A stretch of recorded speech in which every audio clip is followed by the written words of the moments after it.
Hello, hello, hello. Welcome. Gonna give this just a second to breathe. But yes, welcome in.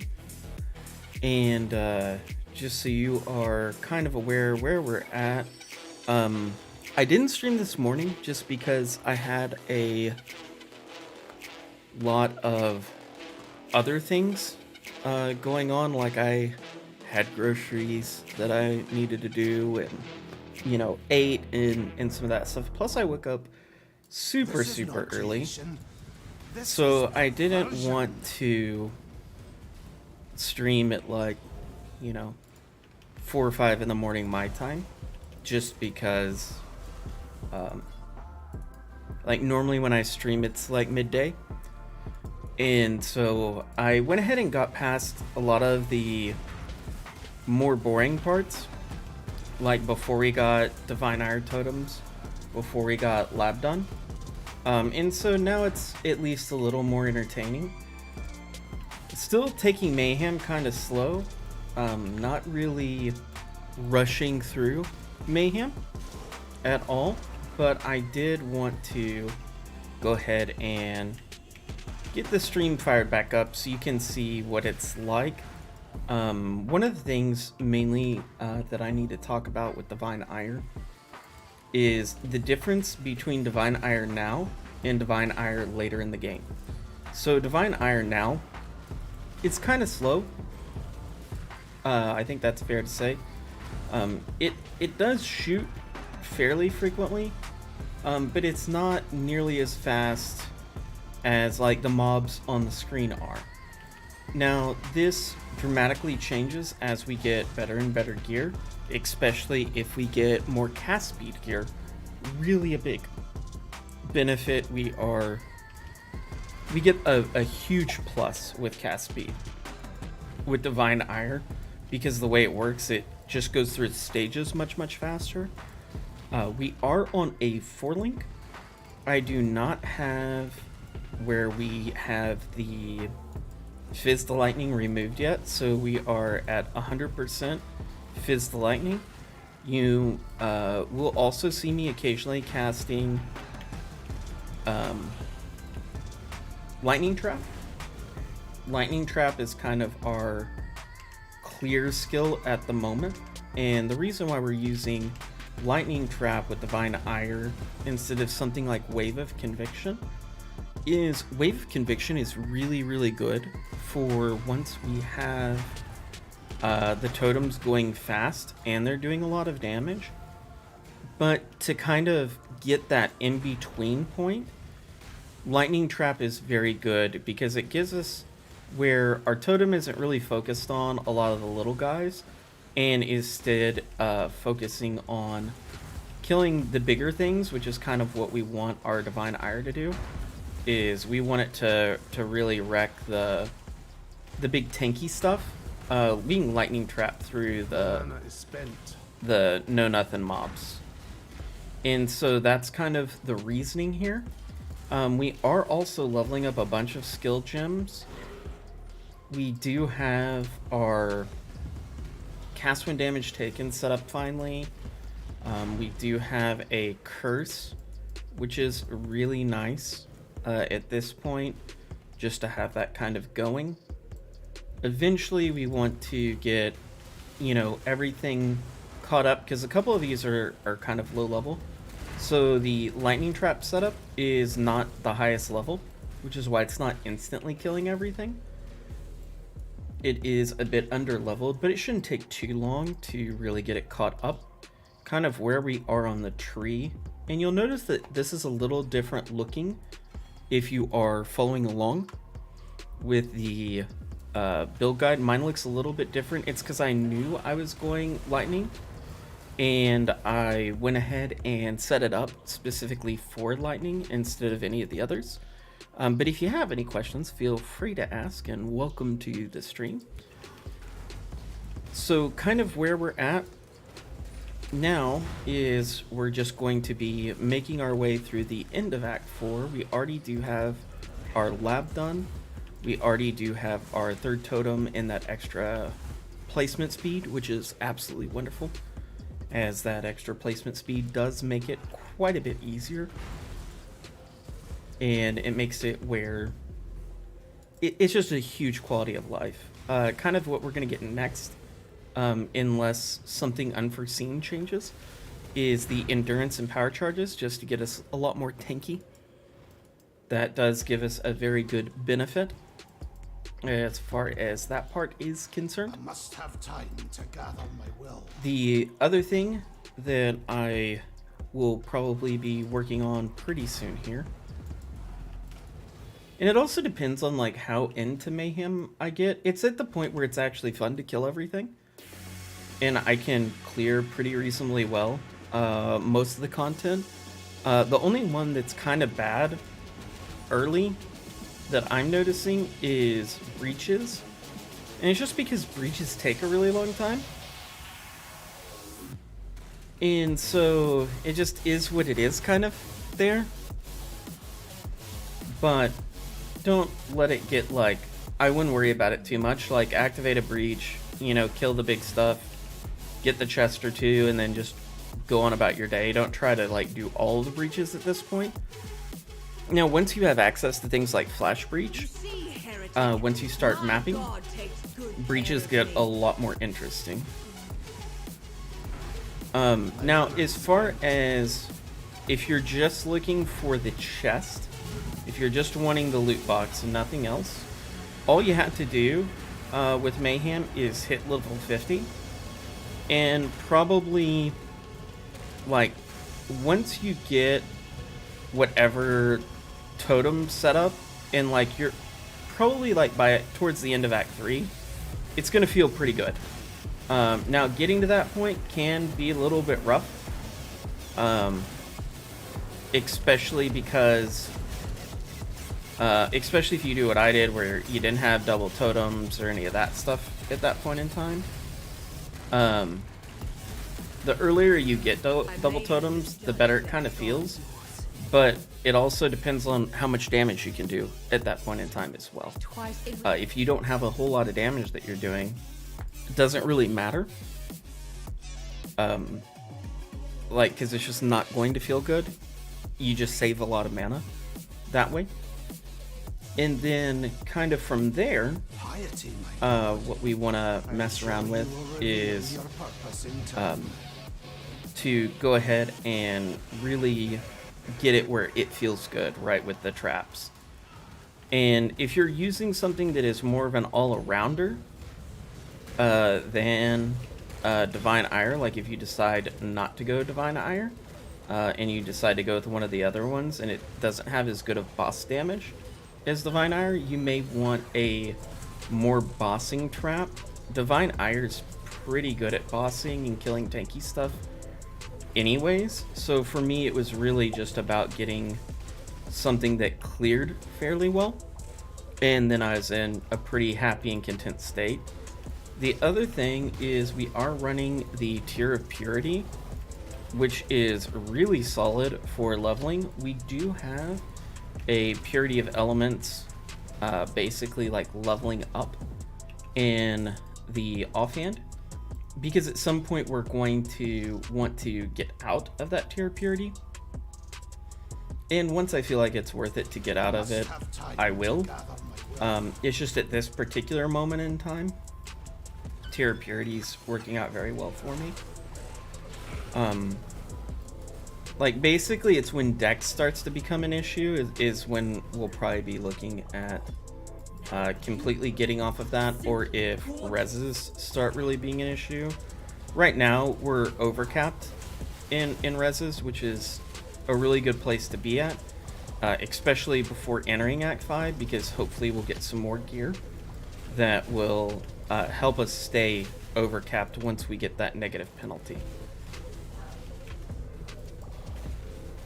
And you can see, like, the boss damage is pretty okay. Now, as your cast speed increases, the boss damage does get significantly better for this build in particular.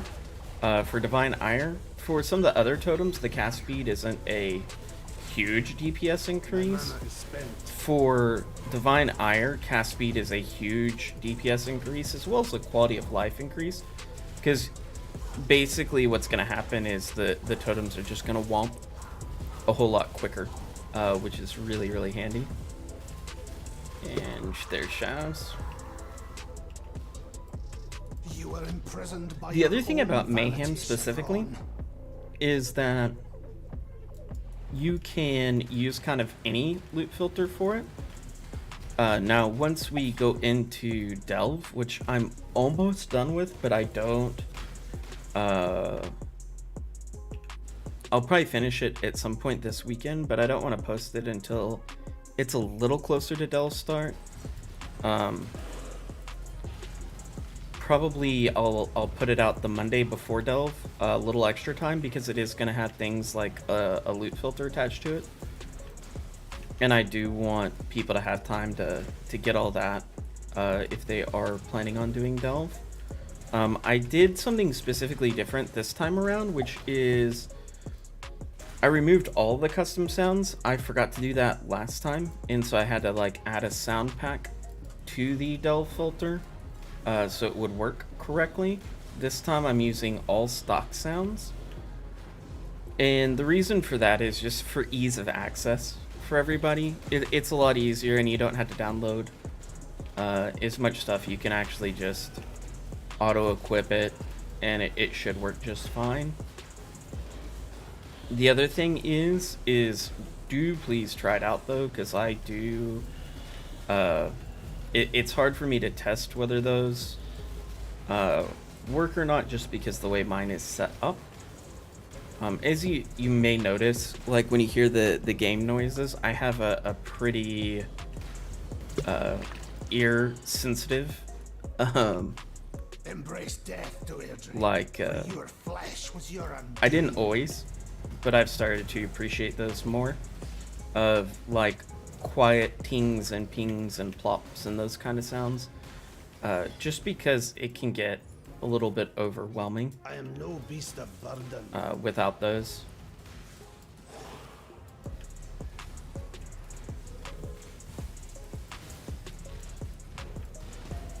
Okay, lots of exiles right here.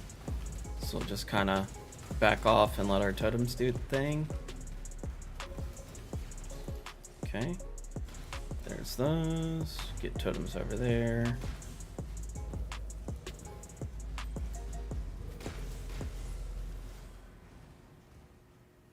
And even though like bone rings are not optimal for us, we still want to pick those up, because bone rings can still drop pretty good stuff as far as their like stat rolls, and even if they aren't like ideal for the overall, there is still a very reasonable part that it can just roll really well, and if it rolls really well, it's just kind of still worth it.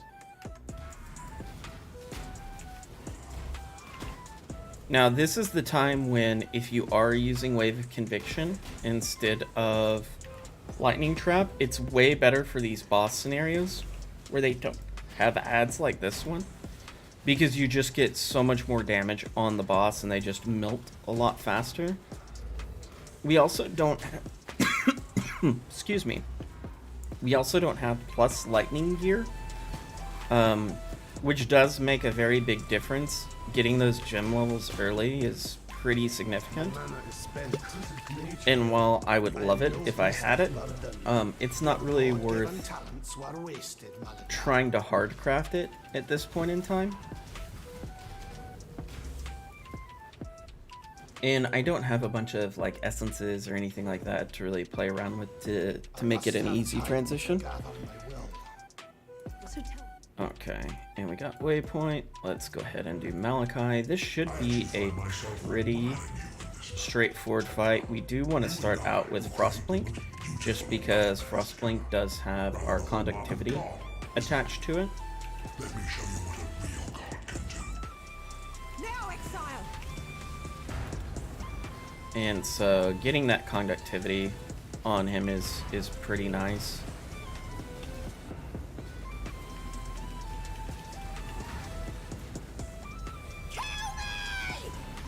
and on piety for that matter.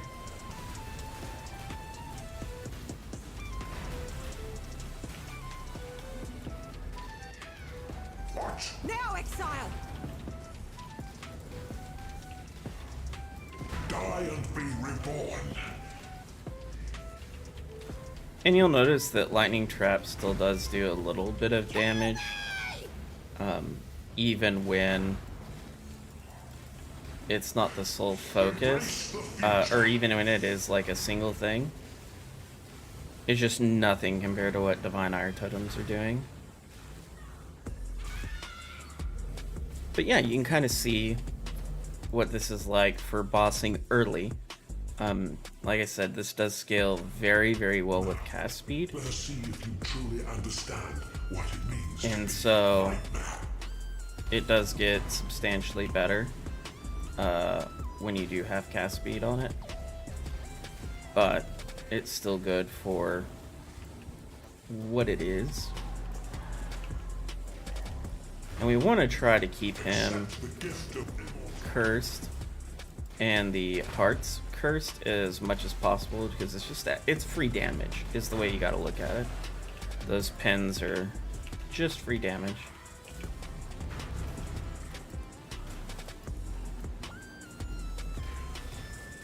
And so every third, the other thing is with totems is like those things which can be very, very dangerous.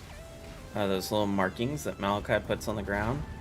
Feel free to just hit them with a totem and you know, let the totem pay for the sins of Malachi. Accept the gift of immortality. I really hate when Malachi stacks like that, but it's alright. Mana is spent. And you'll notice the mana isn't nearly as bad as it was earlier, just because we're not casting nearly as much.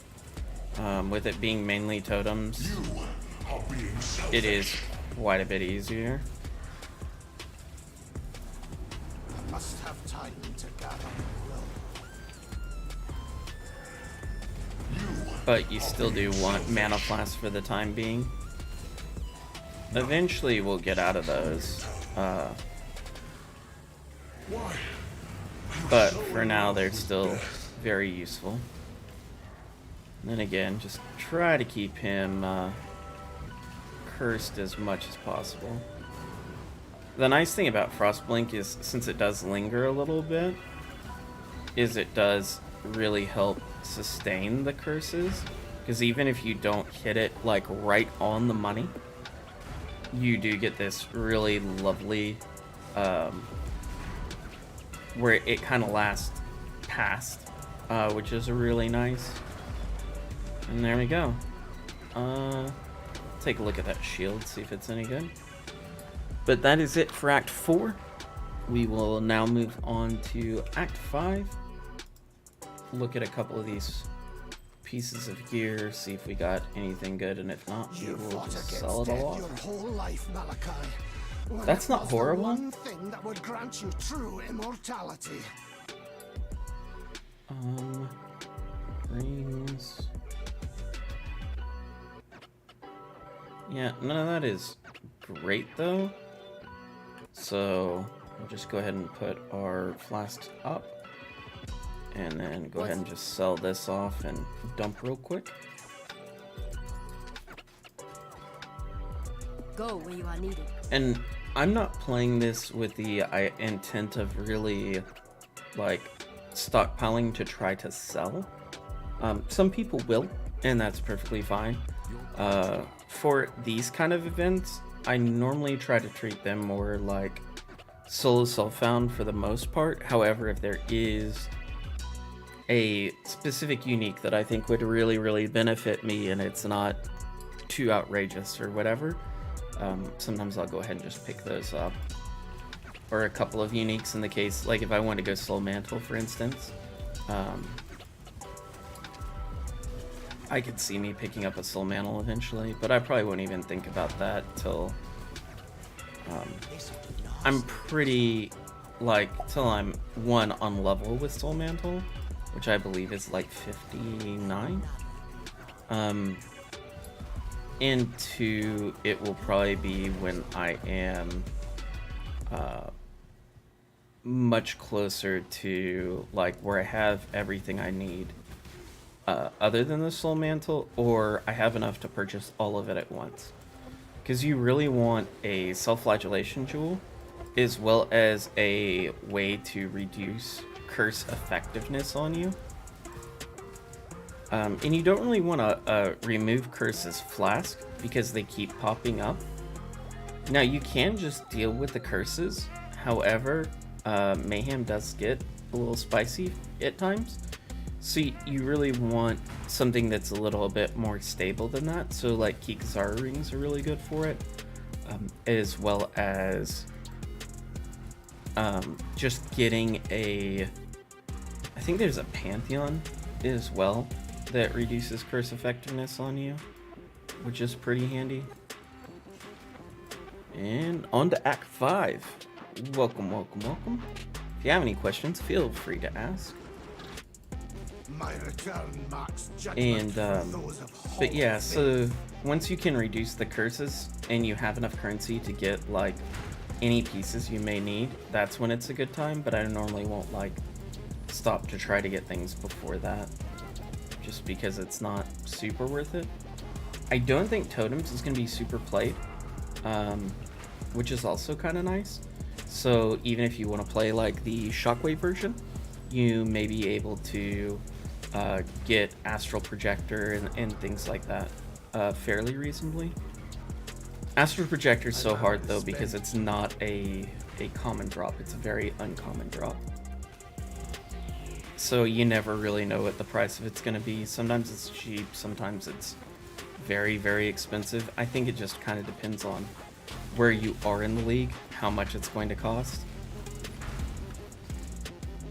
Because it is good, it's just how many people are playing a build that needs it is kind of really the catch-22 to it. Nice. Orb of Binding, always welcome in these events. We'll go ahead and grab that amulet just because you never know what might be on it on the rolls.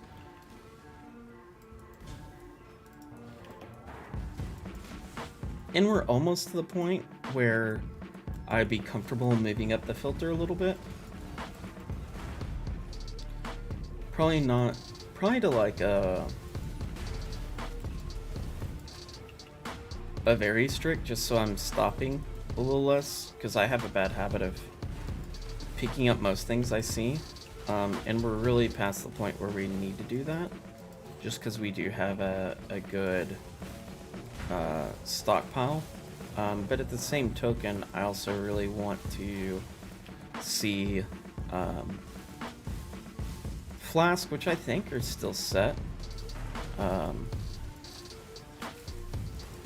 on even the more strict filter this early on.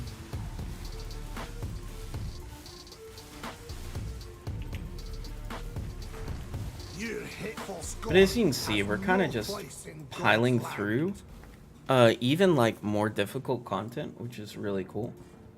What level is that? That's at 40. Okay, that's good. Yeah, that's fantastic. Now I just have to remember not to level up Molten Shell, and that part's set. Okay. I think fire is what I am lowest on, so we'll get a fire ring just to see if we get something juicy like that one. That one's really good, and probably going to be better than anything. Well, that one's pretty good too. That one's slightly better, I think, for the time being. Yeah. So the only thing we won't be overcapped in, and it's probably worth hitting these already. Man, we're getting low on scrolls. Does not queue is fantastic. Let's go and sell a couple of transmutes here just so we get scrolls. And then we can go ahead and identify this and trade all that in. Oh, that has cast speed on it. But fire damage isn't really. If it had cast speed and something else, I probably would have gone for it. But just cast speed I don't think is quite good enough. That belt's also not quite good enough. Remember, we do this for freedom. Okay, so what we're doing right now is we're gonna beeline it to Heart of Thunder and go ahead and get this and get the Fizz damage converted to lightning damage. That will make it where we can get out of Fizz to lightning. Once we have that piece done, it does free up our gems quite a bit. And so we can look at either adding in multi-totem to get us up to 4, or we can look at, without recoloring, we can look at something like, I'm blanking for some reason. We can look at adding in like faster casting maybe to just go ahead and help Divine Ire out, or like just pure conk effect or controlled destruction just to really help spice up our damage and just kind of let it be slower for the time being. Because basically once we get those lightning nodes, we want to go ahead and get more cast speed if we're not dying. If we are dying, then what we'll want to do is go ahead and focus on getting life and mana and or armor nodes. So we'll kind of see where we're at that point. But I'm pretty comfortable with the life that we have for where we're at. Some people aren't comfortable playing with, like, some people have a rule of thumb of like 500 life per act. And I think that's a good rule of thumb. But it also depends on like how it's feeling. Like, I haven't died in a while. And so that's kind of, for me, it's like, well, we do have determination. We do have purity of elements. We are elemental resistance capped. And I think that takes a lot of pressure off of your life total being as important. For me personally. My mana is spent. Because that's kind of what I look for, is like, okay, am I taking enough to survive a hit? Yeah, I am. You know, and that's, I kind of go from there. I would really like instant recovery flasks at this point, but I don't want to spend a whole bunch of currency trying to roll like really good flasks that are just going to be replaced in a few minutes, because as soon as we get level 50 flasks, which we should start dropping pretty soon here, essentially the hollowed flasks lose their prominence, except for the instant recoveries. Like, instant recoveries will easily last you to divine or eternal, but I like the 50 flasks because then I don't need instant recovery on those. And so hopefully we can get a remove corrupted blood, one of those, pretty soon. And I may actually roll for that. You should have kept your eyes on God. But yeah, so we're kind of just plugging through this. And we'll keep plugging for a little while.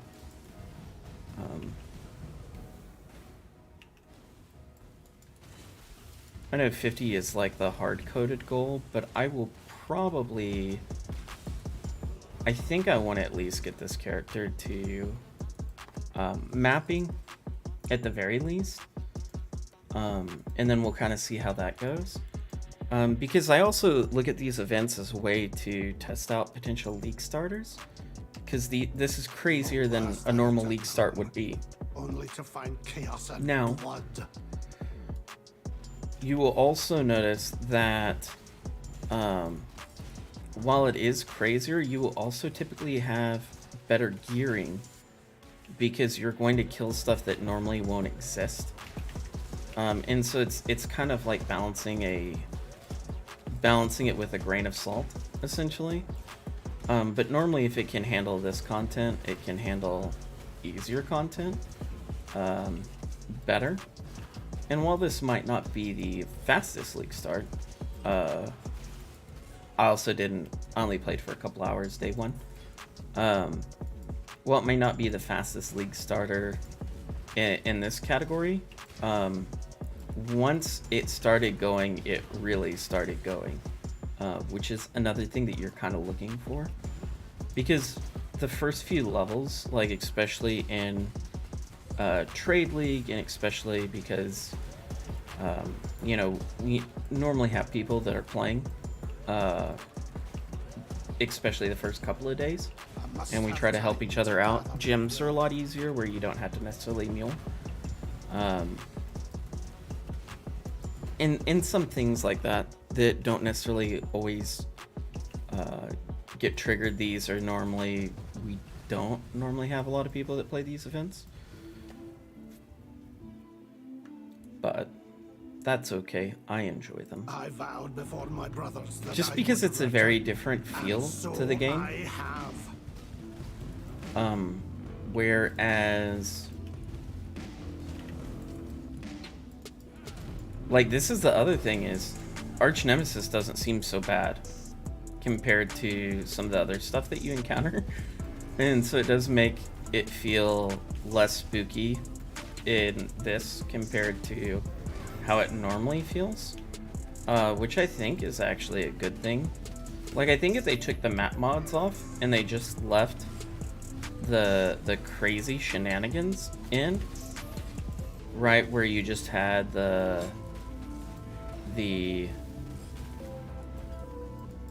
like you just had the, you know, 20 exiles or the 20 tormented spirits. Like, if they just left that part in, or harbingers or beyond or whatever, I feel like if they left that part in, I think a lot more people would be receptive to Arch Nemesis that maybe aren't as receptive. And I'll be honest, I'm one of the people that I think Arch Nemesis is overall bad for the game, at least in its current status. Now, at some point, they may slow it down so there's not so many rares on the screen. But to be fair, Arch Nemesis normally feels fine while leveling. It's once you get into maps that Arch Nemesis gets really scary, because it's like 4 or 5 bad mods, and I mean, that's all she wrote. I mean, you get the right 2 or 3 bad mods and it can be a problem.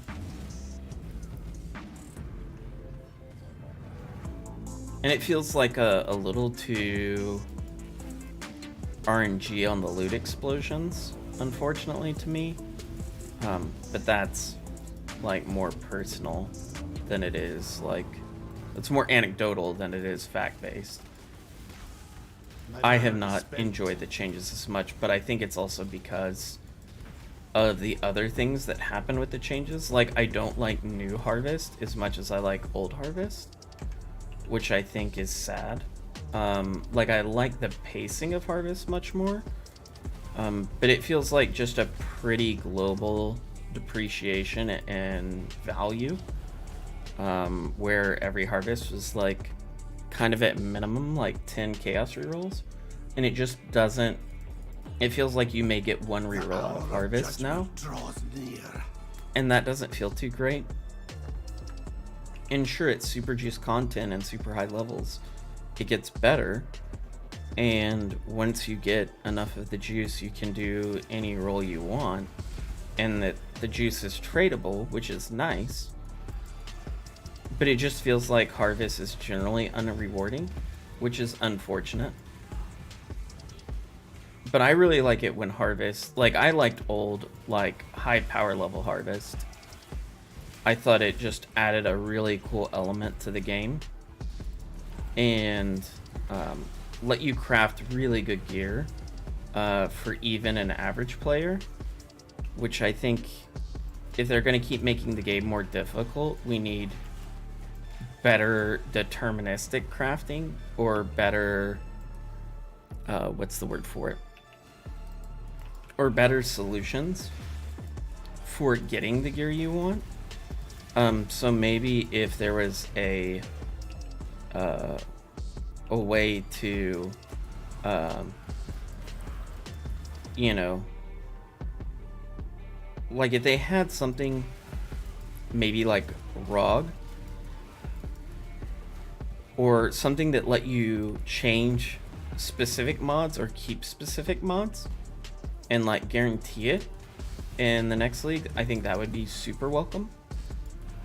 Like some kind of a system where, you know, you can pay X amount of currency or earn X amount of currency to go towards that would be really good.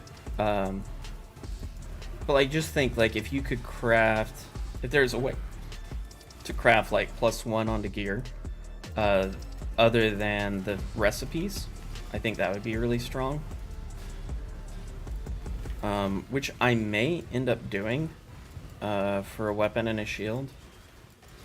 I'm starting to get to the point where it feels like it might be time to just go ahead and do the +1 recipe, just because that will last me for a long time. And then I also can showcase that recipe off for those of you that may not be familiar with that. But yeah, welcome in. If you have any questions, feel free to ask. Thank you for coming by. We are just going through Act 5 and working our way through the acts with divine ire totems. Must be cleansed of impurity. And so it will. And kind of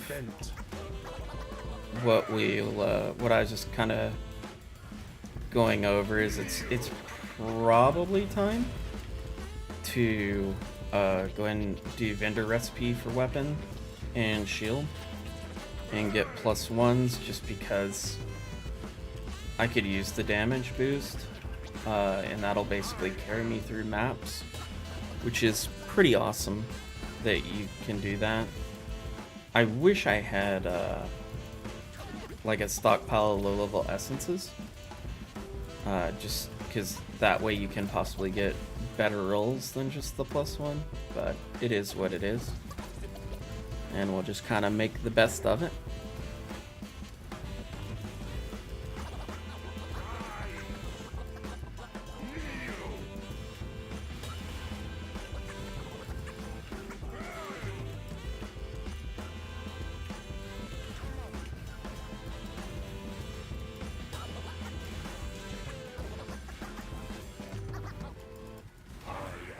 But yeah, we have kind of,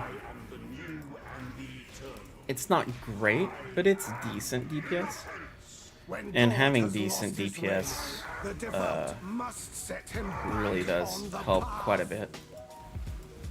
Especially having like decent boss DPS, which Divine Ire definitely does, and it just gets better as you get more cast speed.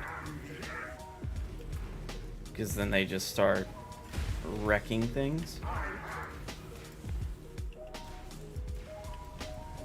And so that's kind of nice that it just gets better from this point forward. Basically, the more cast speed we get and the more gem levels and all that kind of fun stuff. Also, the next ascendancy node's pretty big, either for survivability or DPS, which is also very, very nice. Ooh.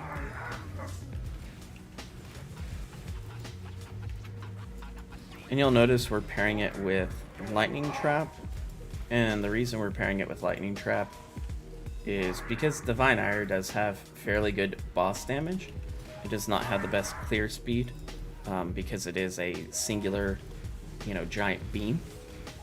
And with it being a singular giant beam, essentially it's really good if they're all in a clear pattern, but most of the time, monsters don't like to cooperate with that, so we do want to have Lightning Trap just as a generic way to get rid of a bunch of mobs that are on the screen. And it does its job pretty well.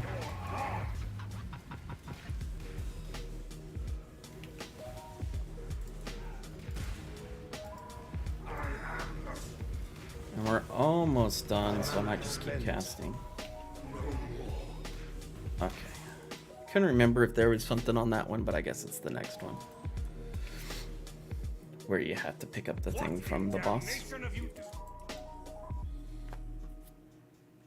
But yeah, so from here, kind of what we will do is we will go ahead and get the... go and get this cleared out, then we'll hop on over and get the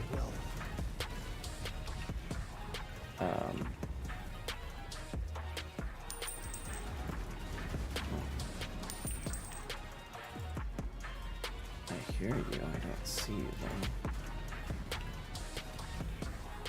Oh, there it is. That was a scour. It's not worth going back for, but that's okay. Strong boxes.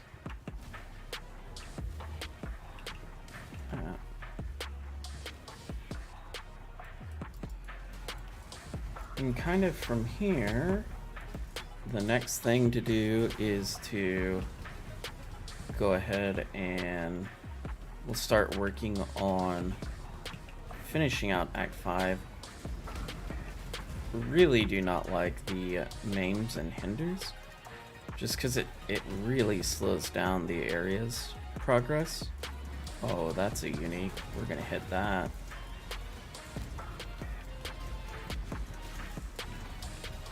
Might get something good out of that unique strongbox. Yep. Go ahead and hit this Arcanist too.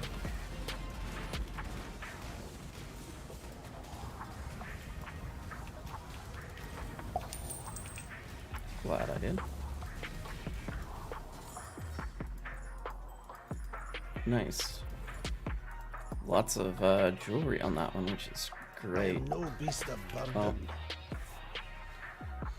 Okay, will ID this? Okay, that's worth throwing away. Any of these worth looking at? Not really. We'll go ahead and hit the jewelers. The normal strong boxes aren't necessarily bad. It's just that's not what I need at this point, which is kind of why I'm not really messing with them, and the rewards normally are kind of underwhelming. I'd rather hit the more specialized strong boxes and maybe get something that's very useful. And also, we don't want to get so far over level that we have a huge XP penalty, which right now I'm probably getting fairly close to, actually. We're 2 levels above, so we can go up to 5, so we're okay still. But we still want to be careful to try to stay in that range.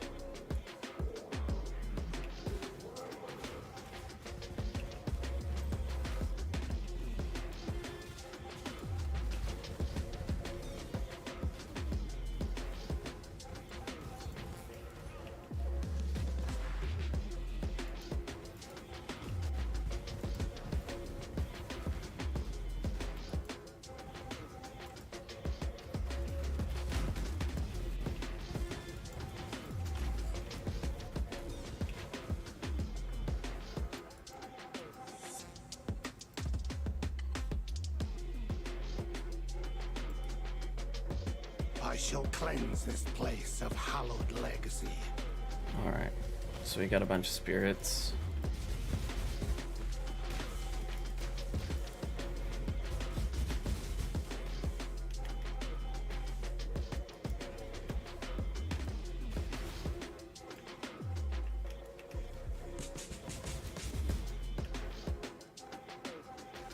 My mana is spent. Go with God. Alright.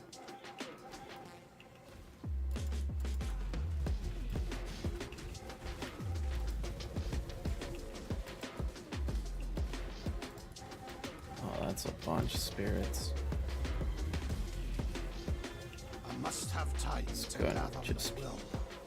get away from that while we can before it turns into 12 of those things on one guy and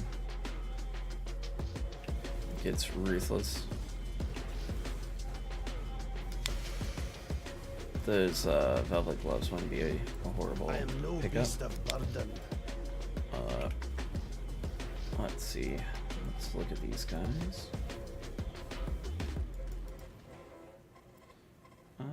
That's not great. Would have been really good for a couple of the builds, but not what we are playing.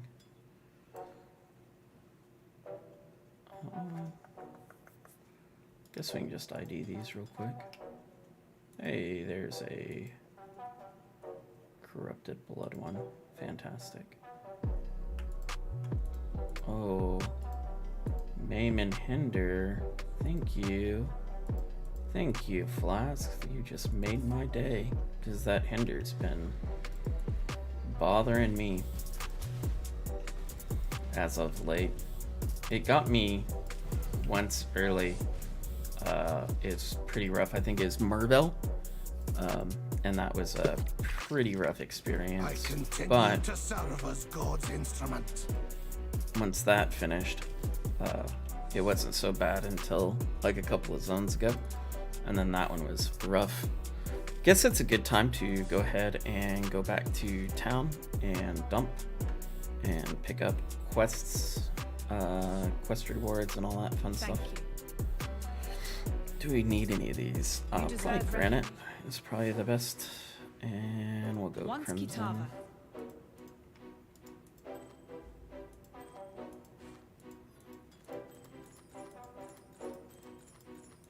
Now, even though investing into Chaos Res is good at certain points, I normally don't try to do that till after.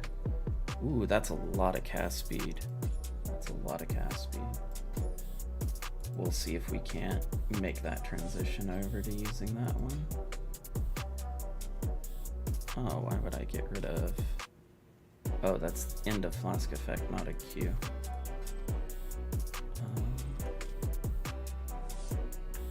Yeah, we can get rid of that. For Alright. freedom. So, what we're gonna do now is go ahead and socket everything we're not gonna be using right now. Go ahead and put that bad boy on. What are we missing? We are missing 4 decks. Not too worried about 4 decks. We can just take that out for the time being. We can maybe, let's look here, suffix. What already has a deck suffix? Maybe we can get at all attributes. Unlike some, I simply Suffix here. With Glani's. Good luck out there.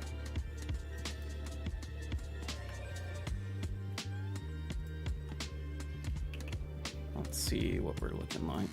Yeah, let's see if we can't just throw on decks onto something. And then we'll kind of go from there. It's got 3 suffixes. That has 3 suffixes. Hey, that has open suffix. Okay, do we have a dex? We do have a dex. So I'll just craft X onto that, and boom, we're good to go. Ah. Oh, we messed that up. We can go buy another molten shell though. That's not a big deal.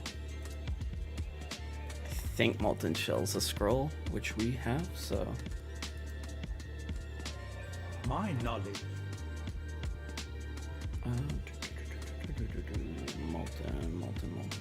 Molten. There's molten. Remember, Yeah. life is precious. Okay, and then we need to grab our purity of elements from over here and socket that somewhere over here.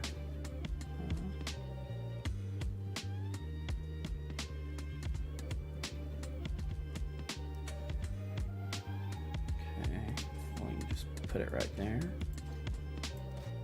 As that link's not really being used. And then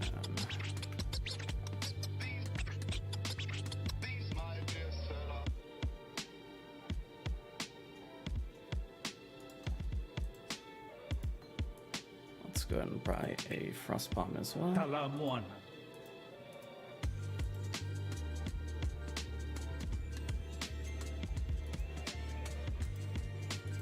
Go with care, friend. Okay.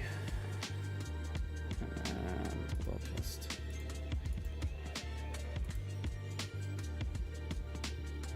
yeah, that looks good. All right.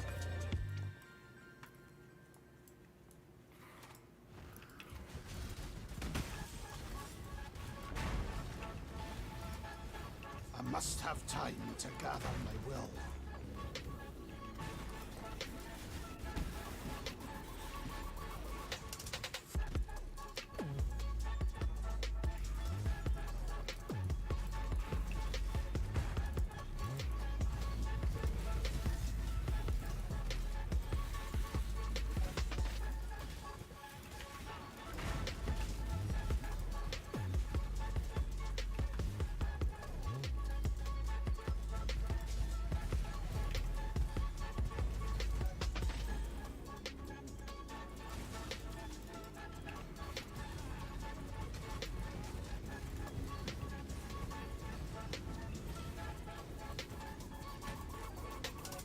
And you can see we kind of have a wave of conviction in the background leveling as well, just in case we get to the point where our cast speed is good enough and we really want the extra damage for bosses.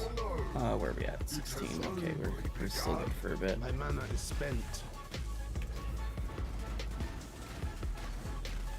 Okay. Your ilk will suffer my wrath for what you have done. And then we're kind of just gonna go ahead and pop down here, go ahead and do Katava's Torments, probably kill Katava. Well, we may portal back just because it's kind of convenient to portal back once you do Torments, and then we'll go kill Katava and head into Act 6.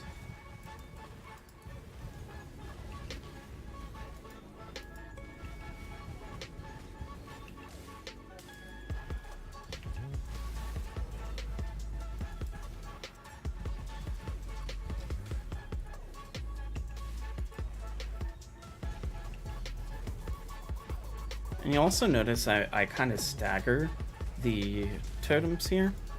The reason for that is just because when you stagger the totems like that, it gives you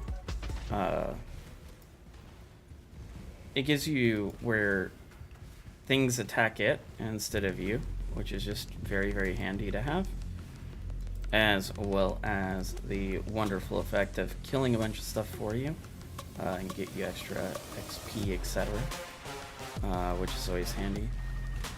And then because we are using a loot filter with sound, I can hear like the plops and the pings and all that kind of fun stuff. So I know if it's, generally speaking, if it's worth going back for.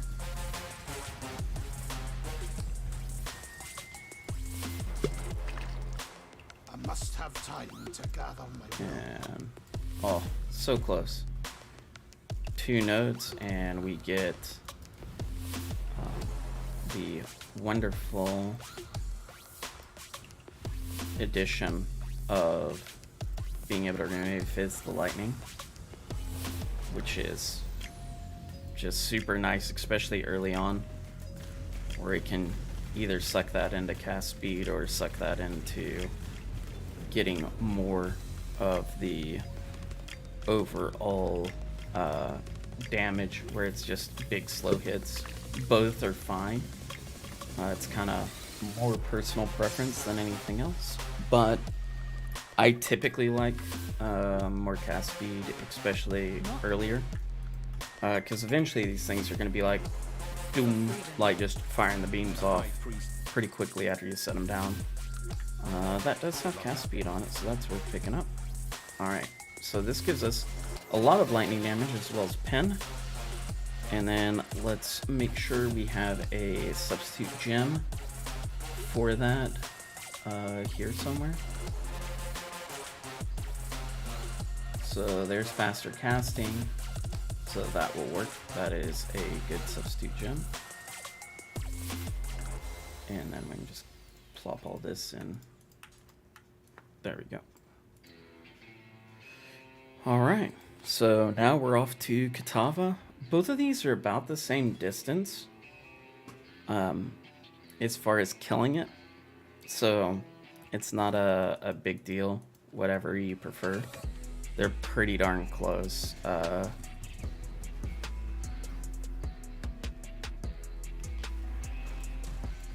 was a lot of multi-proj.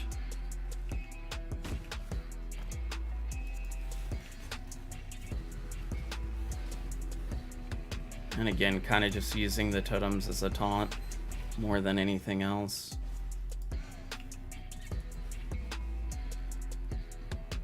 Even though we don't have them set up to taunt, There is always hope. we may do that at some point. Even when all looks lost. But for right now, just using the damage reduction. The taunt is very good though. We can get that once we start pathing down the other way, which it kind of just depends on how we're feeling here, and probably in Act 6, because we should get this by the end of this. By the end of Kitava, hopefully we have our next skill point, so we're going into Act 6 without having Fits the Lightning and having a pure damage for Link. While Fits the Lightning is still damage, it's not as much damage. And like, this is where like Consecrated Effect is also really good, because it's just such a big multiplier, which might be our eventual replacement, but for right now we'll just throw in faster casting and see how that goes. Where are we at? 24. Okay, we can keep going. Trying to pay a little bit of attention there to those, just because I don't want to accidentally over level them again. Forth, ravenous one! Face the wrath of God! My mana is spent.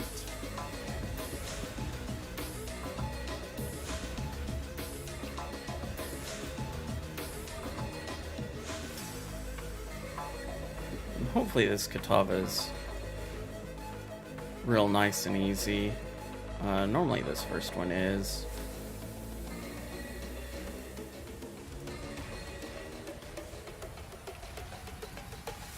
I must have time to gather. Especially with having Stone Golem, so we have some regen, and the totems take some of that flat damage away.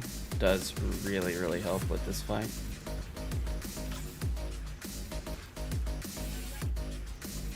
Because there is quite a bit of outgoing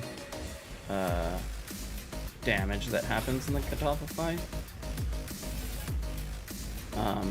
Even though a lot of it's very, very easy to go ahead and just naturally avoid. Sometimes it's easy to forget, like, exactly how high damaging some of these attacks are.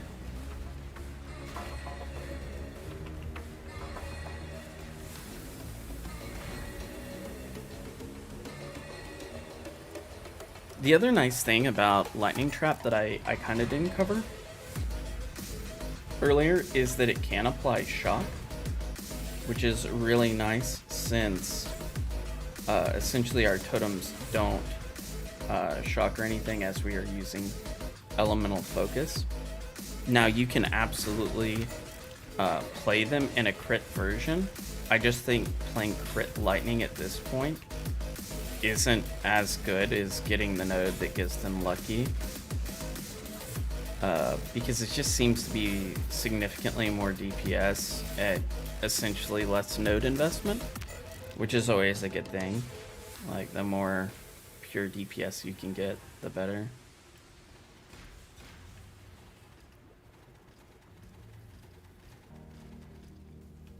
And there we go, Katava's down. The And flame of hope may flicker, but it cannot be extinguished.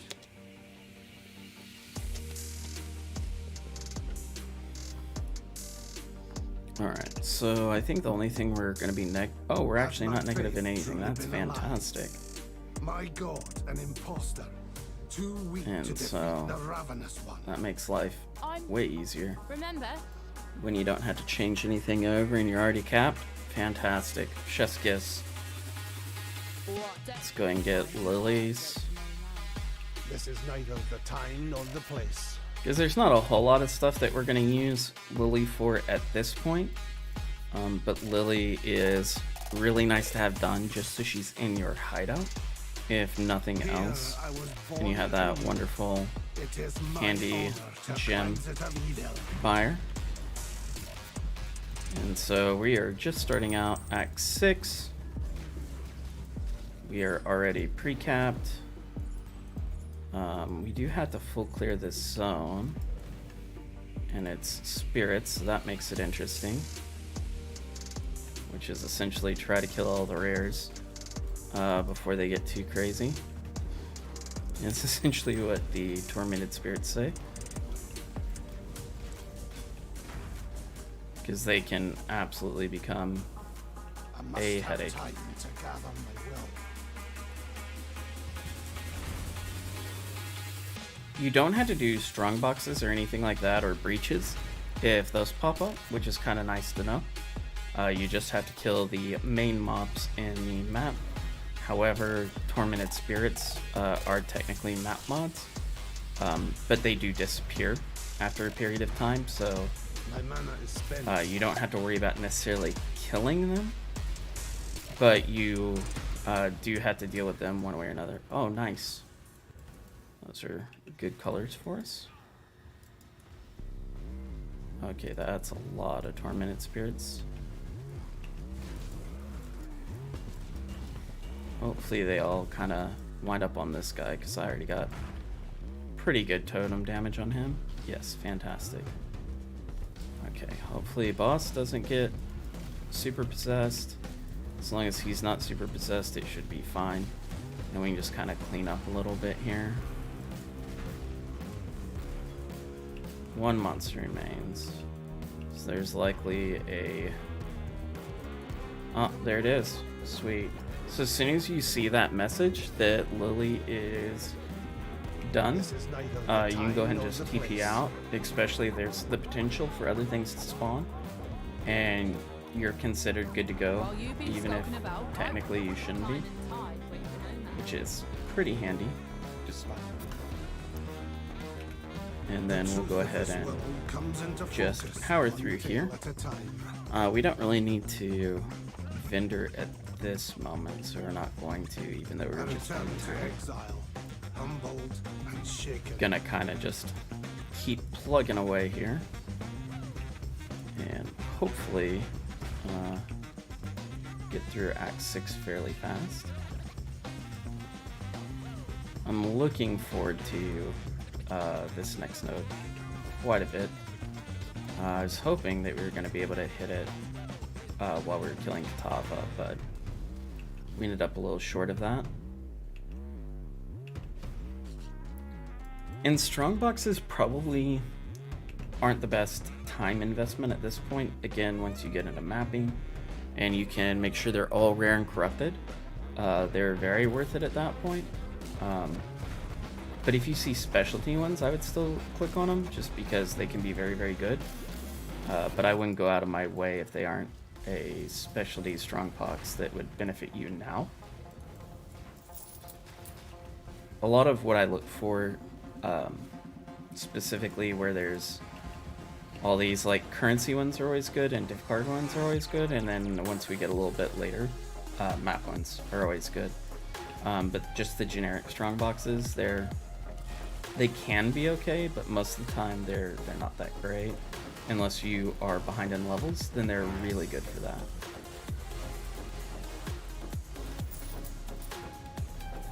So go ahead and do Arcanist because that's a currency one. And currency is always helpful because this is still a trade league.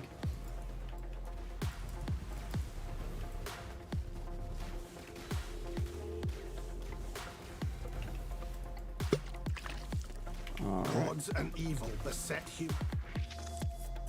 That's done. Now we can go ahead and do the mud flats real quick. I think is it still called the mud flats? I can't even remember. Yeah, it's still called the mud flats. And then we can go ahead and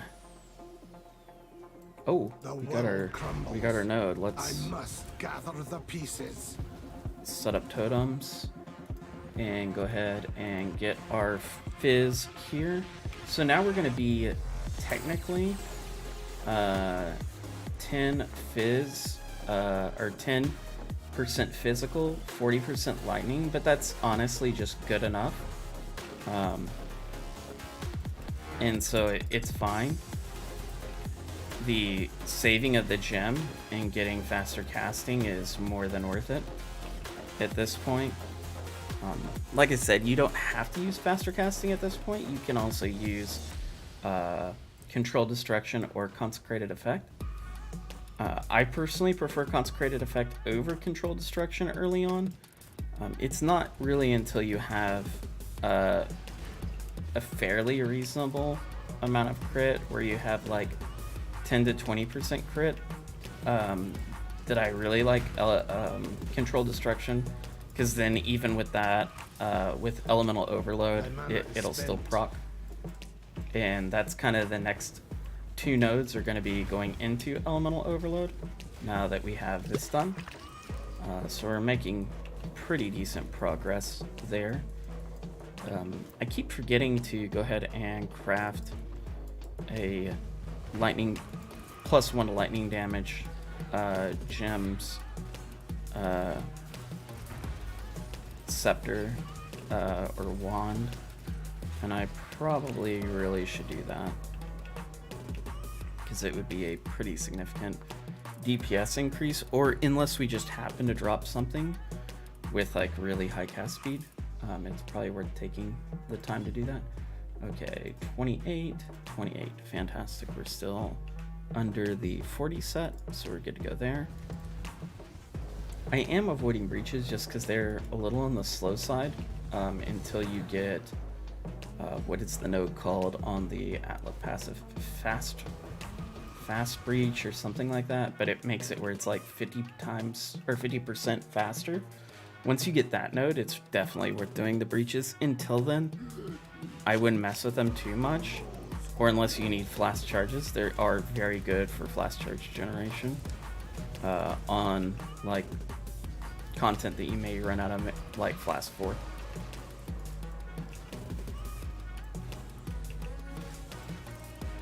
Now, this particular aspect of the boss is a little bit tricky. Kind of what I try to do is really laser focus on one of these at a time, and then just move to the next.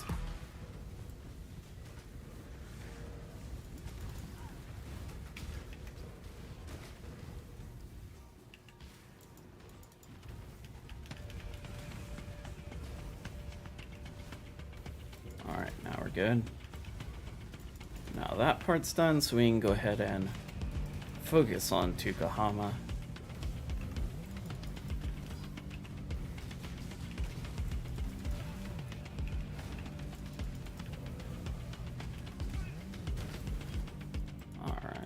one's dead. And we don't necessarily need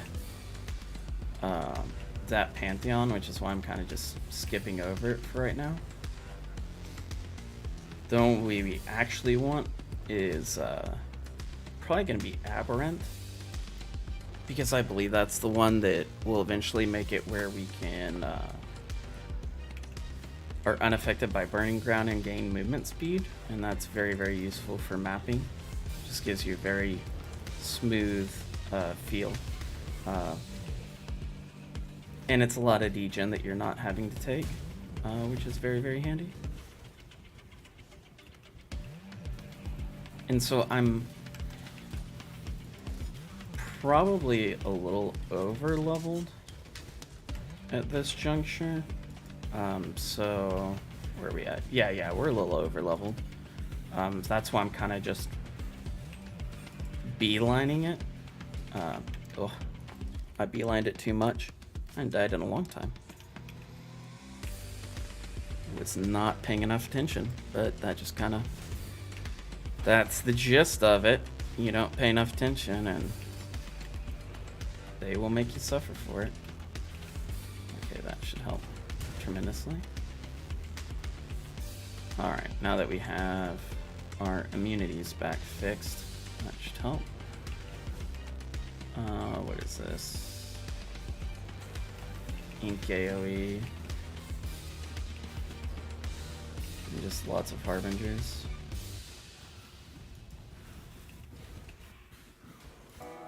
Just lots of densely packed Harbingers, because the way this zone works.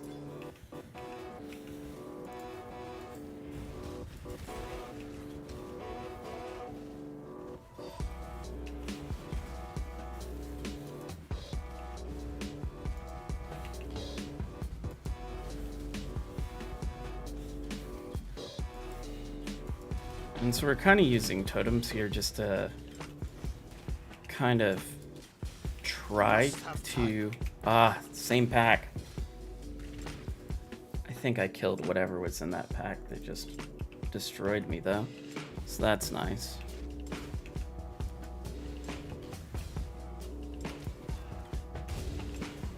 My mana is spent.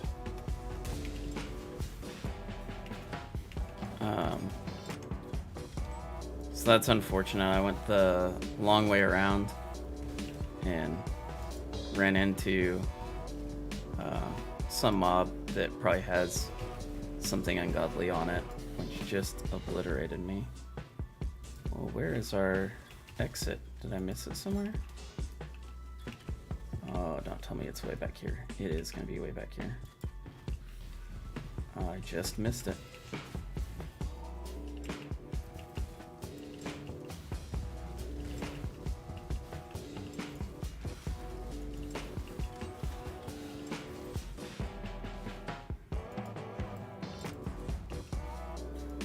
So this particular skill point is just going to be grabbing an int node, and then the next one will be getting elemental overload, and then that should considerably up our DPS, which will be fantastic yet again.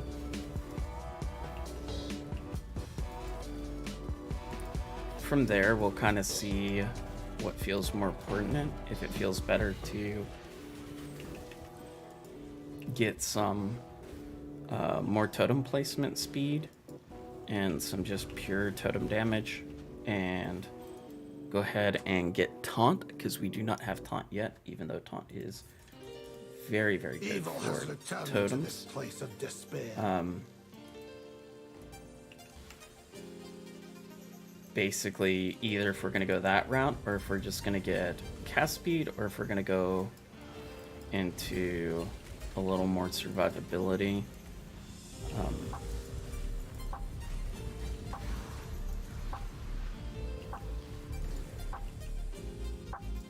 I don't think those deaths were a survivability issue. I think they were just so much being on the screen and me not paying attention to a mod issue,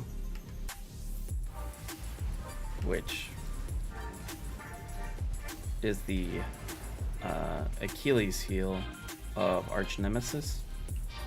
I do like the fact that they are trying to be more transparent about the mods, but there's just so much going on now, especially with Arch Nemesis, that it's really hard to track most of the mods that are there, even though they do have like quote-unquote visual identifiers.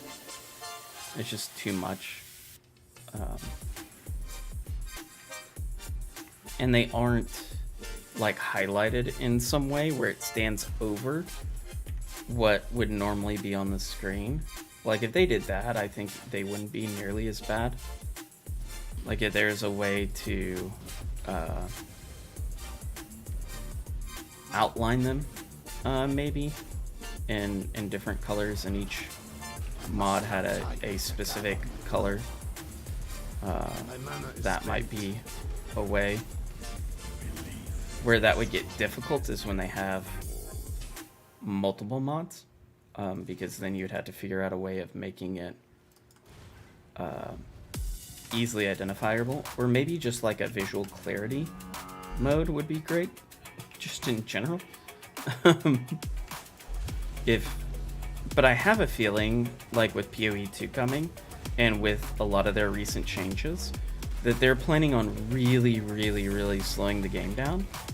And Arch Nemesis might feel fine in that aspect, which is kind of what I'm hoping for at this point, is that they're going to make everything where maybe instead of having 50 to 100 mobs on the screen, maybe you have 5, and kind of turning them up a little bit as far as difficulty is concerned, like even with like normal and magic, and making them where they drop similar loot to a previous pack would. I think, if I had to guess, that's kind of the direction that they're going. So more like Diablo 2 speed-wise, where you just really don't have, you're not going to get overwhelmed nearly as much, but each fight will feel a little more like impactful or tedious, depending on your definition of it. Let's go ahead and grab that, and then we'll get elemental overload, and then we'll kind of decide what we want to do from there. We want to get mana, seems fine. I would like to get slightly bigger mana pool, just so then I could run with a slightly bigger mana pool. I could run Defiance Banner as well, which would be really nice.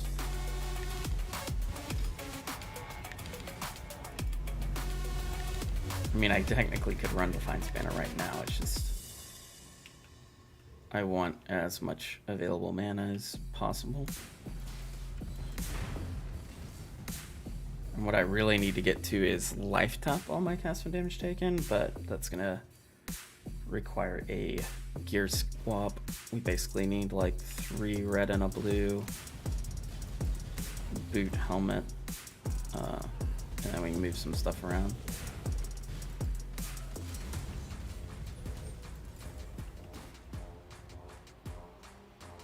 And I think we're finally to the point where we have the same level of purity of elements that we had from our like level 20 neck that we dropped, which is kind of interesting. How much power that neck actually gives you. The purities tier neck that we recently swapped out of.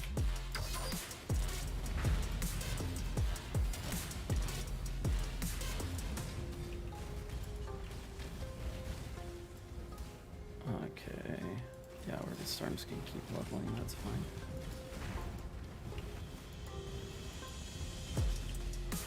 So like ideally later on we would love to get Culling Strike on that Orb of Storms and have that be kind of our just de facto cull mechanism. But Not you. my life and my work. I shall not suffer this humiliation again. Until then, we're gonna just keep lightning trapping it up.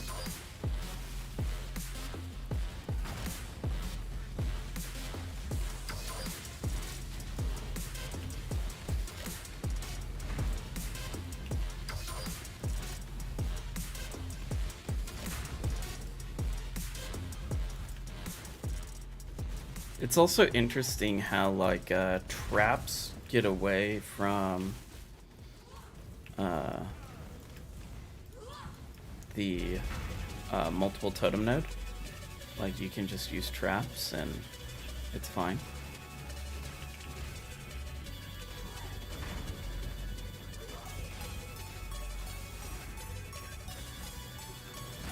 You know, the other thing that might not be a bad idea to add on to lightning trap would be overcharge, specifically for bosses, just to get that extra shock chance.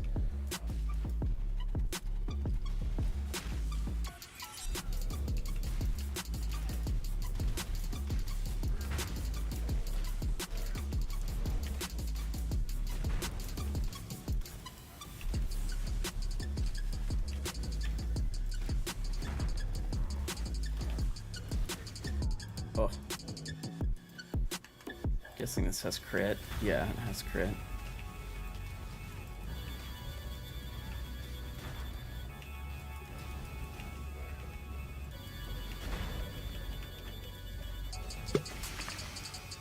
Our final crusade sees its Okay, first triumph. so you don't really need that gem for anything anymore.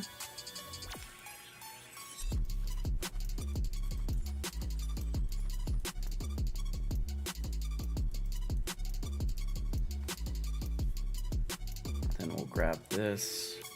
It's probably time to go back to town to vendor real quick.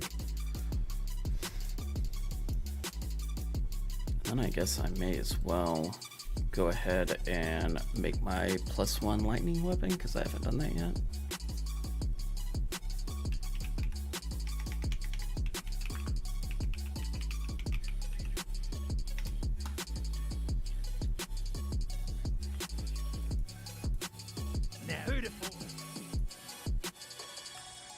Heavy belt's good because that has strength on it.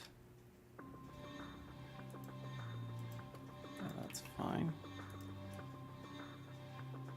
And these are stats without purity, yes, so purity should. Good work. Oh, clap With that. the road to the Frisian forest clear again, I trekked through to the forests beyond to see if You the don't really need strangeness that we're seeing chaos on the res. coast is also happening. Or that int, so this is just nice. The issue is we don't have 3 blue. Maybe we could spend a couple of chromes and move it over here. Are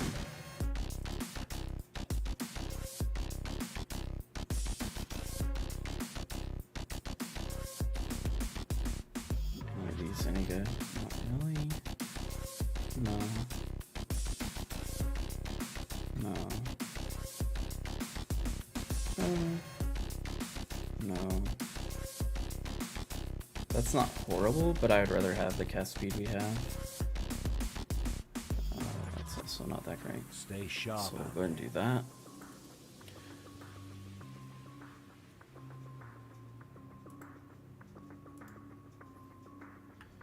And we'll go ahead and put all this up. And then we need to do our recipe.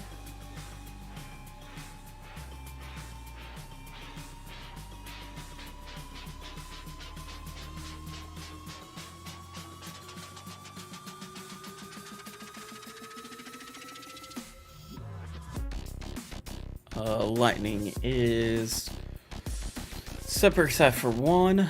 Use 2 quality skill gems with a combined total of 40% quality of the lightning tag. Do we have that? I'm not sure we do. that does have a lightning tag. No, it doesn't, it just has a support tag. Oh, that's unfortunate. Can't even make the weapon.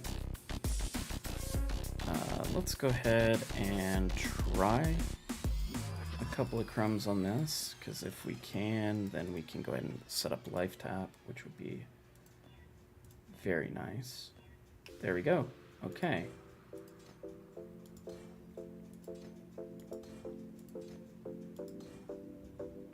Summon Stolen Golem is going to go in there.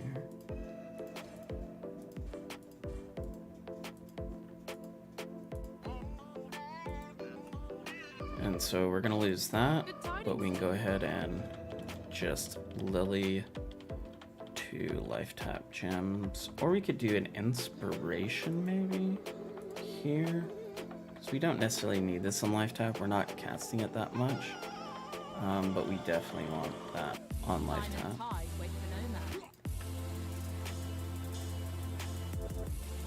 man. Okay, so that's done. Elemental overload. Bingo. Alright, let's go ahead and keep tracking through Act 6. Abarath.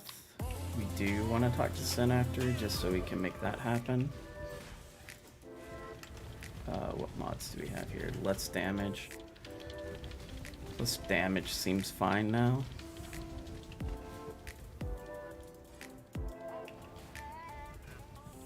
I must have time to gather my will.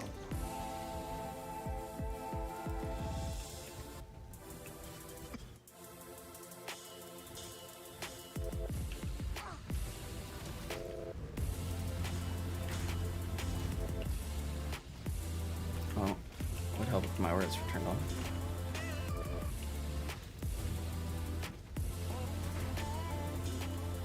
My mana is spent.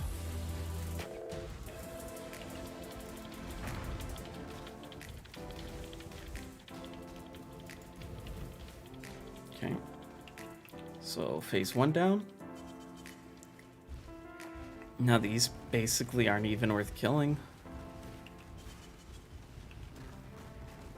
Just zip on right through there and get to phase 2.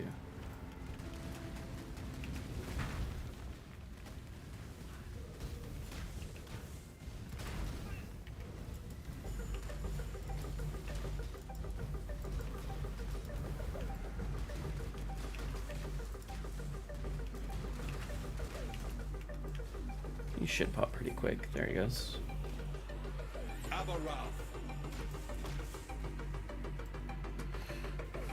Alright, Sin. Let's go.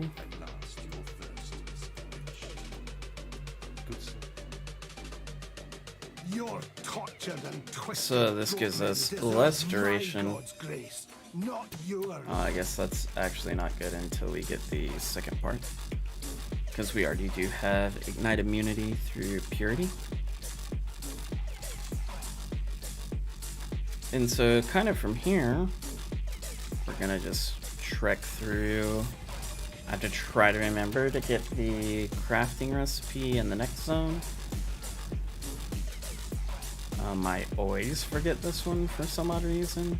It's not that it's a super important crafting recipe, but I do like having those, specifically going forward, Had you just not because found they the way do the make first time, Piety, life a little things bit might have easier. turned out differently Hey, there we go. for all of We us. got our Calandra mystery box. We'll open that next time we stop and see what we get. Maybe we get something really juicy. Who knows?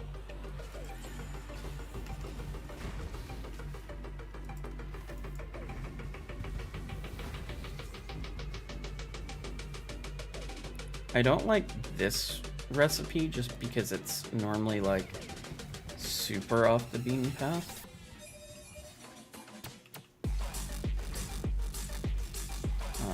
Okay, there's the waypoint, so it'll be over here. You can normally find it fairly easily because I think it's like where Alira's camp is. I must have time to gather my will. Well, where Alira's camp would have been. And so you can follow the little bricks if you need to get there.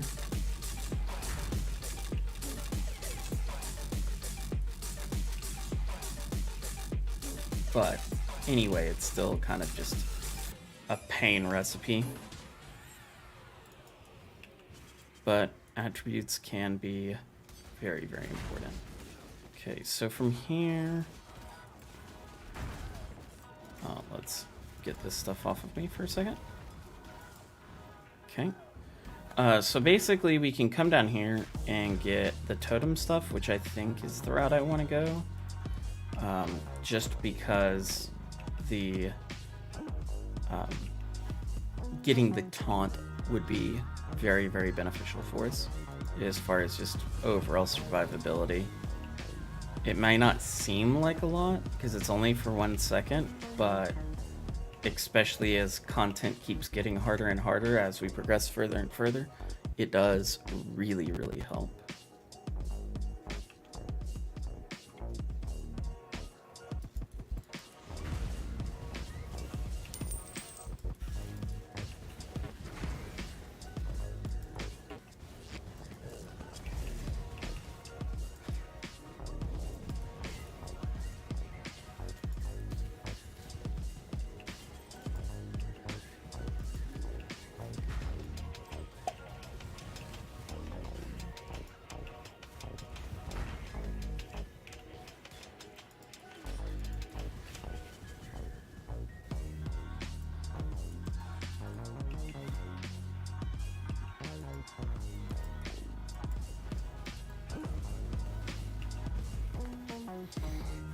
Alright, so we'll come up here, kill the puppet mistress, go back to town, get a couple of books of skill.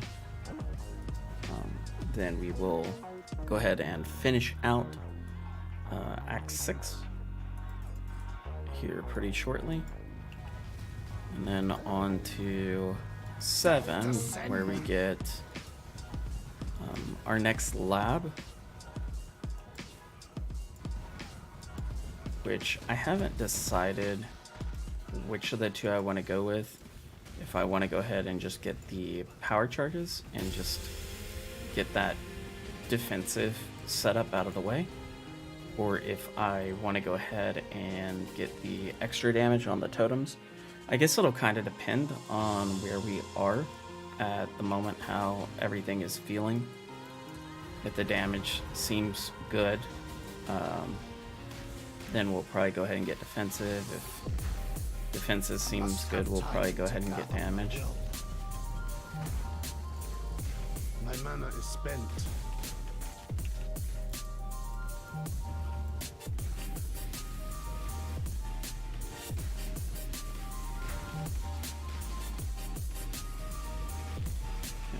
Just nest down.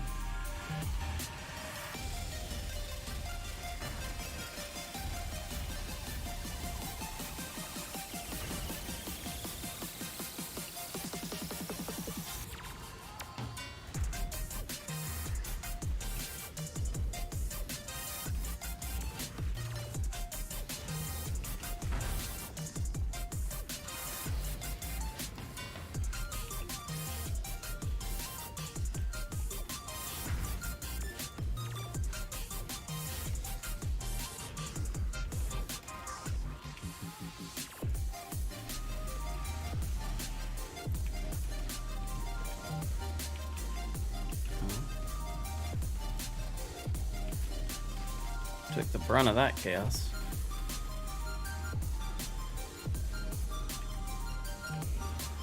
There we go. Alright. Let's go ahead and go back to town.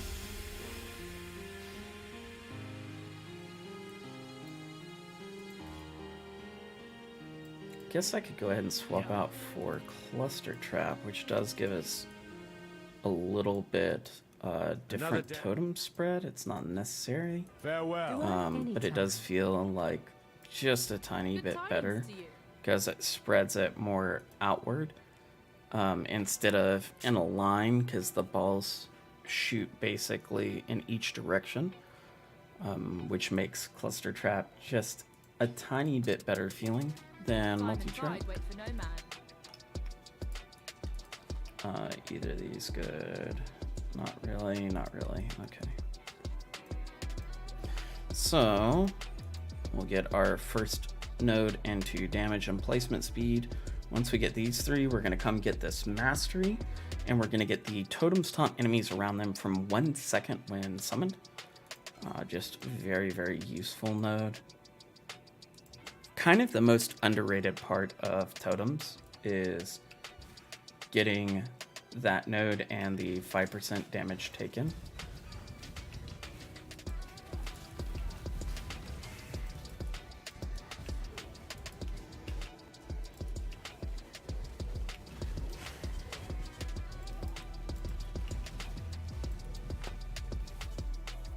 Getting the cast when damage taken on life tab, and also getting our summon stone golem there really does improve the quality of life. Mana's a little bit easier to sustain just because of cast when damage taken, getting that huge multiplier.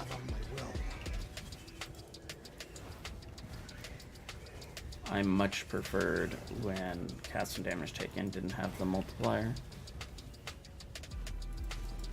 Actually, I really liked it when it could support cries. I feel like I used a lot more cries back then than I do now, just because you basically had to spec into them for them to feel decent, or get an item for them to feel decent. And for most builds that you play, it just doesn't seem worth it to do that. And so even though it's not a horrible idea with totems to get like Enduring Cry going on, or some way to automate endurance charges, just because you can easily get 6 very, very easily. Even with that being said, though, it's not like the end of the world if you don't get all 6 endurance charges. And you may want to get like Ironwood.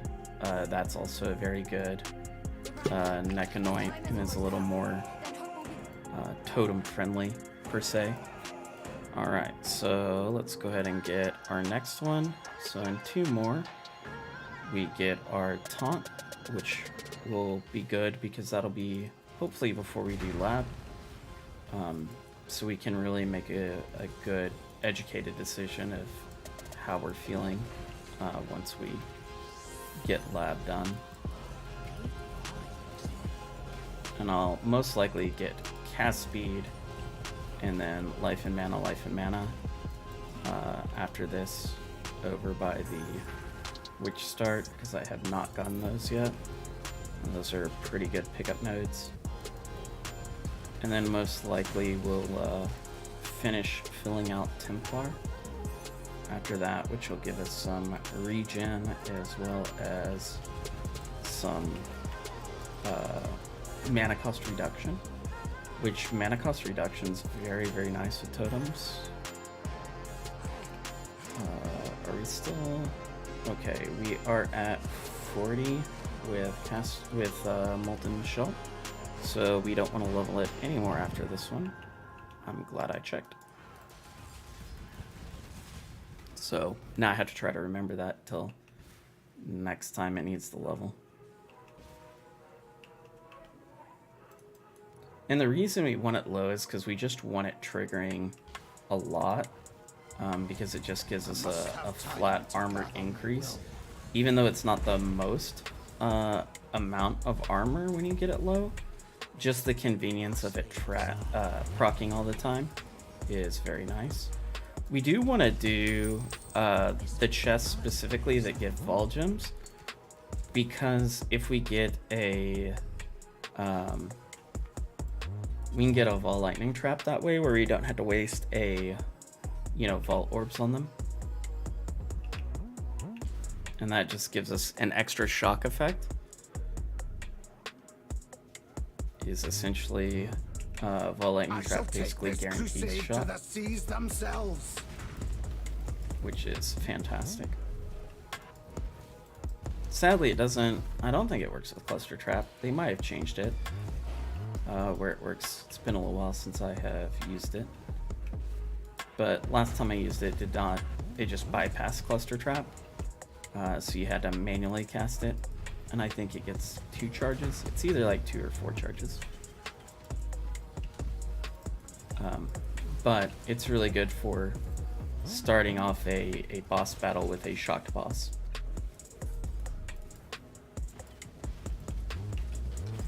And then we got Harbingers in this part.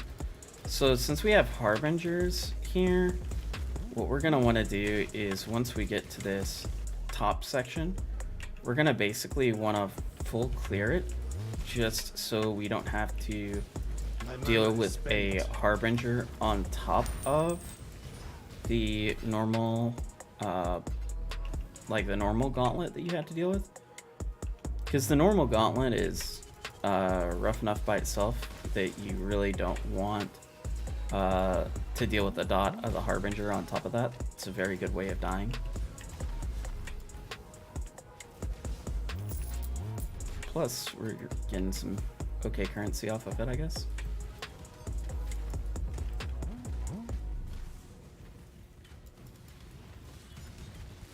So, and basically what I mean by full clearing it is just these paths. We're gonna just check both of them and kind of clear out the extra mobs. And make sure there's not a Harbinger. If there is a Harbinger, we're gonna go ahead and kill it. And then we'll proceed to get started with the gauntlet.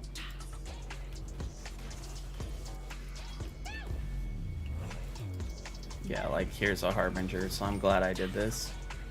Because having this in the middle of the gauntlet would have felt awful.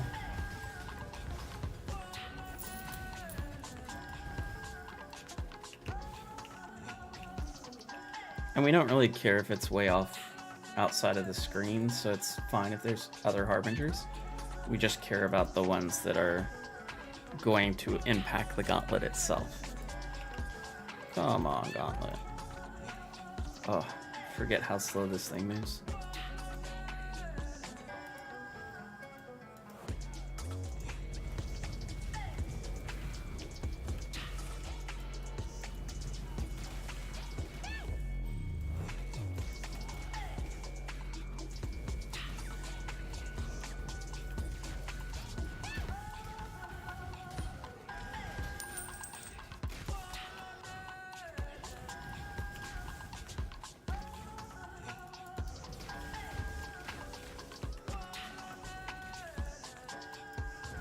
I mean, want as many of the enkindling and the instillings as we can, because those are really nice to have done.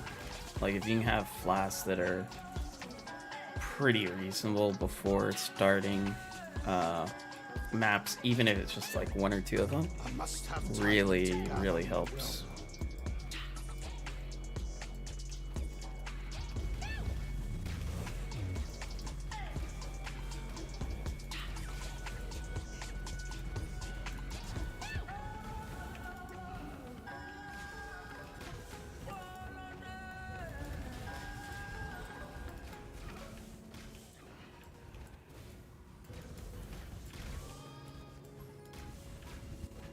My mana is spent.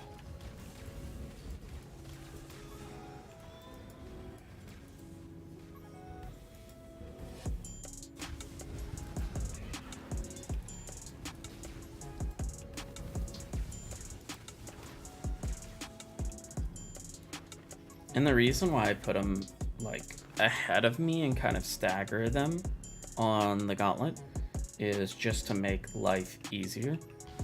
So a lot of times they will target the totems instead of targeting you because they're right in their path, which is just handy, even without having the taunt that we're gonna get next level. Lord of Light, hold back the sea. Which, so that depending I on may how this slay goes, if this the is a King of King.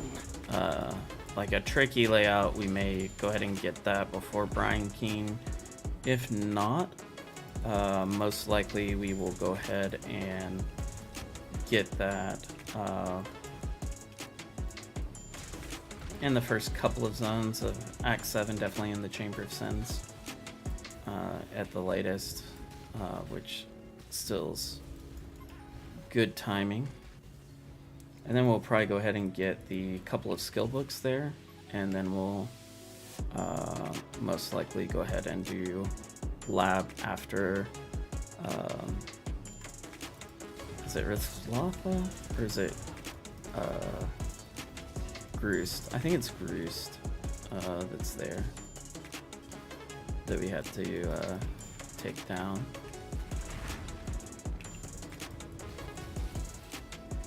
But so far, build's been working pretty well. The first act or two was pretty rough, but once we got going into Act 3, it definitely became where we were just killing stuff all over the place and off-screening stuff, which is the kind of what you're hoping for, is once you really get all the totems going, that they make life easier. And that's basically the result that we got, which is fantastic.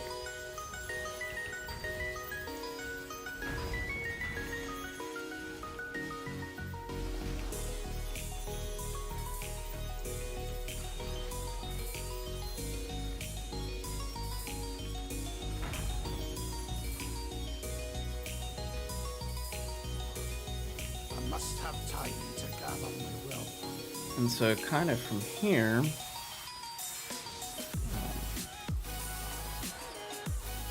that you forget all the bosses that have been inspired by the invasion bosses when you haven't seen them in so long. Like a lot of the invasion bosses basically got reworked into the game in some way, shape, or form. Almost all of them are in the core game now, which is crazy to think about. But they've also been way toned down.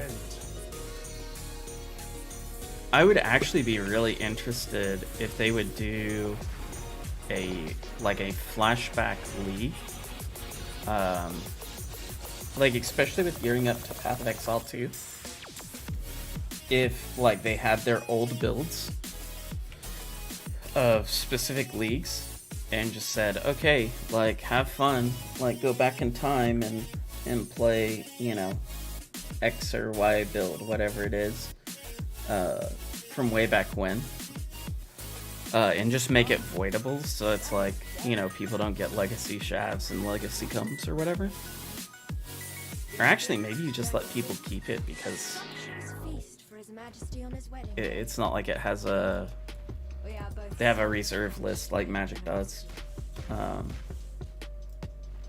But that would be interesting. I would really like a flashback to Ambush League. Ambush League was so much fun.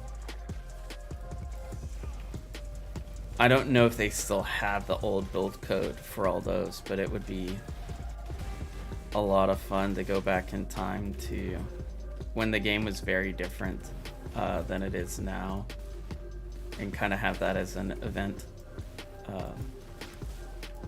And maybe it's not like a full league. Maybe they do like a 2 or 3 week deal of old leagues, like, and just kind of, you know, go for it. I think that would be a fun event schedule. Like play the history of Path of Exile before going into Path of Exile 2. And you could kind of do it, probably they would do it in backwards order. I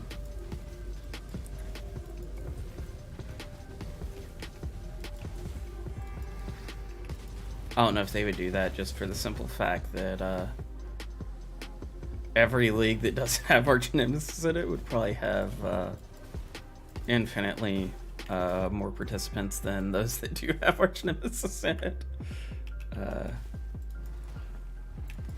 At least at this juncture. And who knows, they might not have a way of going back to the old leagues like that. Or I guess they could do Legacy League. Legacy League covered a bunch of them. Or maybe something like Legacy, even if it's not exactly Legacy. But maybe something kind of like it would be a lot of fun. And so, but that's just me. I like accept that. this gift. So that's something of I would enjoy that a lot, even though I've played most of them. I think the first league I skipped out on was Torment, because I didn't skip it. I played a little bit of it. I just really didn't enjoy it, so I gave up on it very fast. Let's put it that way. And then they made changes to it, and I was still like, yeah, no, I need a break. So I took a break there. Any of this? Ooh, Fizz. Does Divine Ire have a Fizz tag? It does. Snap. Okay, so this one's really, really good once we get enough int. We need to hit 183. We're about 20 int away. So basically the toss-up is between going Ritual of Awakening, which is going to give us more mana and more regen and more damage, and Conviction of Power once we do this next lab. I'm kind of leaning towards Conviction of Power, and then our last lab will be Arcane Blessing. And we'll just, because it's just a DPS increase for the Arcane Surge effect.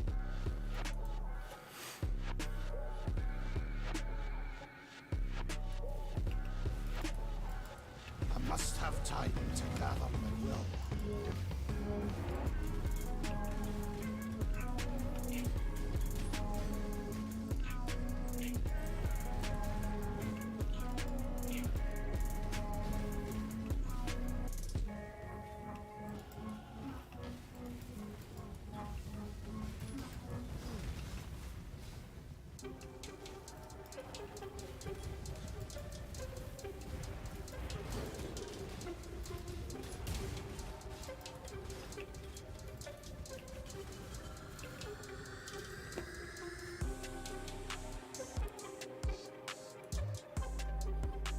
Alright, let's go ahead and get our Totems Taunt.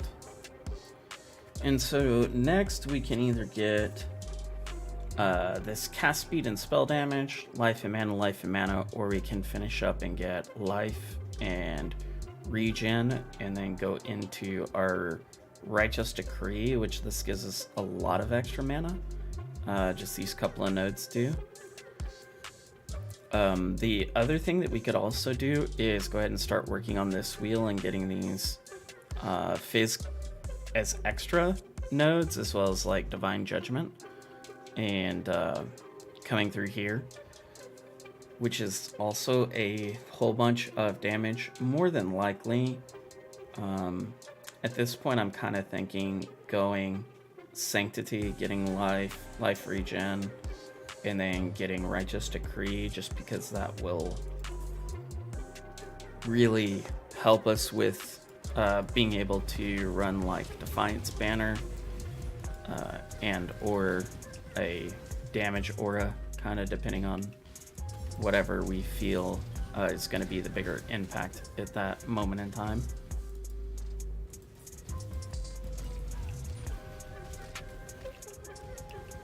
Because that other 20 int, I'm not too worried about picking up. Actually, does that have flat in? Oh, it has 20 int. So yeah, we should just do that. Go ahead and get that 20 int. Next node, that way we can go ahead and equip the plus Fizz wand. Plus lightning is technically better just because it will also affect lightning trap, but Fizz is perfectly fine because it's gonna affect the Divine Ire, which is what we really care about. Even though the lightning trap is nice, Divine Ire is what we actually care about the gem levels on, which is fantastic. So Now I don't have to worry about doing every gem cutter strongbox in the hope of getting quality gems, which, let me tell you, that is a really Must have time to nice gather my will. thing not to have to worry about.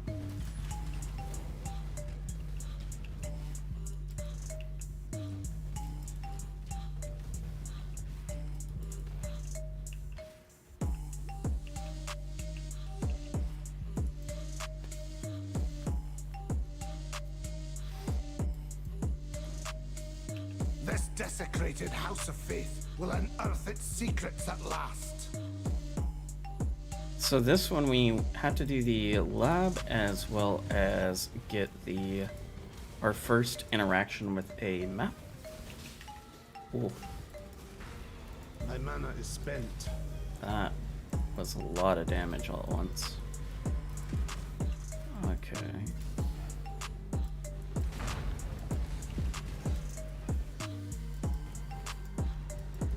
Okay, we're probably gonna leave that essence alone.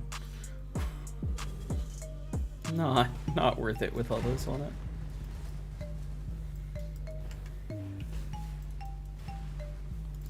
Oh, there's another. There's all the delves. We probably should delve at some point pretty soon too, but I don't want to slow down to do it just yet.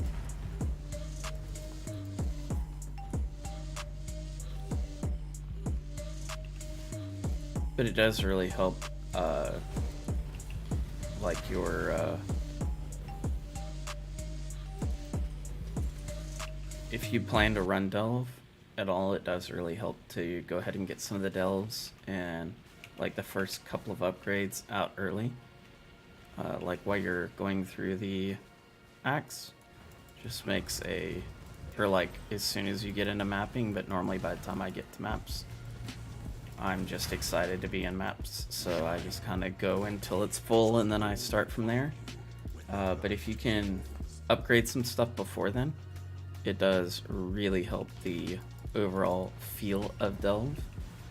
I don't know if I'll delve. Actually, I might not even delve at all, just because the next event is endless delve, and I'll have more than my fill in that. Plus, I don't know how much fun delve would be with Mayhem. That's another thing to consider, because man, a lot of that stuff could be really, really terrifying in delve.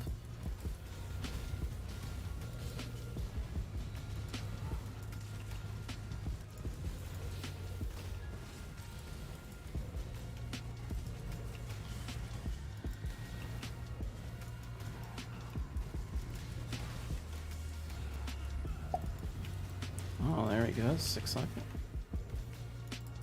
6 socket, always welcome. Did I miss? I did miss the Molten Strike. Or Molten Shell again. Rip.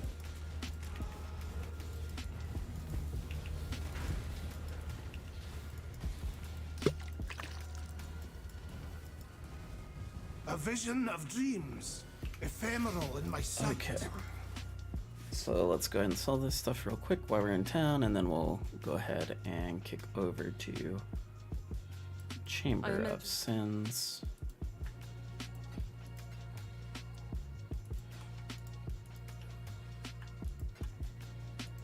Go And with I courage. guess it's already colored correctly, which is nice.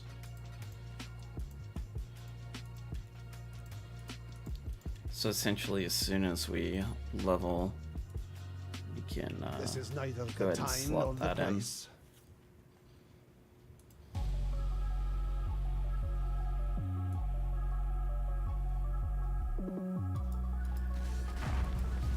Then after Chamber of Must Sin have is time to complete, gather my will.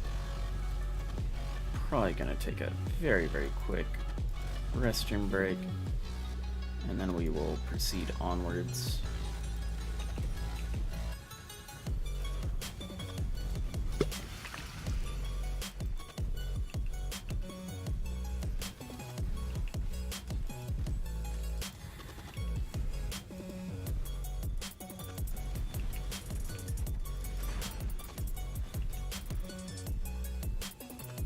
Guess I could also look at see how much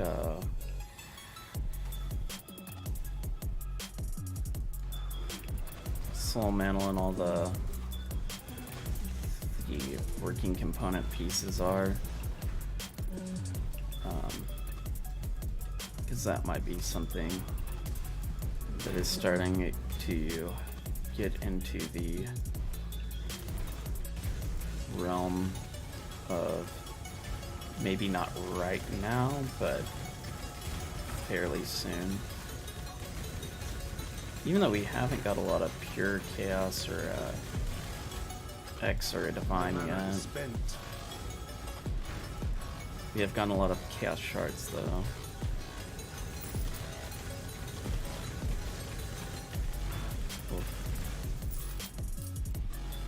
And more chaos shards.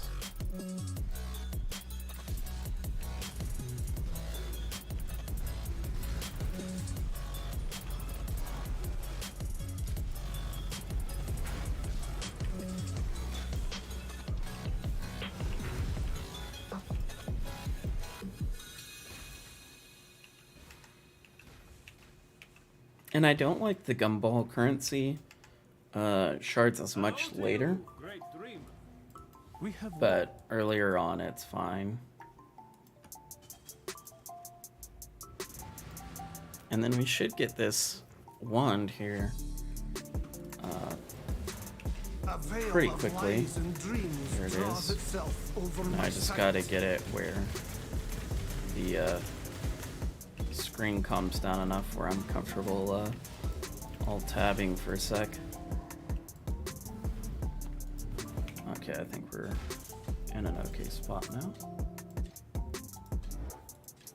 Go ahead and grab our level, which gets this usable.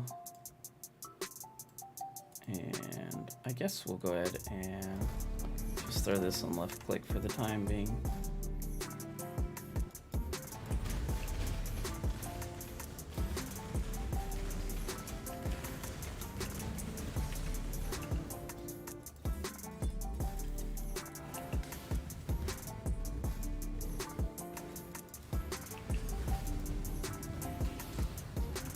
I must have time to gather my will.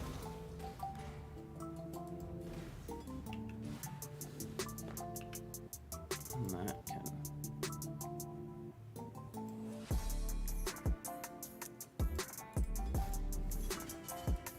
easily just replace straight out. That does not queue.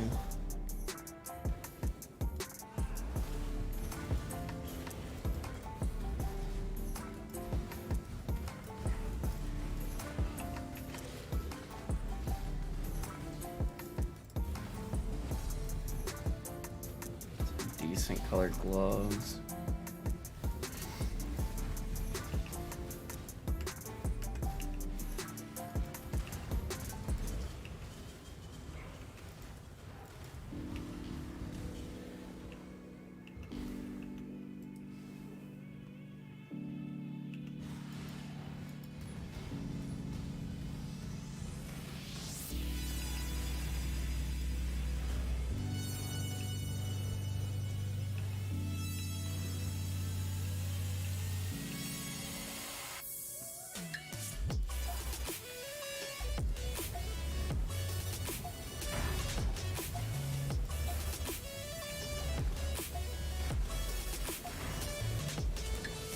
My mana is spent.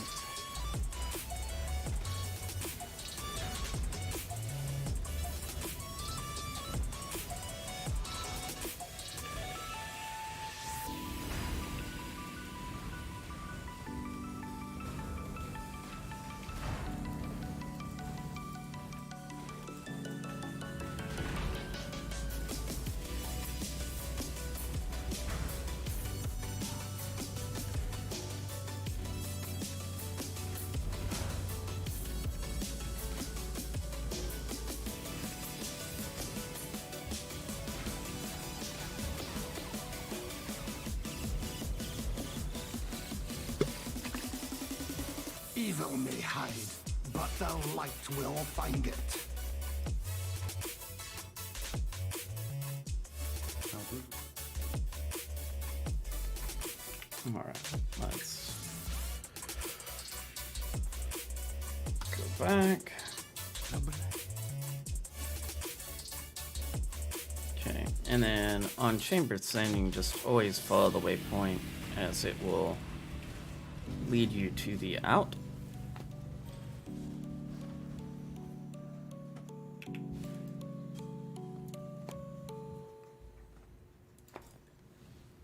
And then we have to find the lab in here. Then we will be looking to get out at a 2-gen. Don't give up. I guess we'll go ahead and do a 2-gen. That should make things interesting. Just because 2-gen gives us some pretty good currency options, Risky choice. typically.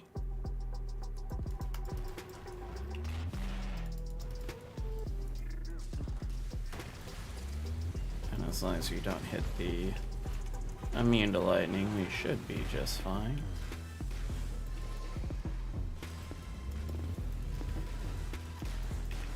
I don't know why Divine Ire Lightning Convert with Lightning Trap would want to avoid immune to lightning, but it seemed like a good idea.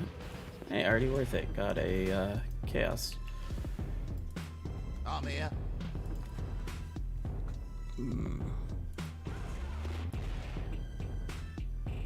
We don't even have enough to make him interested. We'll just hang on, because I'd like to get those Chaos Orbs.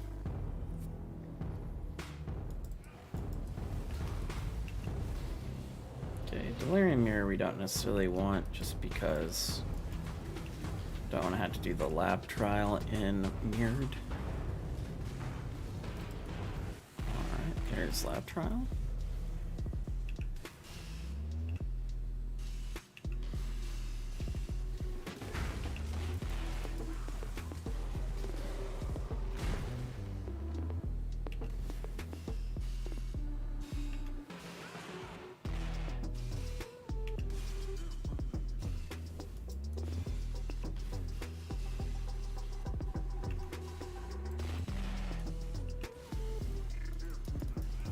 My mana is spent.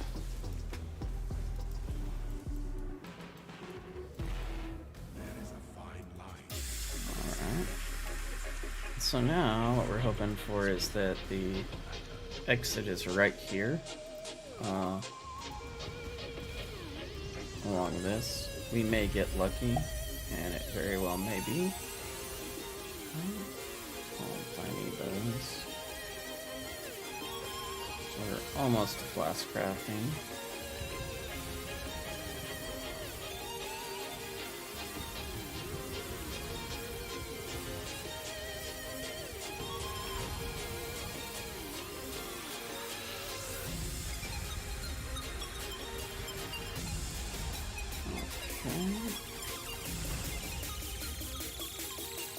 And as you can see, like, even when we just leave a totem, it kills stuff, which is pretty effective already, and that'll only get Must have time to gather. better as cast speed improves.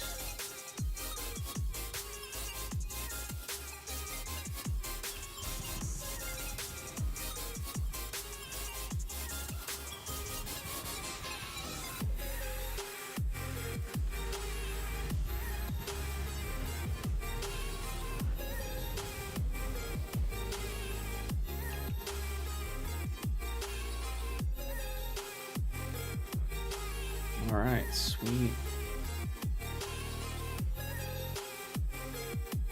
Okay, here we are, Den. And then once we get through Den, I guess is when I'll take my... I might go ahead and kill Greased, and then I'll take a quick restroom break. I'm doing okay so far. And then we'll be right back to it. Very pleased with how it is performing so far. At some point, I'm going to have to remember to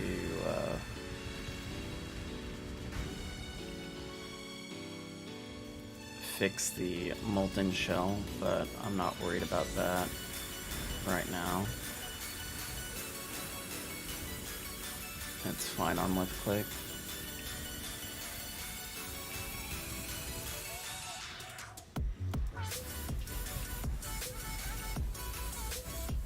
And so, but yeah, damage is in a pretty good spot, so we'll probably go for survivability for our next couple of nodes, and then probably do the regen, assonancy, and the extra totem damage. And then from there we'll go ahead and that should easily carry us up to Merc.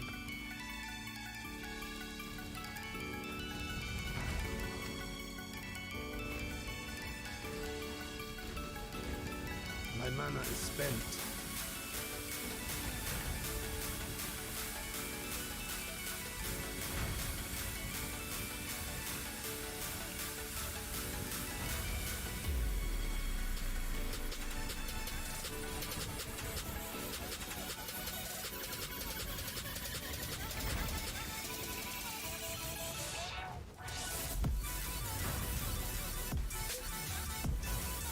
Yeah, that one bad.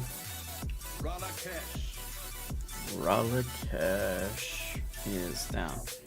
Alright, so I'm going to go into town for just a moment. I'm going to go to the restroom. I will be back in probably 2 or 3 minutes.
Alright, I'm back. Let's go ahead and get our rewards real quick. What? He's intending to keep your wits about him. And then we will... Be well. One live. Yes, there's an Esme. Keep your life to your own. I guess there's nothing preventing us from going ahead and doing lab now.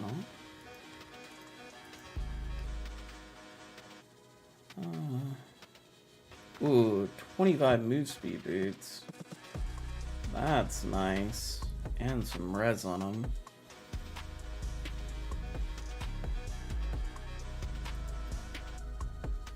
I'm okay with losing the curse. Let's see if we can get these 4 linked. Sweet.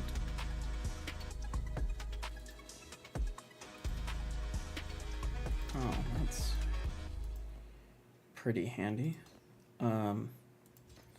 So basically what's gonna happen here is we're gonna lose our Frostblink conductivity setup, which isn't the end of the world. We do have Flame Dash that we can use.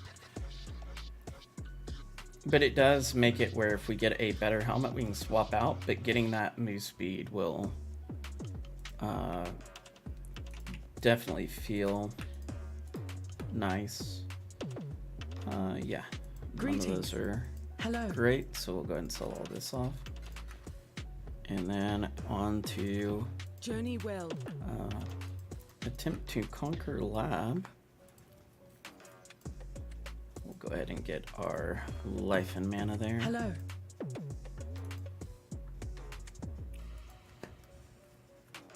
So that's pretty handy. A must have time to gather my will.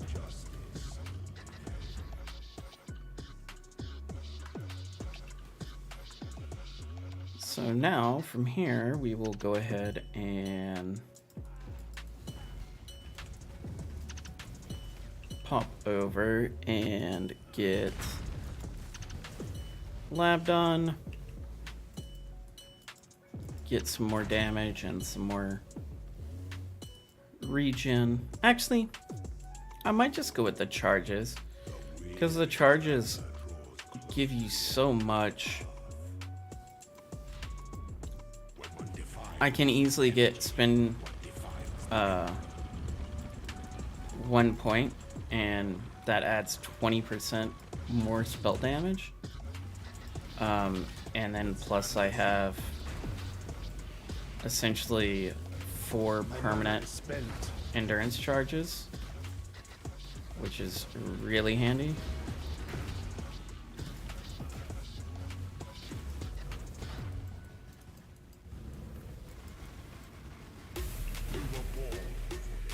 Alright, cool.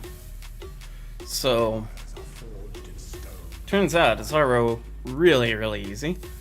Now, the first time, much more difficult.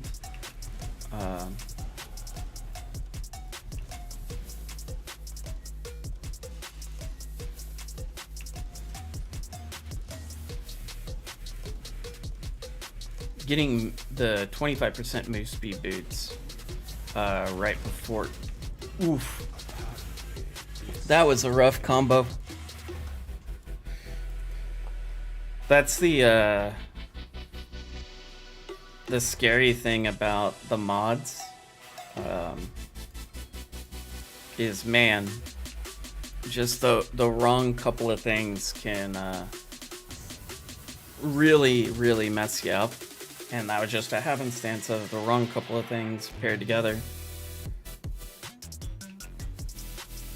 So basically what ended up happening is I got slammed low from the fizz attack, and I was being bled on top of that, and then I got the chaos spider like all within a couple of seconds of each other. And yeah, that was a big fail.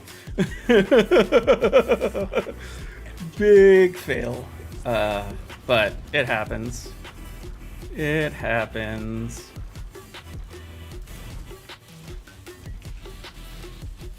Luckily, the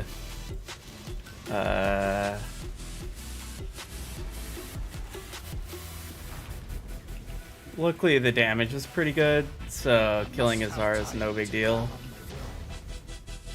The hardest part is trying to keep down the extra damage from totems, just to keep it fairly reasonable, because that's the thing about Mayhem is, like, you can go through like 6, 7, 8 zones and it's fine, and then you get one zone with one particular combination and it's just hell on wheels. And it makes Mayhem very interesting from that standpoint alone. That it can be easy, one bad combination, and oh, you're dead.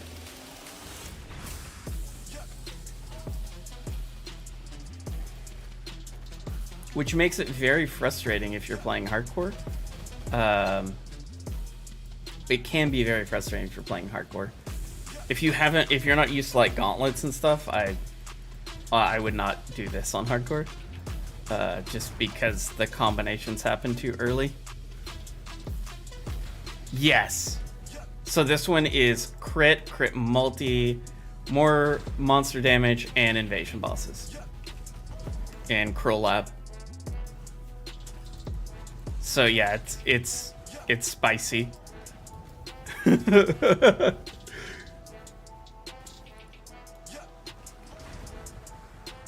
Crit is one of the scarier mods, just because there's so much small damage that if it crits, it's big damage. And then there's also a lot of big damage that is also terrifying. But yeah, everything has the nodes. So this one's exiles, more monster damage and Mayhem on hit, for instance. So yeah, lab is a bit scary. But the boosts you get off lab are very, very necessary, it feels like.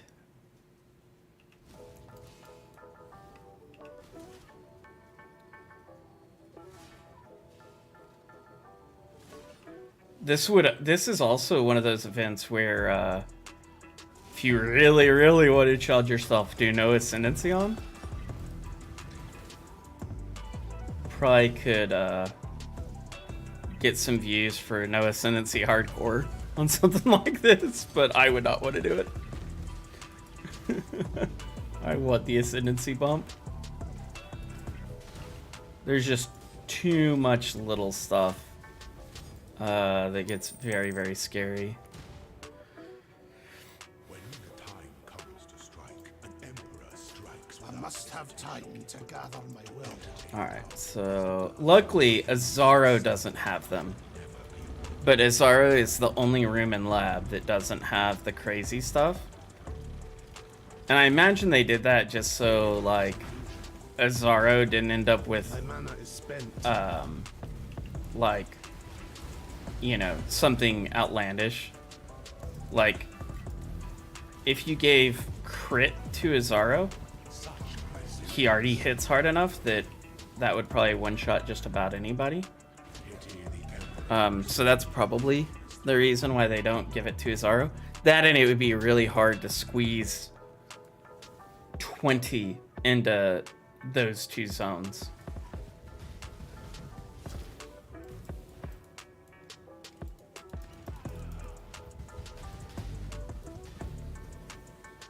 Oh.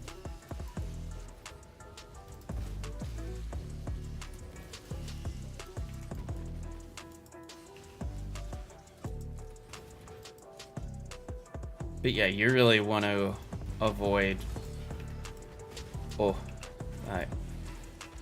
Okay, so invasion again, crit multi, more monster damage. So this one's gonna be scary again because it's crit.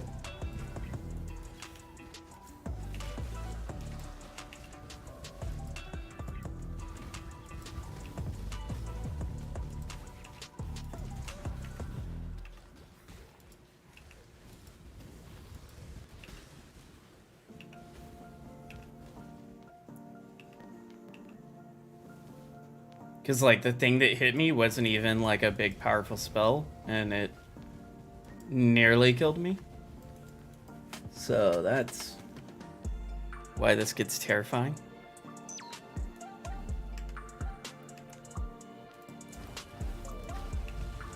Okay, this is going to be Exiles. 40 Fizz is cold, and then multi-proj.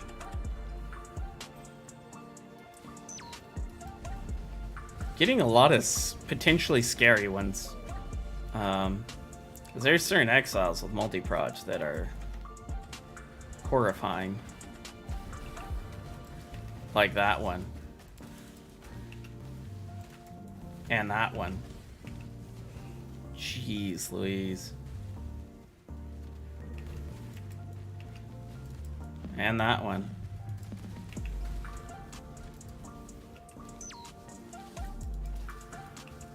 My spear is also no bueno. Hopefully we get a good dark shrine here. If this is a dark shrine, but it kind of looks like one. I must have time to gather. It is a dark shrine.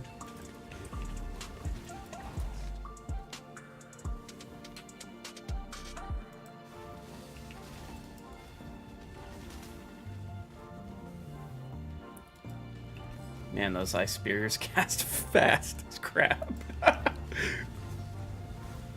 That's scary. Excuse me. Okay. Let's go in, take a quick water break, Okay, now it's just normal Zara with traps disabled. Is what that one gave us.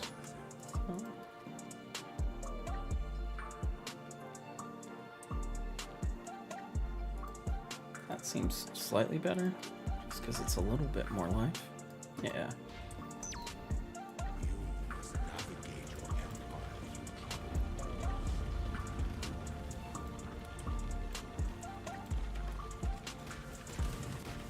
My mana is spent. Give no quarter.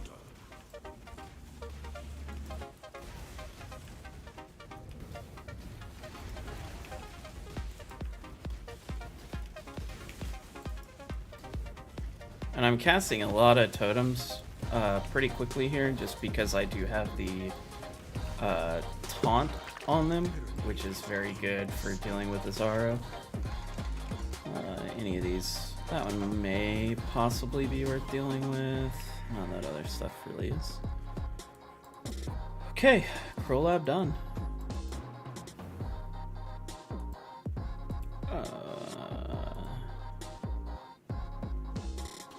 Yeah, I guess we'll just add that on, even though it doesn't really do a whole lot for us. Okay. So, for our ascendancy points, I think I am going to go ahead and get Conviction of Power, just to get that extra survivability boost, specifically on armor.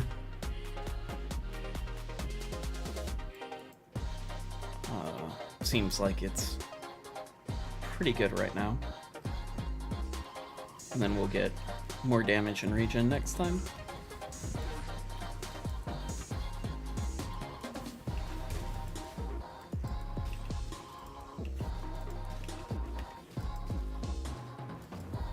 Yeah, so in general, Mayhem is not for the faint of heart.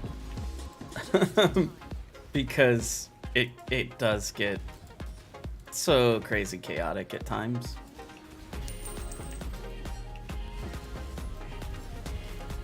But if you embrace the chaos, it's a lot of fun.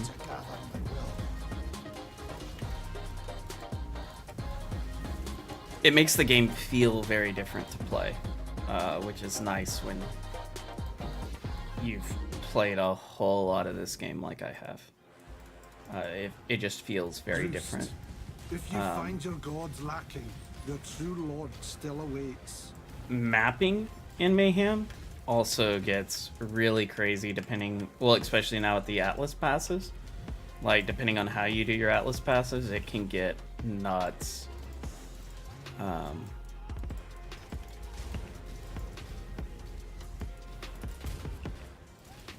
Because it gets random mods on top of your maps too.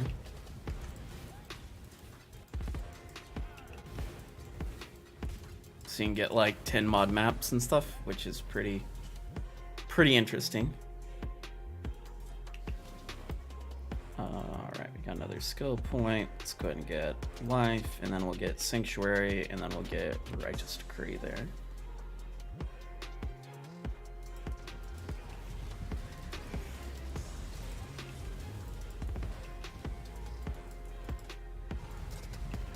But yeah, this is specifically why I went with totems for this, because of the chaos. Totems give you a lot of mobility, which is really nice with all the chaos. And these particular totems, which is Divine Ire totems, are pretty good bossers, which there's a lot of high life stuff just kind of naturally that happens, so you kind of want clear speed isn't nearly as important as high damage, in my opinion. Now, I'm sure there's going to be people playing clear speed builds,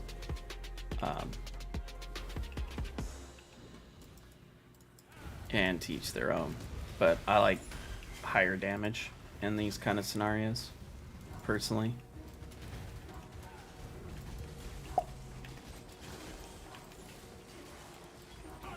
I guess the way I think about it is I don't really care about whites or blues. Like, any build can deal with whites or blues. It's the rares and uniques and the etc, etc.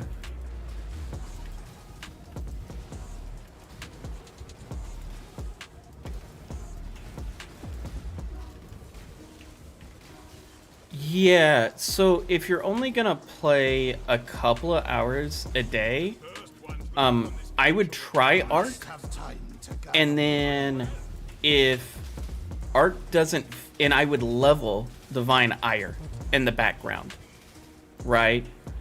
In like a Fizz the Lightning gem, because the rest of the gems are essentially the same. You would just replace, like where you would use Chain with Fizz the Lightning, or you would not even level Fizz the Lightning and just grab this Lightning Mastery if you decide to switch over. But Arc is actually pretty solid.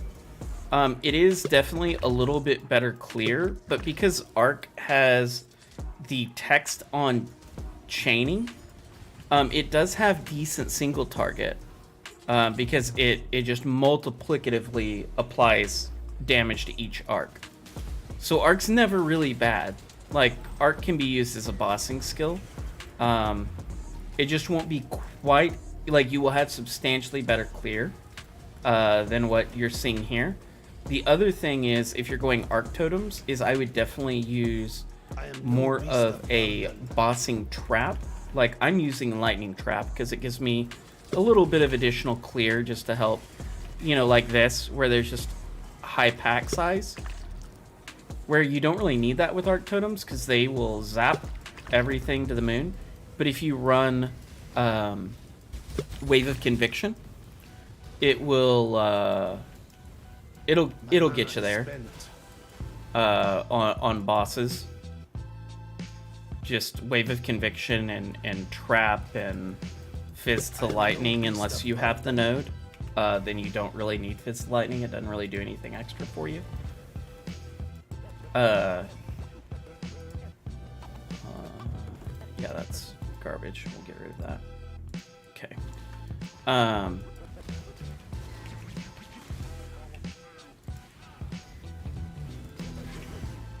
But if you do that, and then, you know, just basically LE focus, probably at that point, you can either do LE focus or control destruction or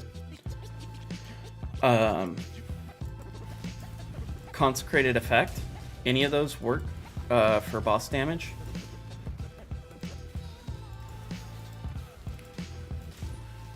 Or just trap and mind damage. That one is also pretty universally solid. Been any combination of one of those. And you'll be in pretty good shape with Arc. Just in time. Just because of kind of the mechanics of Arc are pretty good. The thing to note is that getting through the axe is probably going to take you a little while. Just because the extra mobs, the mods do really slow your progress, and you, especially early, if you get a main Hinder Flask, it really carries you. Because, like, I got Hinder on Mervel, and that fight took forever, just because I couldn't avoid anything. Because she had Hinder on hit, and I had no way of reliably removing it. So just something to kind of keep in mind, that it's just going to take you a little bit longer to do. But as long as you can get to maps in 3 or 4 days, right, at that rate, which gives you about 8 hours, which is fairly generous. As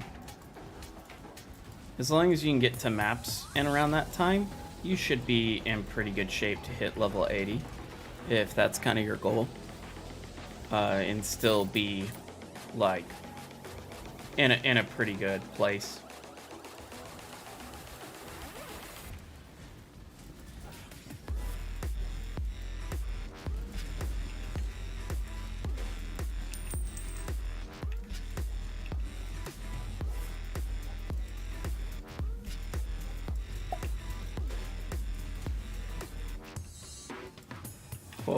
so many projectiles.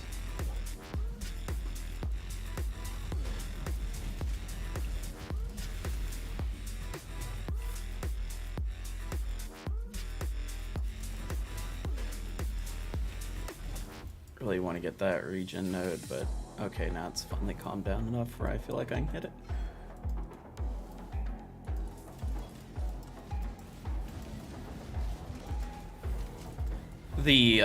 The other big thing. I am no beast Yes. of burden. So the thing with Divine, that's like 100% a cast speed deal, because like as you like Divine Ire doesn't feel good while leveling really, but once you start mapping and you have like reasonable gear, Divine Ire feels really good. Yeah, you're gone. Because it doesn't have as much wind up time the more cast speed you get. So it's definitely a to each their own I have seen thing. this Some people really like my Divine Ire, visions some of people doom. really don't like Divine Ire. But the more cast speed you get, you can Must have basically time avoid to it gather my will. almost completely if you invest enough in cast speed. And there's like cast speed nodes on the tree that are pretty close to me that I don't have. There's like 2 sets of them. I do have faster casting in it at the moment just to help with that time. Just to make it a little less tedious. But I 100% get it. I'm just one of those, like, I would rather play what I plan to play as long as possible. But Arc is actually better, I think, throughout the campaign, especially. Like, the only thing that's going to hold you back is kind of the tankier bosses or mobs, maybe a little bit, but it's not too substantial.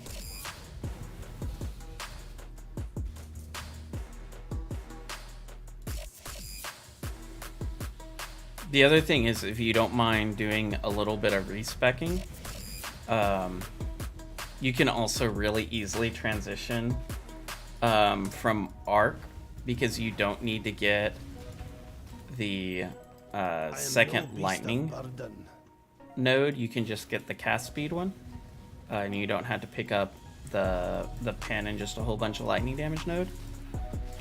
And if it's not working out for you for whatever reason, you can easily, fairly easily transition over to like Eye of Winter, which has really good clear and pretty good boss damage just because the number of hits, which is kind of handy. Anything juicy? Cast speed, but I don't know if we want to give up +1 for cast speed at this point. I think it had to be like T1 cast speed to consider it.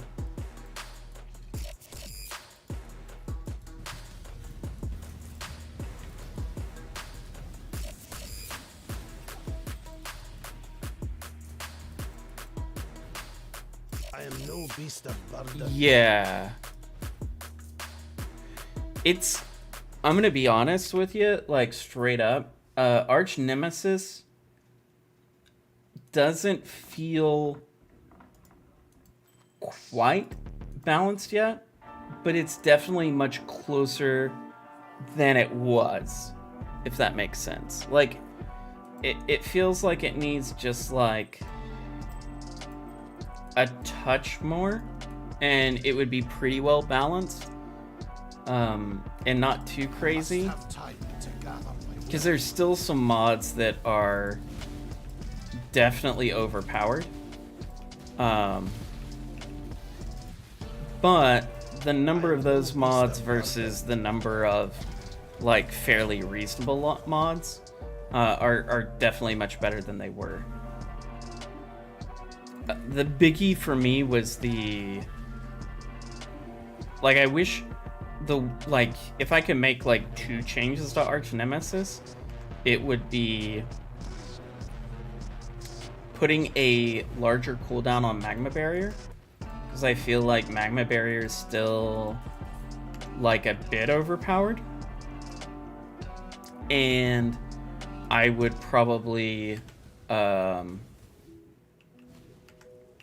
make it where like different types of mods. So for instance, if it has, you know, if you have 2 or 3 lightning mods together, they compound into whatever the best one is, and they don't, and those things that can stack don't stack, and they just get whatever the highest number is. I think those 2 things would make Arch Nemesis feel fine. And that still leaves like some griefer ones, but Magma Barrier is probably by far the scariest one for most builds. I mean, some builds, the mana one is just absolutely devastating. But for most builds, I think Magma Barrier is the scary one. My mana is spent. Like the off-screen stuff with them removing it from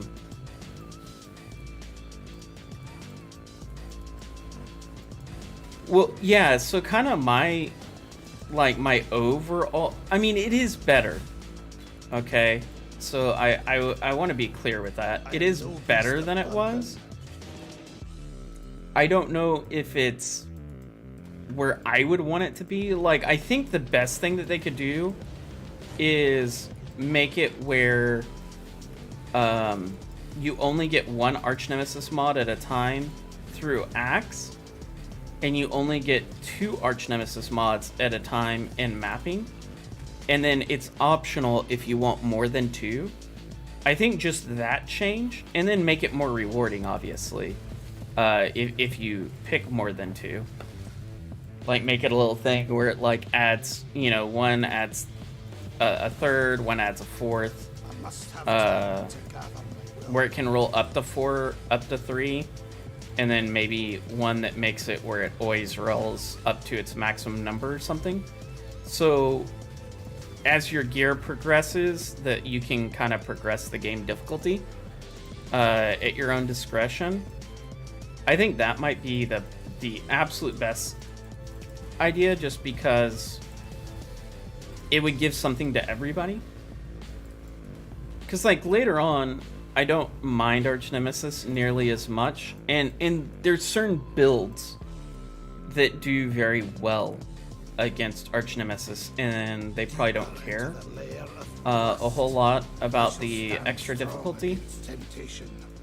But it feels like it gates really hard on defenses and damage types, which I'm not a huge fan of the way it currently sits.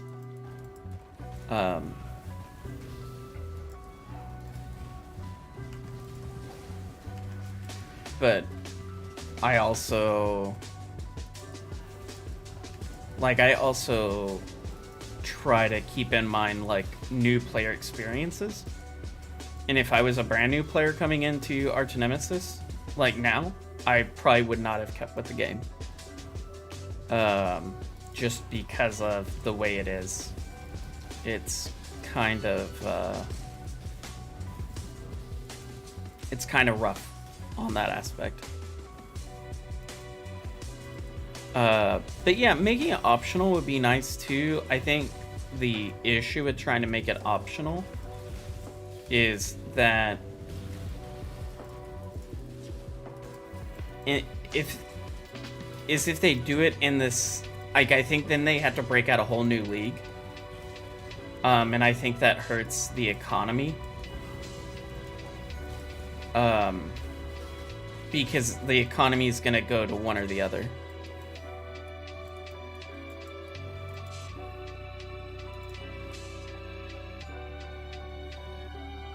Yeah, it really does. And I feel like like, so I think the easiest solution to Arch Nemesis is give us more powerful crafting, right? Like, if they gave us, like, harvest crafting back the way it was with Ritual, I don't think anyone would complain about Arch Nemesis.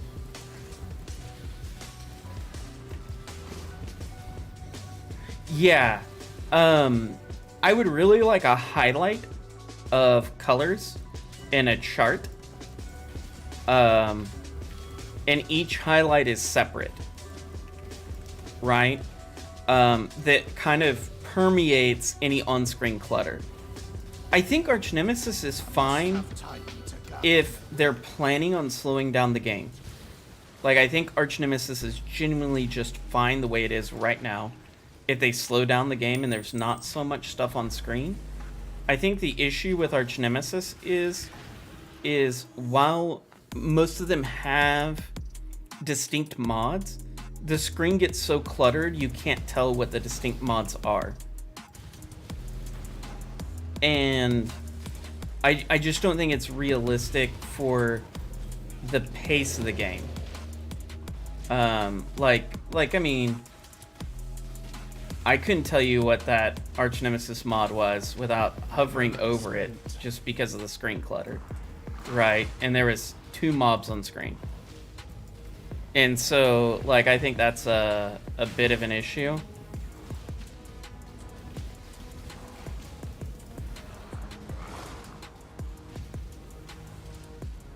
And I just think that that's kind of the problem, is that, like, sure, if you're going to remove where you're fighting maybe 5 things on a screen at a time, or 1 thing in a screen at a time, it's probably fine. But more than that, and Arch Nemesis is just not well designed. Even though it's better than no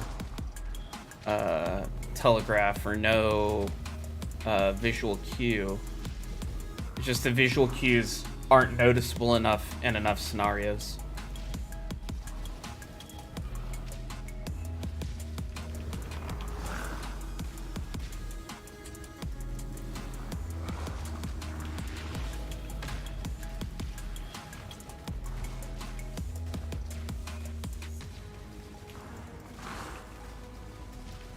This is the stuff that Arc would have a hard time with, by the way.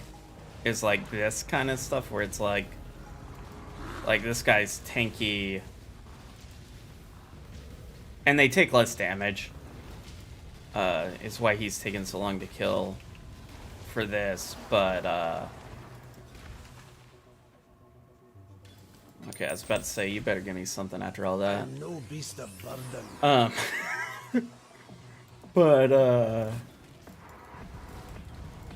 But yeah, I think it's like, it's almost okay. It's just, it's close. It's just not quite there. And I think what they're wanting, the only way to make it where it's there is to give us something that they don't want to give us, right? Like, they don't want to give us more powerful crafting. That's why they made the harvest changes. Is they want to give us even less powerful crafting. And so, like, I just don't know. If PoE 2 slows down the game a lot and it's more like Diablo 2, it's probably fine. You know, there's a max of 5 things on the screen. It's probably fine. But they just got to get rid of visual clutter to be able to really do that. And I think a lot of it is that they aren't very transparent with those kind of changes.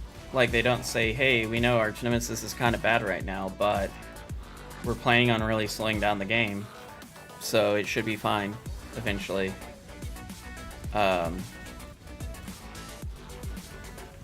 they communicate certain things very well, and then they don't communicate other things very well at all.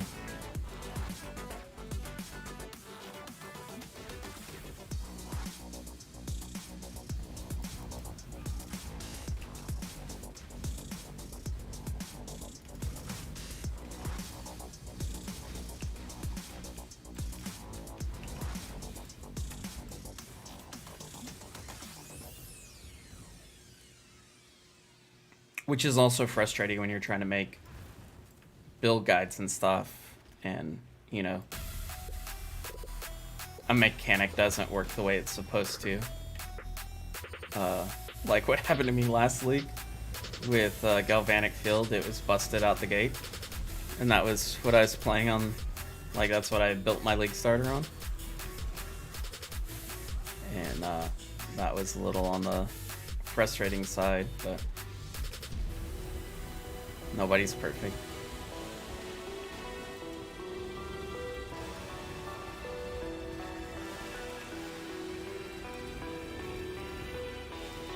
But yeah, Mayhem is like arch nemesis on crack. It's okay now. I just think that it still does need a few tweaks to work in the way the game works now, if that makes sense. Like, it is okay, and it still needs a few tweaks. Because I don't want to lie to you or mislead you anyway. It's both. Like, is it perfect, or is it optimized to the way the game works? No. Is it, for the most part, playable? Yes, it is playable, for the most part.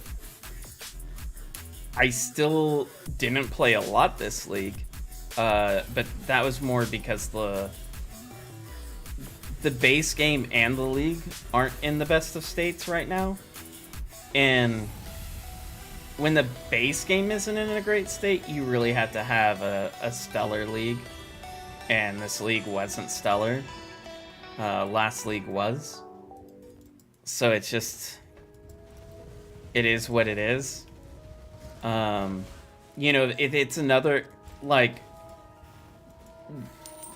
what I would expect in the changes is I would expect them to probably start trimming down pack size and probably slightly increasing rewards is what I would expect to happen in the manifesto.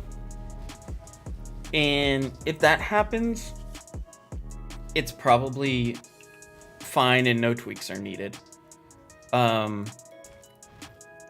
If that doesn't happen, or there aren't some changes or tweaks, it'll be interesting to see what happens. Because this league has, like, historically the worst retention rate of any league. As far as the players that started it and the players that are in it, like, after like a month or whatever, the retention rate's really, really low. So I think they know that they have to change something whether they want to or not. My guess is that, because, like, we've seen the PoE 2 gameplay, and it did have a lot less stuff on screen. My guess is they're going to start moving towards that direction, just incrementally over the next couple of expansions. And that way when PoE 2 comes out, it's not a complete shock, because I'm betting it's going to be well. very Diablo 2 like, if I had to guess. That seems to be Chris Wilson's vision of the game.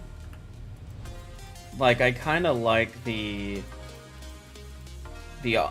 balance that they have now, where you can either zoom or you can play, like, at, you know, a slower pace, and you kill bosses or whatever.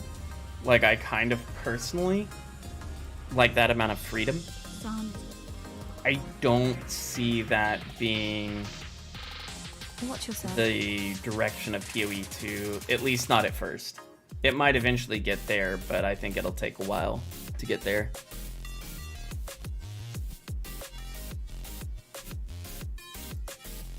So the grieving mother sleeps once more. I think where they're at at this point is all of their eggs are in the PoE2 basket. I mean, I kind of did, but not really. I think all their eggs are in the PoE2 basket from a developer standpoint. I think simultaneously, they are also hemorrhaging money that they need to make Diablo or to make PoE2 a reality. So I think both of them are true at the same time. And I don't foresee them I feel I have just going all the way in to...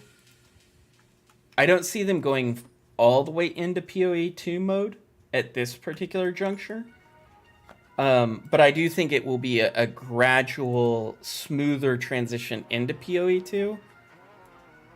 Because I think if they don't, they're going to have a very mass exodus. And they don't want the mass exodus to be on PoE2's release window. And I think they also know that even the people that are not playing currently might come back for PoE2. So they have to kind of wow at that point. I think they're going to be caught between a rock and a hard place the next couple of leagues. Specifically because of that. Because they... Like, if it was me, right, and I was designing the game, I would want it to be where we had really high player retention. And I would want it where we had, like, really... like we were keeping people and they were really solid, excellent leagues. And I would be okay with less leagues being launched. Like, I would be okay if they only launch, you know, one league every 4 months or whatever. If it gives us better leagues. Right, if they need that development time to fine-tune things, I understand. And I get the 3-month cycle that they try to stay to. But they historically have not been very good at keeping that. And I think you have to keep it at all costs, or you have to just admit that it's not working and maybe try a different cycle. Like, I would be cool with 3 PoE leagues a year. Even though that would hurt me as a creator. I mean, if they did events and stuff like this, it would be fine. But yeah, if they did if they did like three events like leading up to the announcement in the next league, and they only did 3 leagues a year, I think it would be fine. Because then they would still have a built-in, like, hype, I guess, leading up to it. And, you know, get to where it's mentioned and trending and creators are making content about it. But I think the other part of that is if the game's better, you get that anyway. Because more people are willing to stick around. And, you know, kind of just experience the league for a lot longer if it's better. Especially, like, that's the thing that always got me, is they said that, like, player retention was down in Ritual. And it might be due to different types of players. Like, I normally play a handful of builds, and I felt like I played so many different things in Ritual League. Like, I feel like I had like 6 or 7 builds that were all like really well geared. Just because it's easier to get them at a pretty good gear start point. And it was easy to craft gear. Like, if you needed something specific, even if it was like double or triple influence, you know, double influenced and specific roles, because the way it worked, it was fairly easy to make those pieces of gear. And so I felt like I just played a lot more different characters. And maybe the people that primarily just play one character didn't play as long. But, like, I put way more time into Ritual. And so I don't know. I don't know what the solution is, per se. I just know if I was them, what I would do. And I think I would just like, I know all my eggs are in PoE 2's basket. But I've also been through a lot of their big expansions, right? Like, I was around for when they did the Azera expansion, which at the time was huge. You know, I was around for PoE 3.0. Like, I've been around for a lot of these.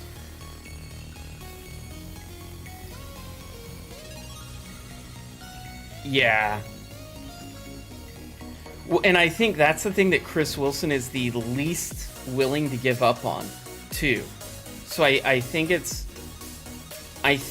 if they made crafting better, or made items better, right? If they went to smart loot, you don't have to make crafting necessarily better, right?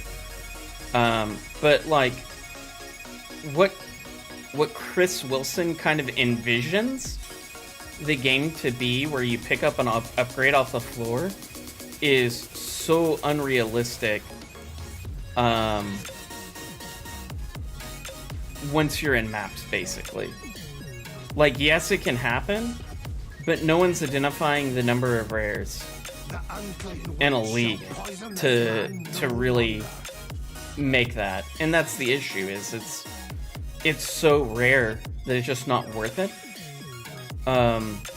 Whereas I think if you would, like, if there was either an upgrade system to your gear, right, or if there was something that made it where you did drop significantly better loot, and it would have to be significantly better. But either of those two is fine. But I think the shortcoming is that the difficulty is too high versus how fast you get gear progression. Whereas if the gear progression was much faster, or the difficulty was lowered, either or, I think it turns back into where it feels fine. It's just that gearing is at its lowest point in years, and difficulty is at its highest point in years. And I think it's that combination which is turning off people. Maybe an upgrade system would be better than just generic crafting. Like, where, you know, you could just get the rolls you want on anything, and even if they're not the best rolls, and continually work on improving the rolls and maybe increase the base type and that kind of stuff. Maybe something like that is in order. I'm not sure.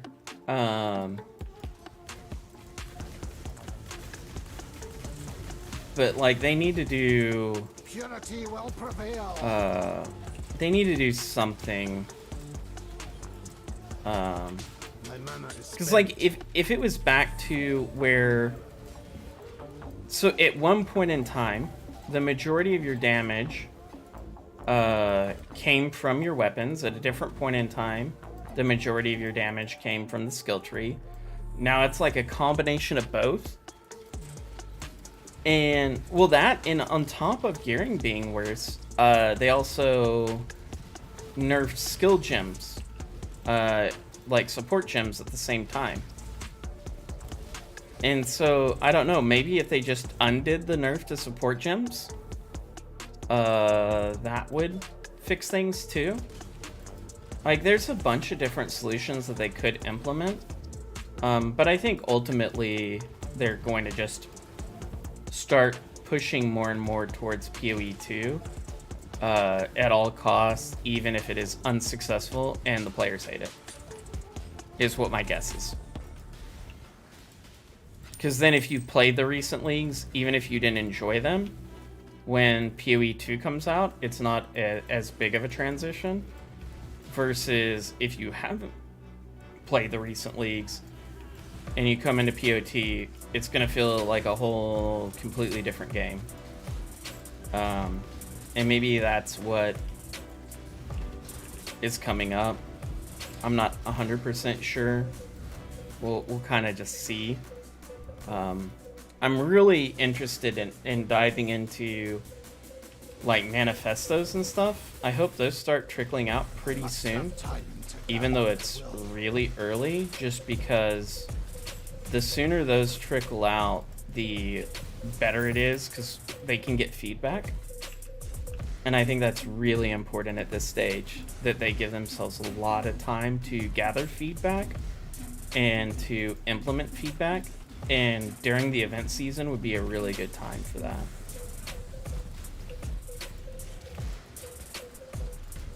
But yeah, the other reason I think Mayhem, I really want to play Mayhem is this might be the last time that we get this kind of density in Path of Exile, period. Was the other reason I really wanted to play the event.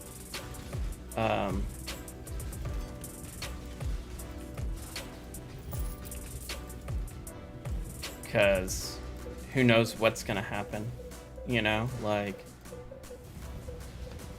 anything could happen at this point. Give it to me. I do think like what I would love to see happen personally is Arch Nemesis go into Ruthless and it out of the court game, like completely out. I don't think that's gonna happen, because I feel the other mods are just way easier to balance around than stacking mods. Like, I think that's the whole issue with Arch Nemesis is the mod stack. And I made a couple of videos talking about that. But I think really that's the root of it, because the stacking is what gets so absurd. It is better than it was with the stacking stuff, but it still happens. Child, I've seen resurrection. It was nightmarish, not beautiful. But I don't know. We'll kind of just see what comes of like the you know, the patch notes or the manifesto or whatever they're gonna do leading up to the next, and that should give you a pretty good idea if you want to skip it or if it's good. And then maybe, you know, I've also kind of got to the point where it's almost not worth league starting, because it's got so buggy lately that it's almost better to play like a week or two into the league than it is to play the first week of the league. Now I'm guessing they're not going to revert changes to Arch Nemesis. If they do again, I don't know if I'm even league starting. Because like it's just a cluster. Like why you would undo balance stuff to start off a new league is beyond me.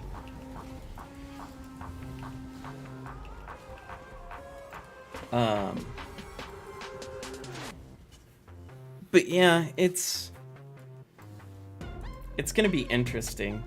It's gonna be really interesting, because it's like I have to think about it just from the financial side of things. Like I haven't bought a supporter pack in a while. And it's not that I hate the game. I still play the game. I still make content about the game. It's just I don't feel like this version of it is what I want to reward them for doing. And I don't know how many other people are like that have been like perennial supporters of the game and are just kind of like, yeah, I'm not seeing the vision yet. that makes me comfortable with continuing to invest.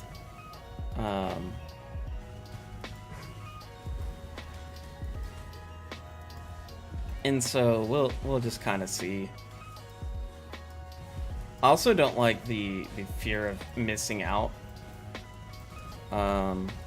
mentality they've kind of gone to. Personally, I don't like that as a business model. Like, I don't like the Kyrix Vault Pass stuff.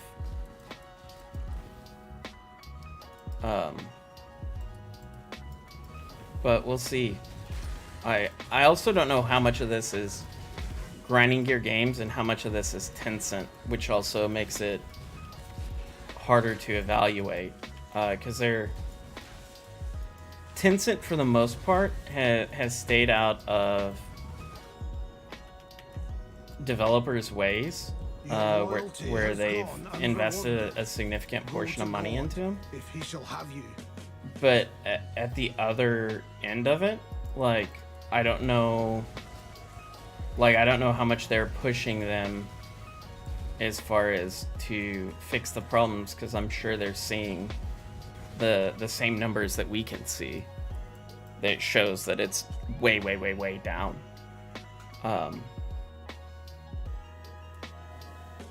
Because I feel like Arch Nemesis is just not fun. And at the end of the day, like, people play games to have fun.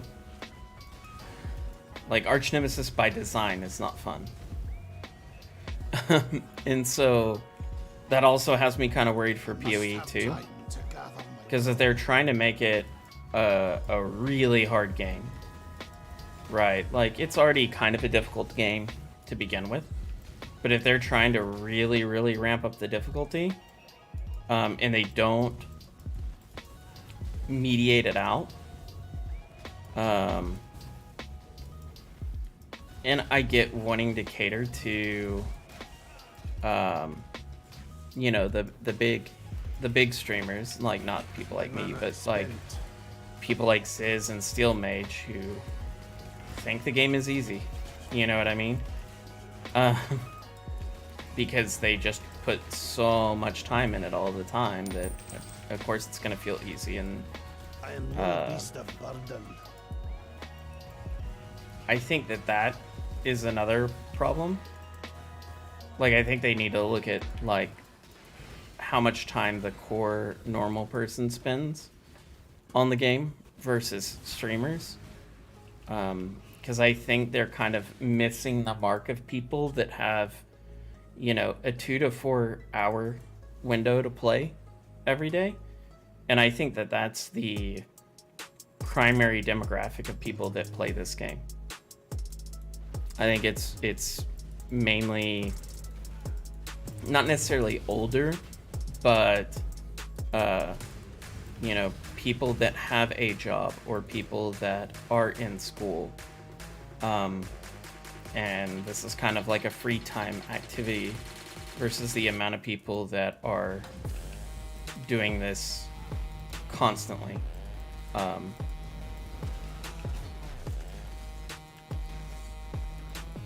And I think that's a big part of it too. Because I think it's easy to say, oh, look, so-and-so has this insane gear already, right? Or like, wow, they crafted a mirror tier item on, you know, day 3 or whatever. Which can happen. Versus, you know, oh, this person still hasn't crafted that, and they've been playing for 20 days or whatever. And I think that's a big part of it too.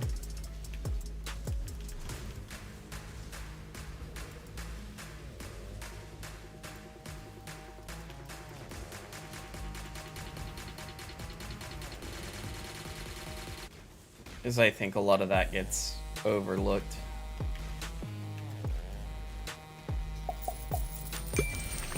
Oh, there we go, Divine Orb. I am no beast of burden. Okay, we're definitely gonna have to dump some of this stuff that's not very good.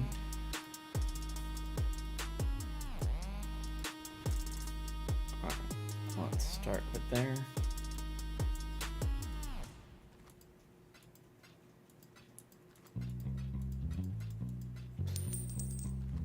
Oh, we're definitely not leaving that on the table. I already have a saber, so I'm not gonna pick up another one.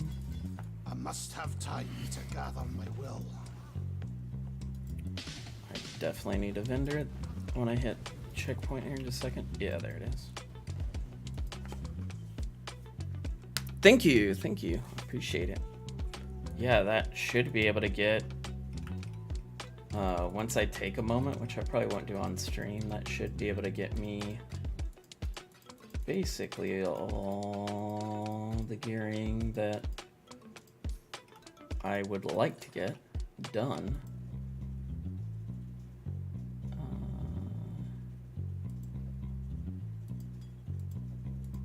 I think that's probably worth crafting on a little bit. Instant recovery. No, that's bedroll.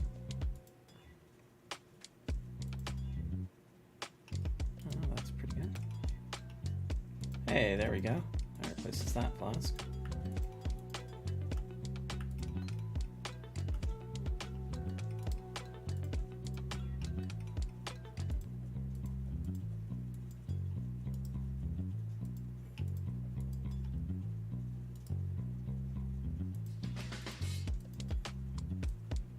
That's why you do Arcanist stuff, man, is for the divines. Tell me something.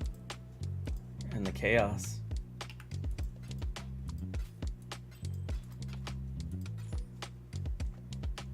Oh, that's not the one I already have. Bring me back something nicer. Guess I could see what we got in our little strongbox thing.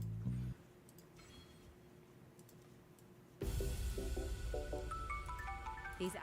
I've been my Telakora. Get these.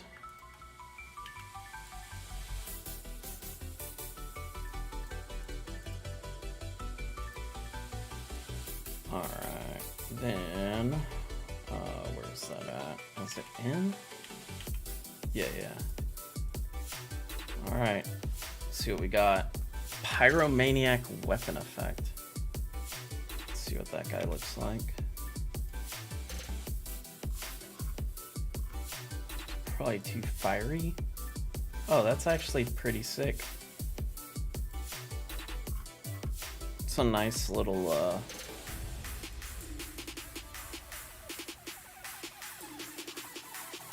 orangey fire. I like it.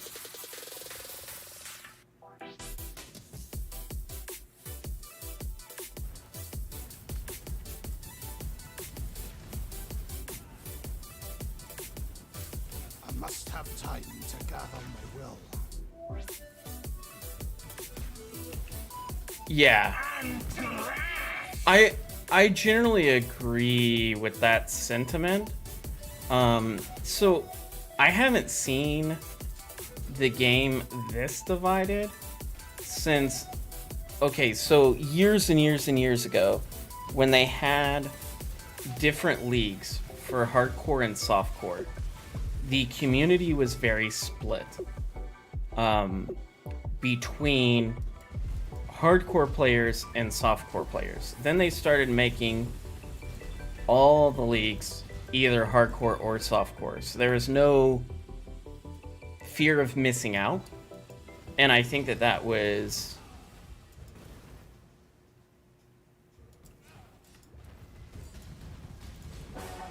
Yes. And I think that we're getting back into that with Arch Nemesis, which I think is detrimental for the game. Because you don't want to alienate a large swath of your fan base. And they've done that pretty consistently.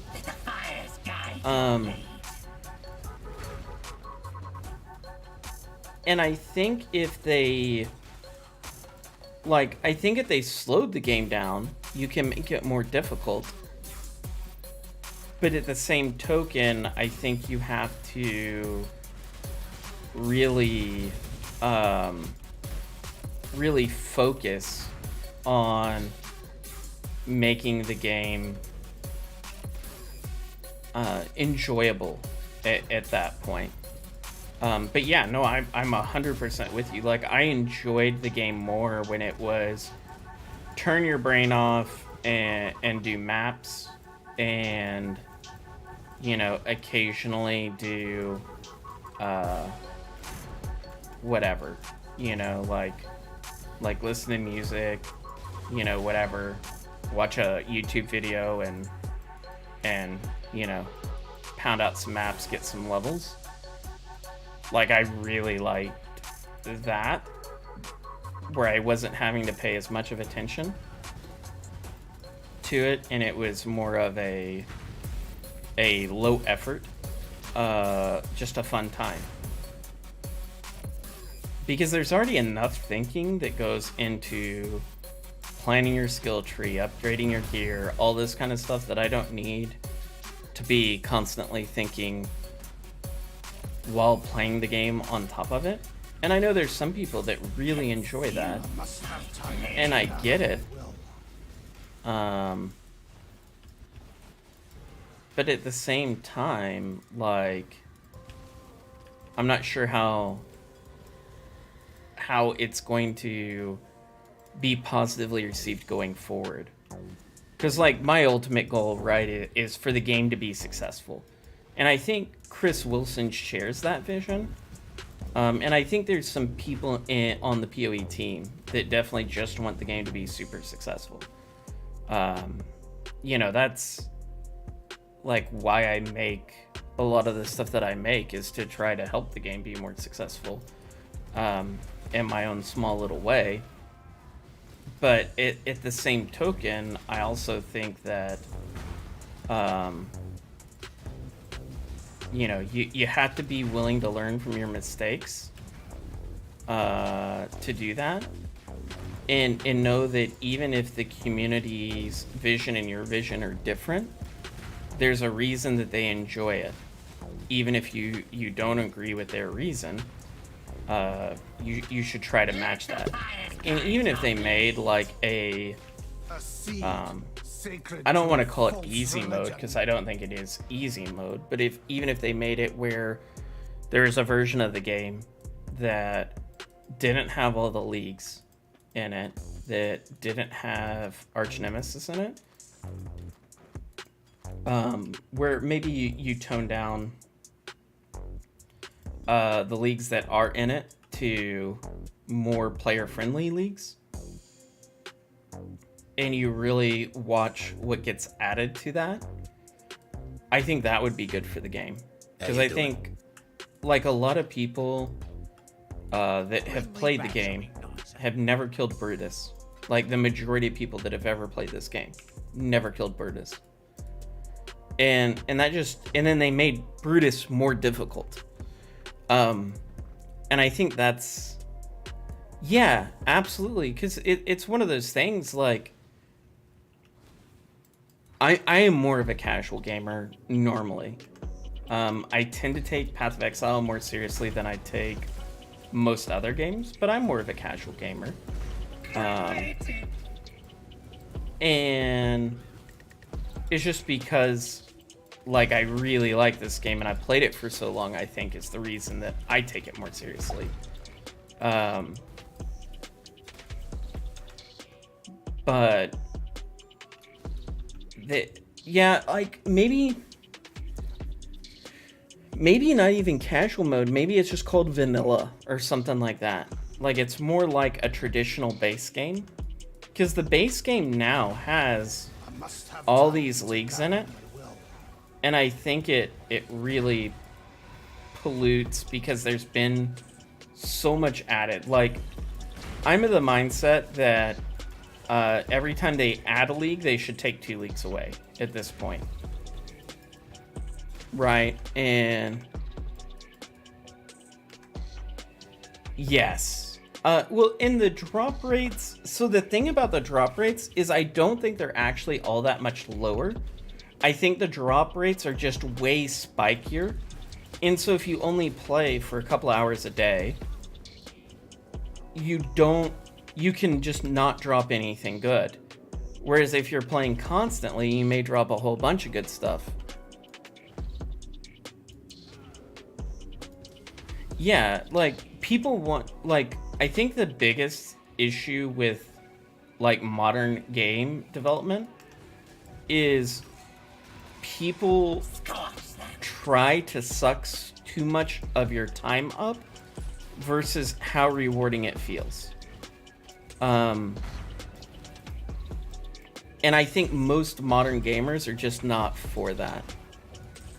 People are just in general busier than they used to be, and I think that's really negatively impacted this game in particular, with some of the recent changes going back to like 3.15.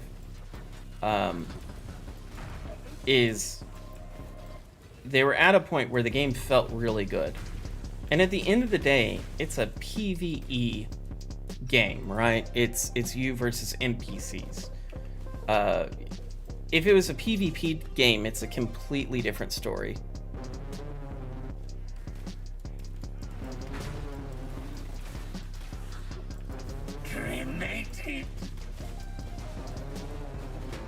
Yeah, well, and so the thing with, like, Ruthless, see, Ruthless to me sounds fun as far as when I'm tired of the game, right, or if I felt burned out. Ruthless seems like a good alternative, just because everything matters. Like, any minor gear upgrade is a big deal. It's kind of like solo self-found in a way, which I don't think is a bad thing necessarily. But at the same token, like, I don't think I could play Ruthless for more than a couple hours a day. Whereas, like, even Mayhem, I can put in some time. Right, I can put in a good 5, 6, 7 hours into Mayhem a day. Even though it's crazier, and I still don't play it as much as I would play, like, a normal launch event. But I can really sink some time into Mayhem. But at the same token, I also know when I'm starting to get frustrated and when it's time to walk away. I'm pretty good at that part of it, of managing that part of it, I should say. Of like, okay, this isn't helping, I'm just gonna take a break. And I'll come back to it later. Because I'm just getting more and more and more frustrated. And so I think if you're only putting in a little bit of time and you want it to feel like you've really accomplished something, I think Ruthless is good for that.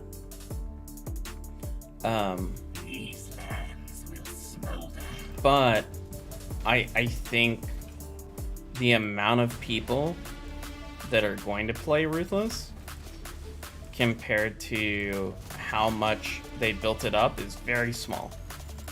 Because I think a lot of people are going to play Ruthless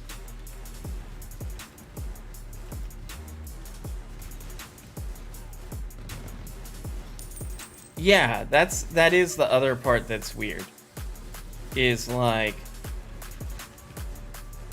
sure, make Ruthless and then make a more casual version of it, and then make the normal, which is in between the two, and that's perfectly fine and everybody's happy. But I think they are catering. I think the idea behind Ruthless is trying to cater to the top X% of people, you know, the top 1 to 5% of people, and I think it's more the top 1. Whereas a more relaxed, a more toned down version would cater to like 50% of the player base, and I don't understand it. Right, just from an economic point of view. Right, like why not make the old, like, why not give me a zoom, like, I can turn my brain off and just enjoy the game version, which I would happily play, a lot more than the current version of the game. And then, yeah, give me a really, really difficult, if I'm just in a masochistic feeling or whatever, give me an ultra difficult version. And, you know, and I kind of see hardcore as that anyway, just because there's so many one-shot mechanics now.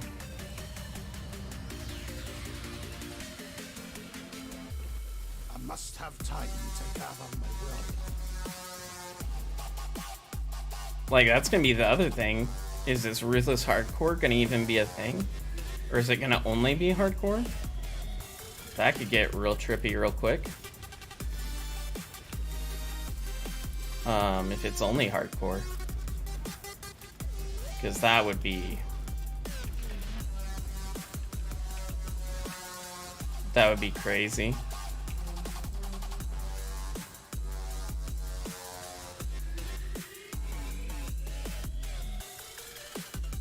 Yeah, like, well, I think it's just a... I think people have this idea that people want really hard games because there are some really hard games that sell extremely well. But the thing about the really hard games that sell extremely well is that they are slower. They take a learned, I guess the best way to phrase is like they have a very steep learning curve, but once you get it, you get it. And then it's just figuring out the bosses or whatever. And so like Dark Souls, for instance, has really good mechanics behind it, whereas this game doesn't really have great mechanics behind it. And a lot of this stuff seems very unfair in this game because it happens when you can't see it really coming.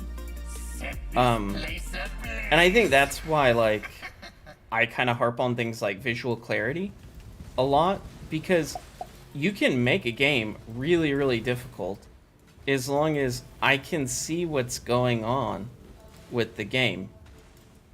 And then if I mess it up, it's on me. I messed it up. Which, like, there's things that I am no beast of they've done like that over the years, and have been very successful with, and there's things that they've done over the years that have not done that at all and been very unsuccessful. But I think a lot of it is just the density now is... it's too high for them to do anything about visual clarity until density lowers. And I think their worry about visual clarity, like, and really reducing that, is I think they have a fear that if density gets too low, that will also alienate people. But you've already alienated people. You might as well at least try to fix the problem, even if it's not successful. I think people give you a lot more credit for attempting to fix it than staying silent, which is kind of what they've done recently. And I don't think it's a good... I don't think it's an overall good look for them.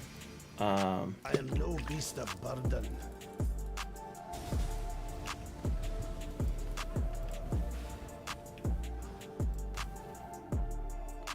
No. I don't think they're afraid of that. I think it is... It burned with fires lit by cruelty and neglect. I mean, I already think Ruthless is gonna be such a small percentage of the population. Like, I would be amazed if 1% of the player base played Ruthless. I would be amazed.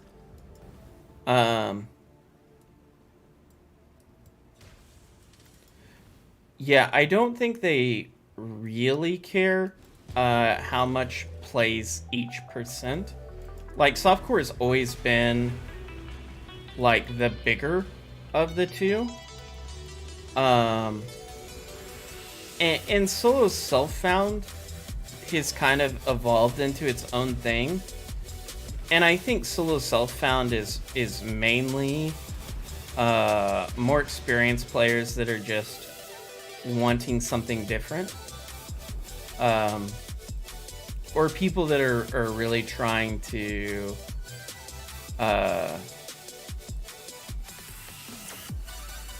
do something that is maybe a little different than what they typically do. I think it's really where that comes into play. But I don't think they necessarily care. And I could be wrong, and Ruthless could be like a thing. I just don't see it with, like, especially with their more recent boss designs, like from Maven forward.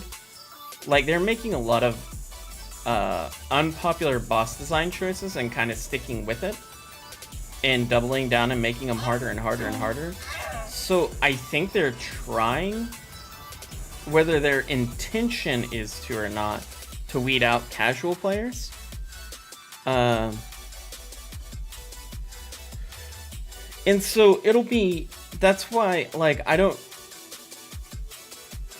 know if it will be, I don't think anything is going to be apparent until PoE 2 releases.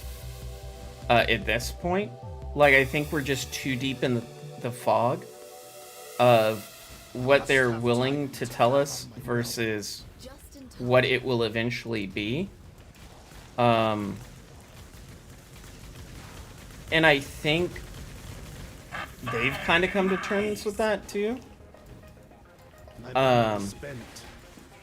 And that's why they've kind of just stayed silent on a lot of stuff. I don't know if they're intentionally alienating casual people, but a lot of their decisions are in turn alienating casual people, if that makes sense. I don't think it's intentional though. I think they thought it would be fun, even though it's, I don't know if they thought that Arch Nemesis would be a welcome challenge or what at this juncture. I think for simplicity's sake, it's a lot easier for them to keep Arch Nemesis at this point and figure out how to make it work. Right? Just for their own frame of mind. I think it's basically necessary. And so, like, I'm kind of just letting that one go. Like, I hope that it gets to the point where it is more casual friendly, genuinely, because I think the game is better when it kind of caters to all people.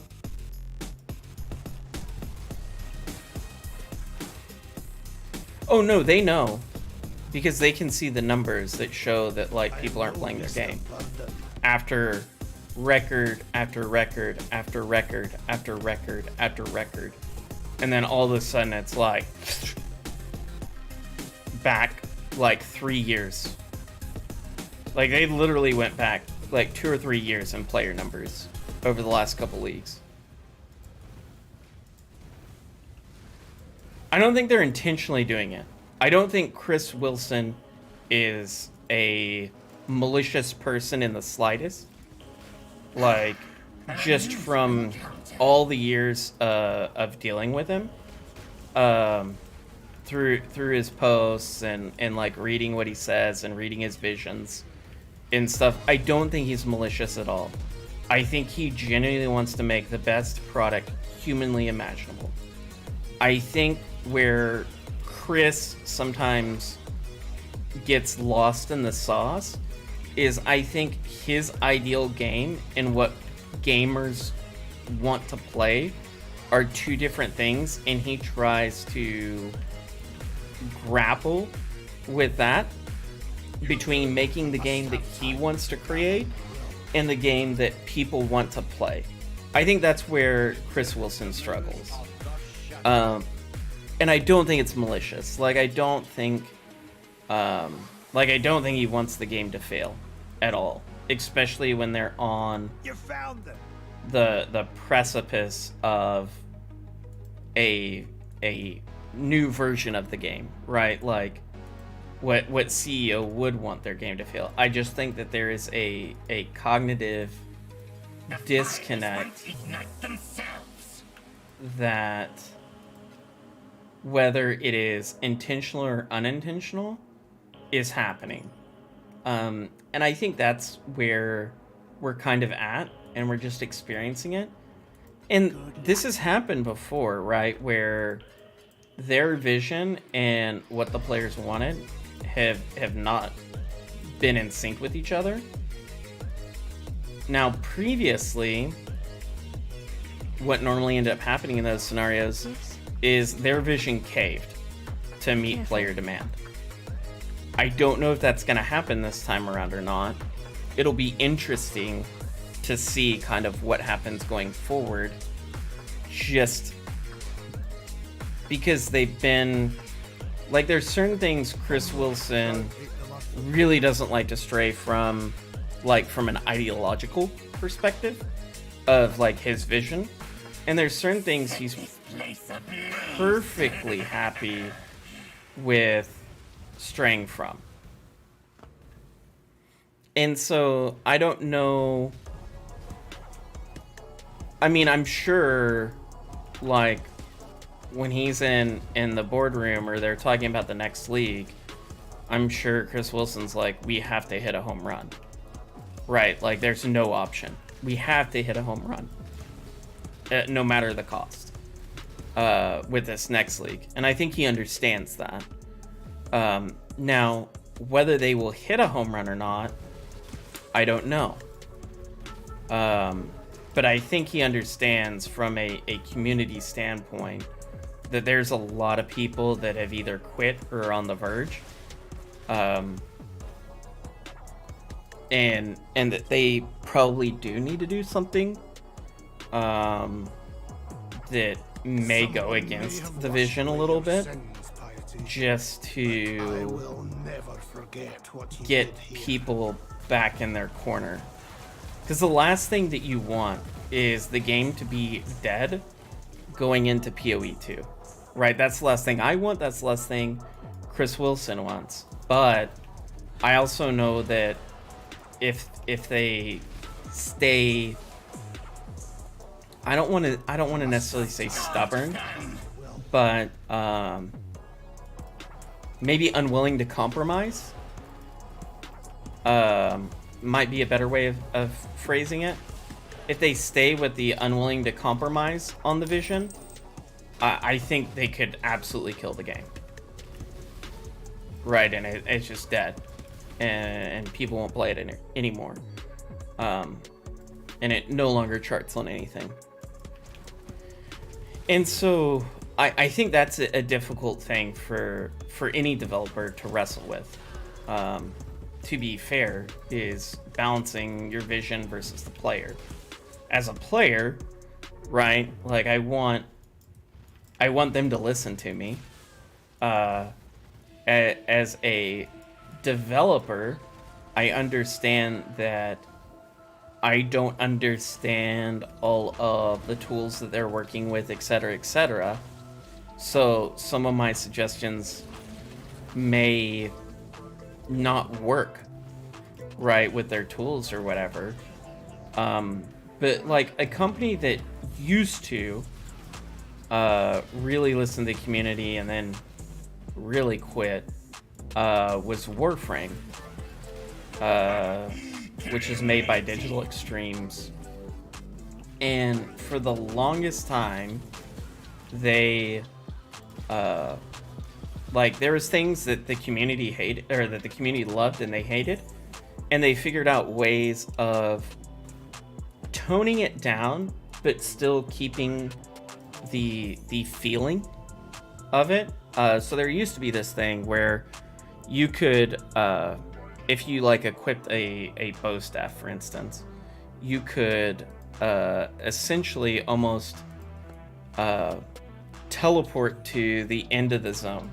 And their zones are fairly big, but it is very fast to travel throughout that. And they thought that was busted, but they liked the idea. So they kept it in well past when they would have wanted to get rid of it. And then what they ended up doing was giving a... like, they changed it where your character could just move really fluidly with a bunch of combinations of buttons, right? So it wasn't that you just could easily do it like before, but with enough skill and enough practice, you could move around and really zip around very proficiently. And so they modified it so where it worked better for the game, because it was literally a bug that the player base just loved. And I think that's something Path of Exile could really learn from. Like, people like really fluid, fast movement. Right, that's... modern gamers like that. And so, I think if they would just turn up movement speed by, like, a fairly large margin. So, like, what we perceive as, like, 35 move speed boots, if that was baseline, right, as far as your movement, and then it just got faster from there, like, I think that would be a slam dunk hit for the player base. And I think that would really change a lot of people's perception of the early part of the game. That, or maybe do something to really massively increase like base attack and cast speed. Like, I think if they just turned those kind of numbers way up, where it felt more like end game early on, and then when you got to end game, it was, you know, godly. I think that those kind of changes would be very well received right now. I don't know if they will do that, but like, if I was Chris Wilson, that would be something I would consider, is like, hey, look, everything else is getting spicier. Why don't we make it where player movement is really, really good, and see what happens if we just make movement, attack, and cast speed really good from the onset, where the game feels really fluid. Because this game does scale well with going very fast. And if they took that at a much earlier approach... Well, I think they do try to meet in the middle. I think they just take a while to meet in the middle. I think they do a lot of small incremental changes, which eventually feel good. Because normally the game ends up... like, they normally overcorrect. They normally either overcorrect and it kind of ruins things, or they make a bunch of small changes until they get it where it feels right. They're really bad about actual balance, like, historically. Like, it's either not powerful enough or it's way too powerful. They normally just really struggle with balance for whatever reason. I'm guessing it's mathematics, because they put so much math into the game that mathematically it's just very hard to balance things, is what I'm guessing it is. Because nothing is... like, in most games, everything is percentile based, right? So it's very easy to balance because you just match the percentiles, right? Whereas here, it's like, you need a formula to balance anything. And so I think that does change things quite a bit. And I think that's why it does get, like, out of whack so easily. And I also think that's what's wrong with Arch Nemesis, because it is large percentile increases and they stack. And so, like, it's multiple percents on multiple percents on multiple percents is why they get so scary and so ridiculous so quickly. And so I think that a lot of it is just how complicated the game is. And who knows, maybe PoE 2, they do really massively change the damage calculations. But if you think of all the ways to scale one specific skill in this game, you know, in all the different ways you can scale it, it's insane, no matter what the skill is. And so it is a very finite balancing act, and it's almost impossible to get right, which is why every league, there's a handful of really good builds, and then there's a bunch of mediocre stuff, and then there's a bunch of bad stuff. And it's because that finite balancing is so hard between everything. And so I don't think any of it's intentional. I don't think there's... I just think that it's very complex, and it's a lot more complex than they like to admit, to balance things because the way they have it designed. You know, and they probably need to simplify stuff in PoE 2. I'm hoping they simplify stuff. But even if you look at the skill tree, like, the skill tree is crazy now.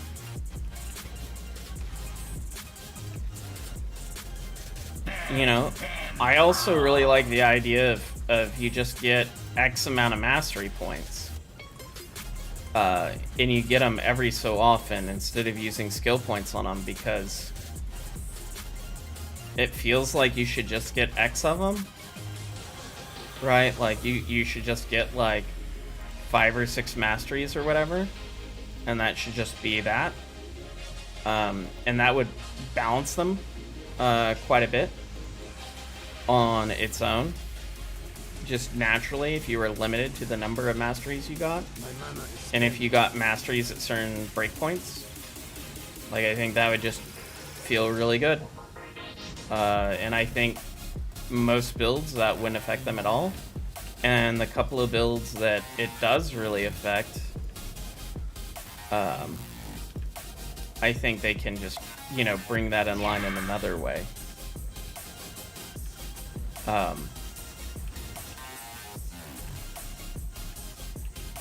But I think that's what the problem is at this point, is it's just too complex, and they need to dumb things down for their own sake, so they can balance stuff, and so they can, you know, really get things in line with one another.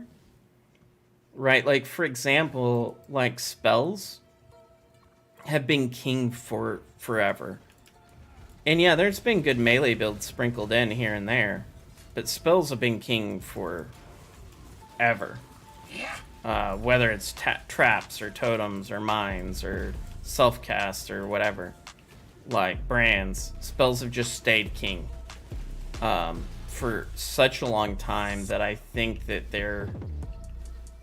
Like, what I'm guessing is PoE 2 is either going to be really balanced, or it's going to be really, like, melee favored. It would be my guess. Just because spells have been good for too long. That's the other thing, is, like, if you don't like something about Path of Exile, like, wait 2 years and it won't be a thing anymore. Or it'll be replaced by something else. Just because the way they do it is they constantly, like, nerf things into the ground and then build them back up. Like, Energy Shield hasn't been good for a couple of years. Comparative to life with armor, etc. So I wouldn't be surprised to see Energy Shield and Melee be really good at the start of PoE 2. Like, both those be just way the best thing. But I think they're also hesitant to make those way the best thing, just because when Energy Shield is the best thing, it seems like people get through the bosses and stuff at much faster paces. So, I don't know. I would really like to see that, like, it's a very balanced approach to everything, is what I would really like. Like, if I could have one thing on the PoE checklist, like, even if they slow down the game, is if everything's kind of balanced, I'm okay with it. Where I can play whatever, and it's pretty good. And then there may still be, like, a best thing, but it's not such an astronomical difference between the best thing and kind of whatever. I think that would be really, really good for the longevity of the game. Because I think that they've catered to this. I only want to play the best build, and I want to play something different every league for a really long time, and I think it's hurt them in a lot of ways, because the really hardcore min-max people are the first people that will leave your game. Like, if they don't like something, they just won't play it.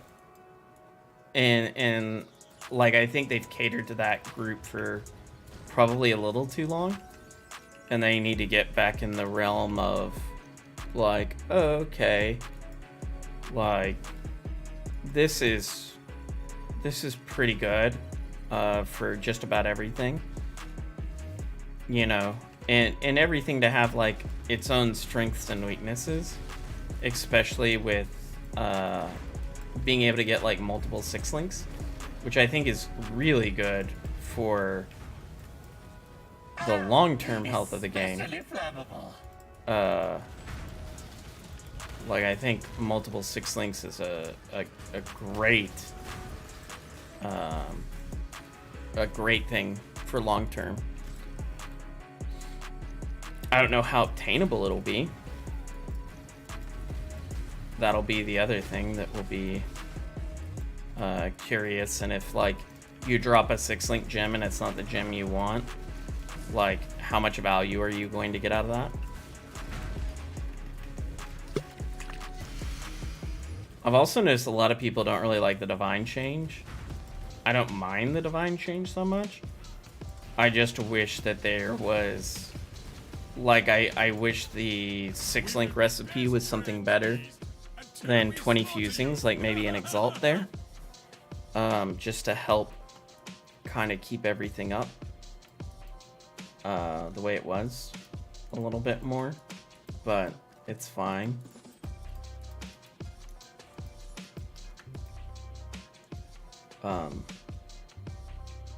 But yeah, it'll be interesting to see what happens over, if nothing else, it'll just be interesting to see what they do over the next couple of leagues, because I think it will be telling to what is going to happen in PoE 2. Like, if they start really slowing the game down, like, expect there to be, like, a handful of creatures on the screen at any time in PoE 2.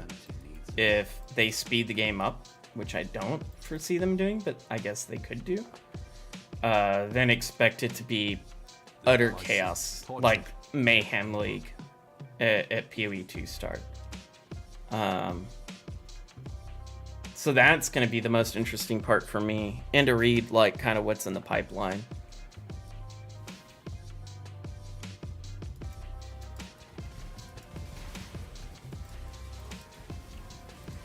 Because I think if they just said, hey, we're doing all this stuff to gearing and reducing density and all because we want it to be a smooth transition, like, I think if they would just say that, people would understand, you know, that they're trying to make it where they give you the best product once it happens, and that they can test some things. And I just think that they don't want to admit at this juncture, for whatever reason, that PoE 2 is going to just be a completely different game than PoE 1. Like, I don't think they want to admit that.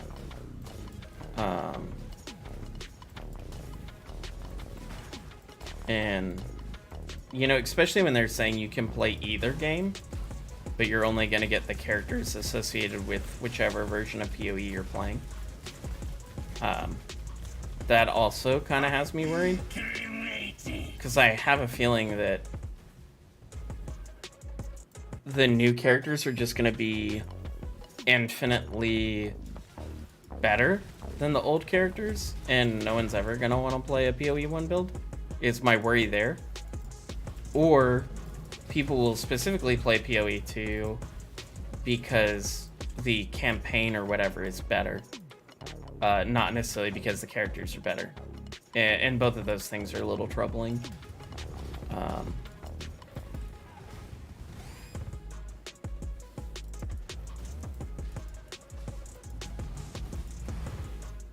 I think the other thing that would be really cool as far as like a wish list item is if in PoE 2 they had much bigger acts, kind of like all akin to like a Diablo act, where it's like 1 through 5 of these acts is like one act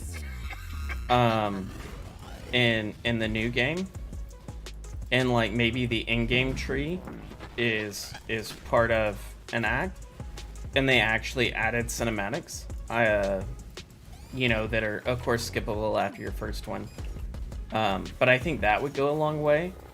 Like if they would actually develop like 4 or 5 cinematics that really explain like the lore and what's going on. I think that would really help bring the game up to speed a little bit more. And maybe like do a couple of those even for like important lore-wise bosses and like what's going on.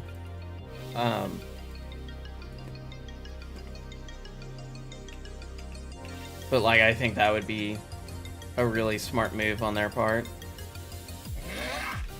because like modern day games, even in this vein, just have that stuff. And the other thing like a lot of people forget about is this is an old game. Like this came out in like 2007, so it's not like it's brand new or something. I know I've been playing it since like 2013, so I've been playing it for a while. And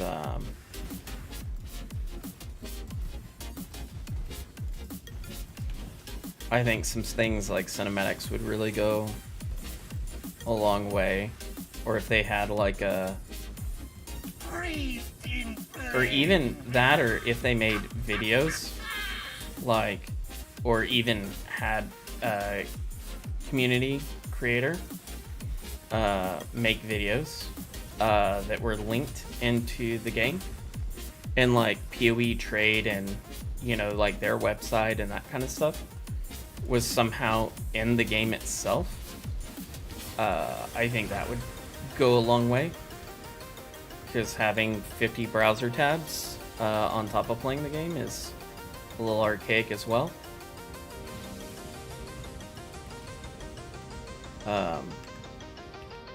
But I don't know, it'll be interesting. It'll be very interesting to see what they do, because it's either going to revitalize the game and they might bring in people that haven't played before, or it's going to completely kill the game, and I'm not sure which at this point. Because it seems like it could easily go either way right now.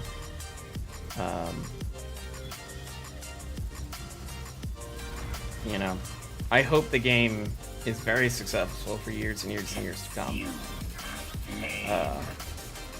But we'll just have to see what they do. I don't have the same hype level of this next league that I normally have. Like, I was excited to see that they were taking more time. That's what I was excited to see. Like, oh, maybe they're gonna fix more stuff and it'll be a better experience. That'd be great. But it might be that nothing really changed about the league at all. And they're really just pushing it back to get demographic numbers, which I can see that too, just from the business standpoint. And so it'll be the next year for this game is going to more than likely make or break it in one way or another, whether it's for good or for worse. So that's kind of good and kind of frightening all at the same time.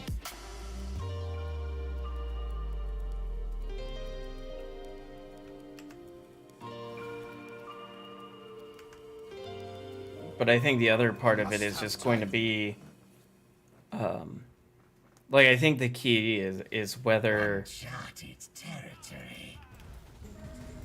they are willing to compromise the vision to give what people want as far as players.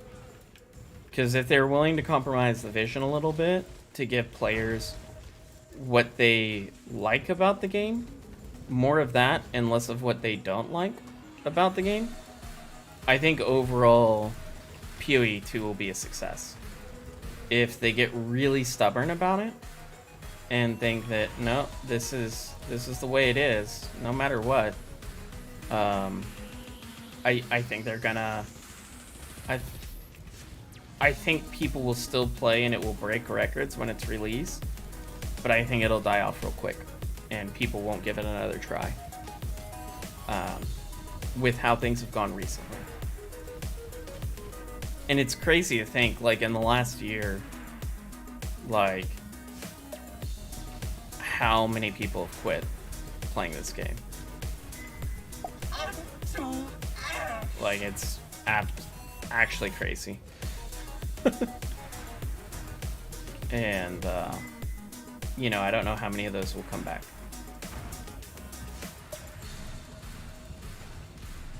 And who knows, maybe all of them will. And everybody will give PoE 2 a chance.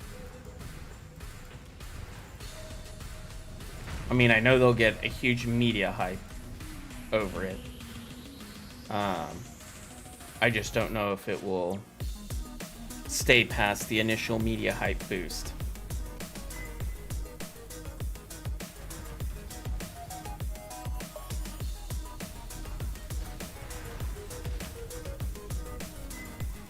But I really hope it does. Like, it's definitely in my best interest that the game's good.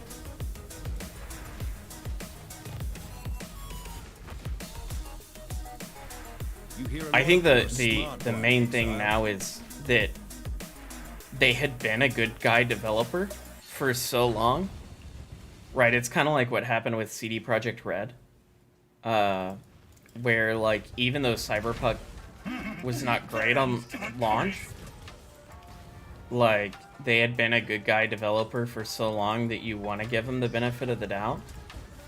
I think the problem is now that Grinding Gear Games has kind of sold themselves out of that benefit of the doubt in the last year, where now people are just like, oh no, if PoE 2's bad, like, I'm outie. And that is terrifying to me. Because I think that's a lot of people's kind of core feeling. Is like, this better be insane or I'm not playing anymore.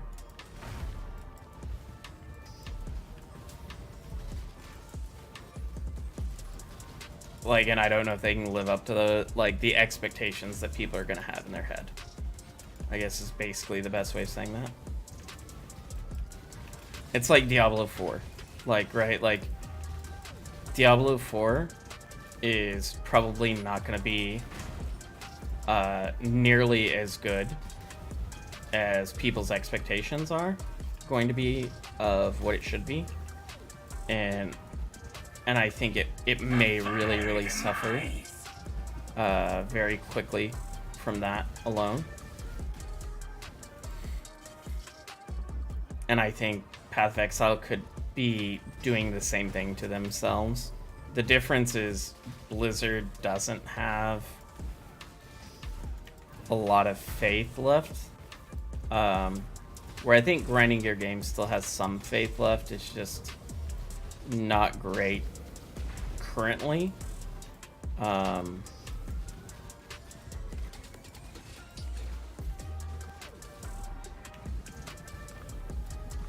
But we'll see.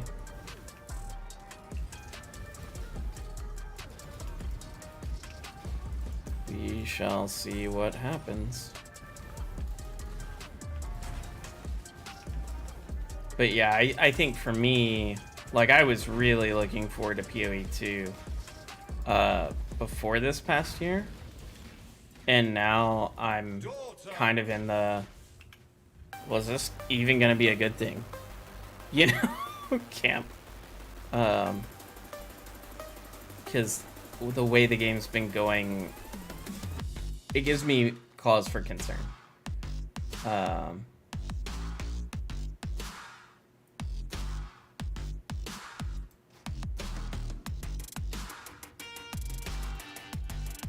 And so, well, I'm now in the just, okay, well, we'll see what happens. If it's good, great. If it's bad, you know, I may be looking for something else. I hope that's not the case. But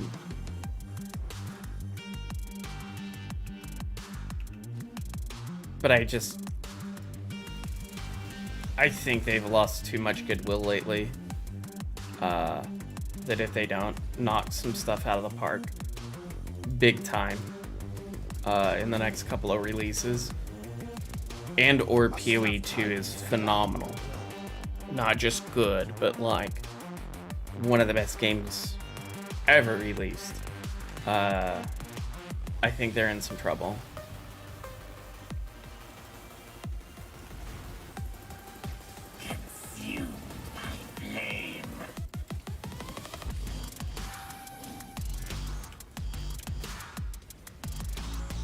Now, here's the other thing that may be happening behind the scenes that I wasn't really thinking of beforehand, but could Tencent be really pushing them to make changes that maybe aren't popular? That could be the other part of it.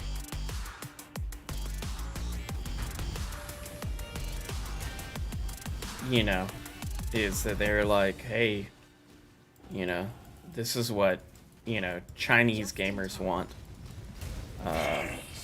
And so maybe they do more of that kind of stuff, which is terrifying.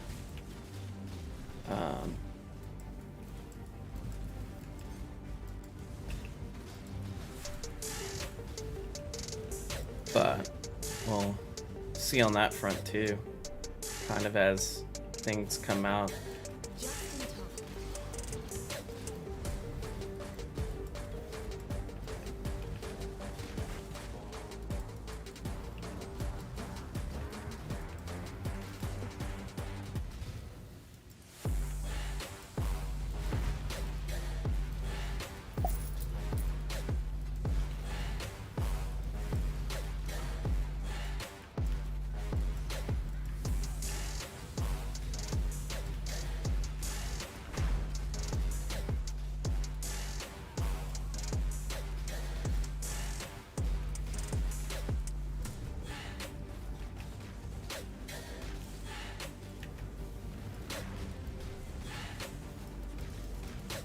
My mana is spent.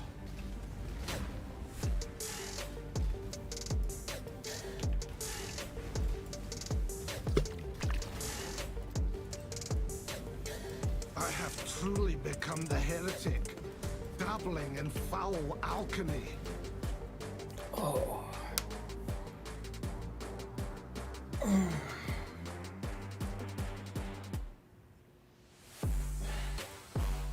Alright. So we're done with most of the main pathing. I really want to get this node, because that's 16 spell damage, just flat, which is quite a bit. Kind of pathing over here to the more mana and the guard skill, because that's really good. And then these 2 life nodes, and then it gives me access to life wheel as well. Probably what I'm going to do is go ahead and get Dynamo. Once I get Dynamo, I'll probably get more cast speed, and then I'll start going into the life wheel. Let's go ahead and get rid of that. And then let's also go ahead and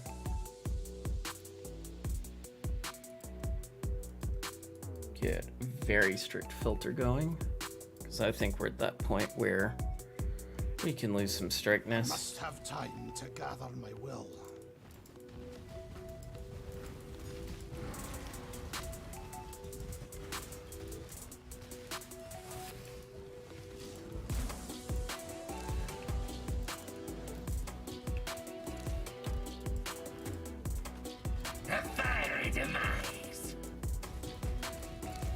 Cartographers.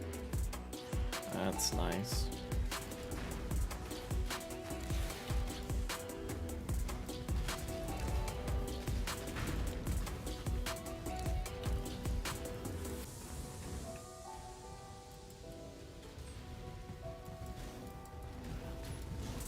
Okay, very strict might be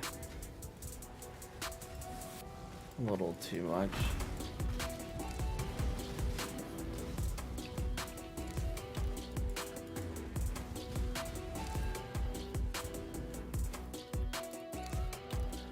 With not showing maps, I guess I'm gonna have to get a little further in.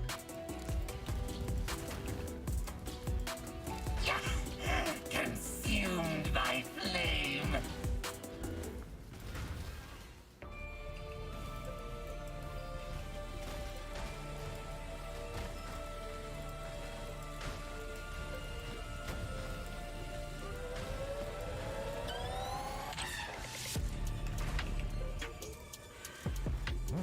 Oh, nice. It's right off the path. Sweet. Well, I'll have to come back through that anyway.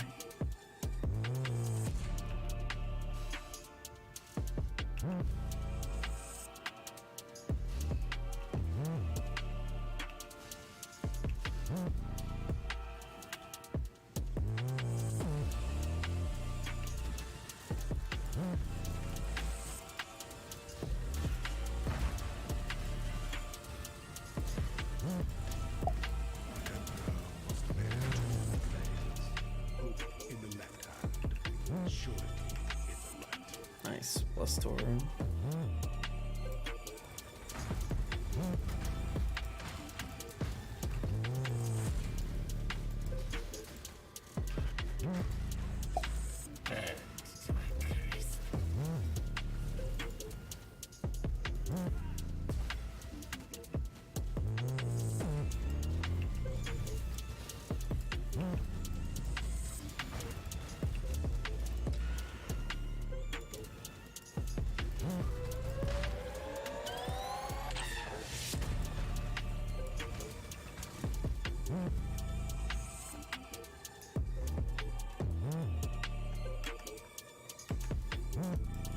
I must have time to gather my will.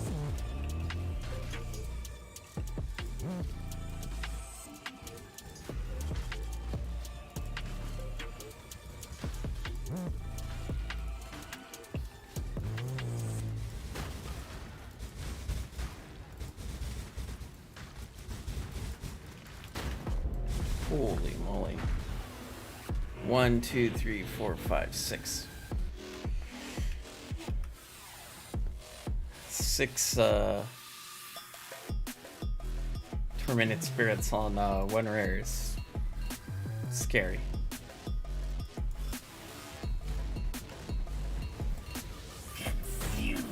There he is.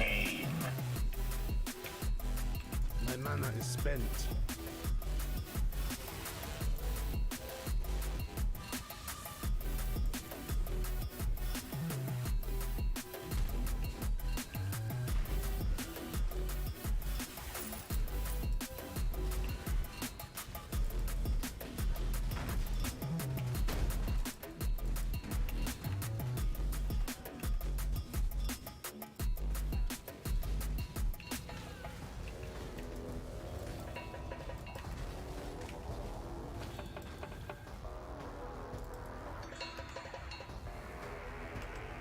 That was absolutely terrifying. Yeah, like, that's another thing I think that they would just be way better off removing. Because, like, they're only relevant when there's a billion of them, or it's just a really bad combination.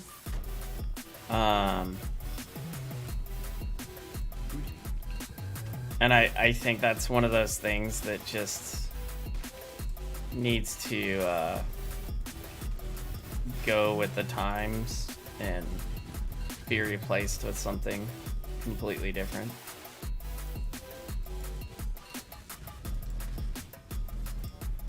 And it's not even like most of the time that you've, like, even most of the time when I've had it, it hasn't been bad. But there's been like 2 or 3 of them that I've ran into that are like 5, 6, 7, 8 ghosts on an already kind of bad rare. And it's just like unkillable.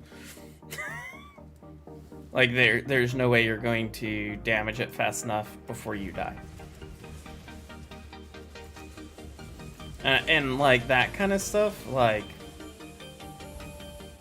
if they could just figure out a way of getting rid of, like, 1 and 2 shot mechanics, I think the game would be in a really good place. Right, like, if you just weren't going to die if you had max evasion, right, like, even though you may take some damage, you aren't going to just flat out die. I think it would really open up a lot of, I think that would go a long way with, like, arch nemesis and that kind of stuff. But I think they want that. Like, I think they want the random one-shot stuff.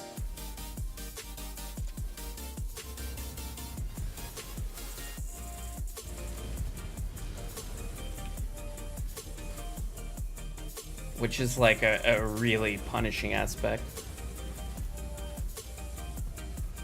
And I'm cool with like a wind-up being a one-shot, right? Like a very clearly telegraphed on-screen wind-up. That's fine. Easily dodgeable. But no wind-up one-shots are just brutal.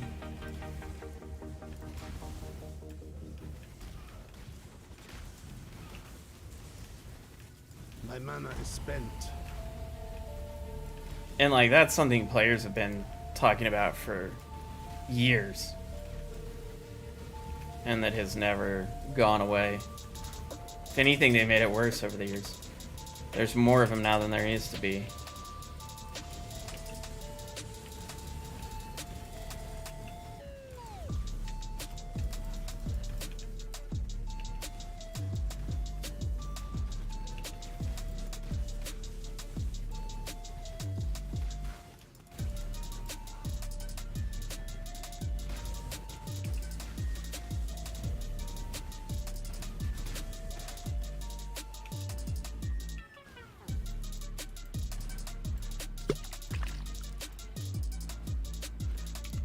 Perhaps for once, something good will come from this vile troth and alchemy. Especially flammable.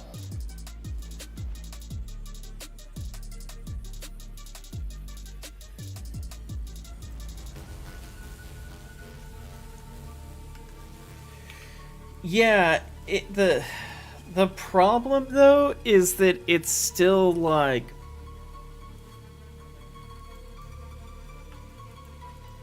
it's still too often that it happens, like that you have such a tiny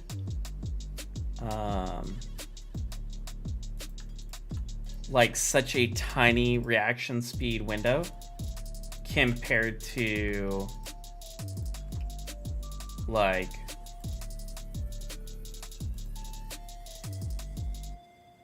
what would feel reasonable, right? Like what most games would Yes. would consider a one-shot. Right, boss one-shots for wind-ups, Take care. perfectly fine. Like, no qualms there. Even with, like, the Maven and with the little death balls and that kind of stuff, like, that's fine. I think the death balls are, like, on the Searing Exarch. Like, I think there's too many of them. But, like, that mechanically killing you is fine. Right, I think that they should be probably a little slower than they are. Because it's not very action RPG-ish.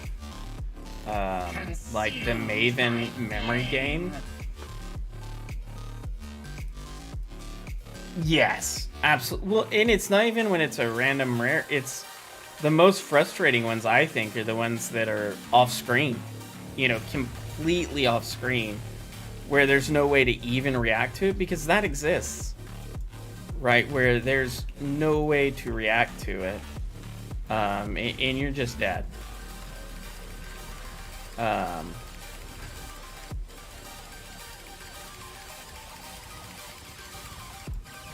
Like, and I think it'd be cool if every boss had a one-shot. Right, like, but that was where, like, the thing that I don't get about Arch Nemesis is when you have a boss class, I always think that should be the scariest thing in the map. I think screen size is way too narrow for what they're doing. Right, like I think that we need probably like quadruple the screen size if they're going to do what they're doing with this stuff. Like, it's, then it would be fine because everything would be, yeah, like if they would just take a, well, here's all you had to do to damage it, to fix it, is if you aren't on the screen with it. So like if I'm over here, no matter what anything off that screen does, it shouldn't deal damage to me. That's how you fix off screening. Yes. Right? Like, enemies fine, you know, that they can be off screen, that's not a problem. But you being off screen is, it's just bad design. Right? Or you limit the range to half of a screen of anything. Right? Like, so the most, so, right, like if, for instance, if I'm fighting that rare, right? If I'm over here, he can't hit me no matter what.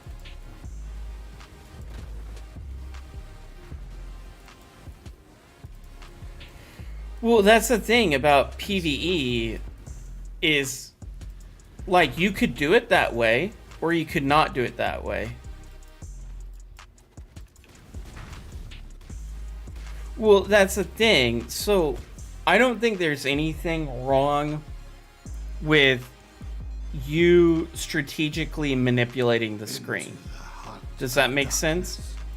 The issue with trying to balance it where players and monsters are the same is they're not. Right? And so, like, I think it's fine if we off-screen stuff. And I'm okay with that number also being drastically reduced. Right? Like, to half a screen. So yeah, you can kill some off-screen, but it's only traveling half a screen, whatever it is. Right, I'm perfectly fine with that. I mean, I think that makes things like totems and traps way better than other skills.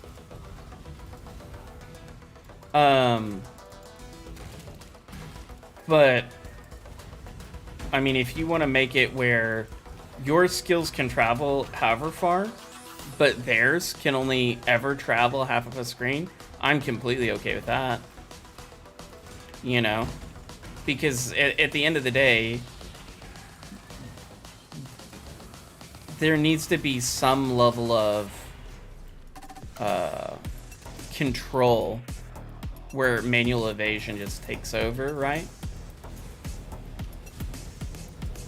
And they would probably have to nerf certain things to make that happen.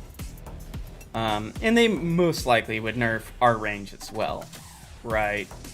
But I think that's okay, right? If our range is nerfed, but you don't have crazy, like, follow you mechanics, right? You get rid of the follow you mechanics. And it's, hey, if it's off this, you know, if it's more than half a screen away, it doesn't hit you. Because then it gives you an actual, then there's an actual calculation to every fight, and every fight is winnable. Because you can use your head to beat the fight, right? And I think that is something that's sorely missed in this game. That there's not a tactical safe space, for instance. And I think having a tactical safe space would be a very good idea. I must have time to gather my will.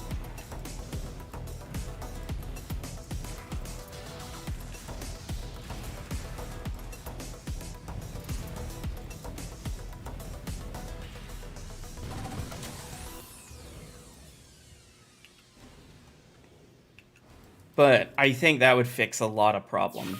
And I think that would really fix the more casual stuff, like, very quickly. Because, like, if you see poison, like, let's say that rare was poison, like, had, you know, like, the poison volatile. I can't remember what it's called off the top of my head. And I see that it has it because it's very clearly identified. And if when it dies, I'm more than half screen away, I don't have to worry about it. Right? And so, like, I think just having something like that would really make the game feel infinitely better. And I'm kind of surprised they've never attempted something along that route. Because, I mean, clearly they have to like something about completely random deaths. Or else they would have fixed it by now, right? Like, clearly they like having those. You know, are very hard to recover from deaths. Yeah, exactly. So there's something about that they like. I don't know why, but they like it. And I think that that's part of the cause for concern. But it is what it is, you know, like, I mean, I'll still play it in the current iteration. I just think that that would make the game, I think that would fix so many problems with the game. Especially like boss fights and stuff. Hail!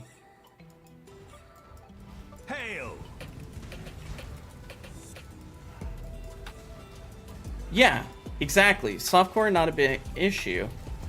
And again, if everything, well, like, if you make it really fair, right? Like,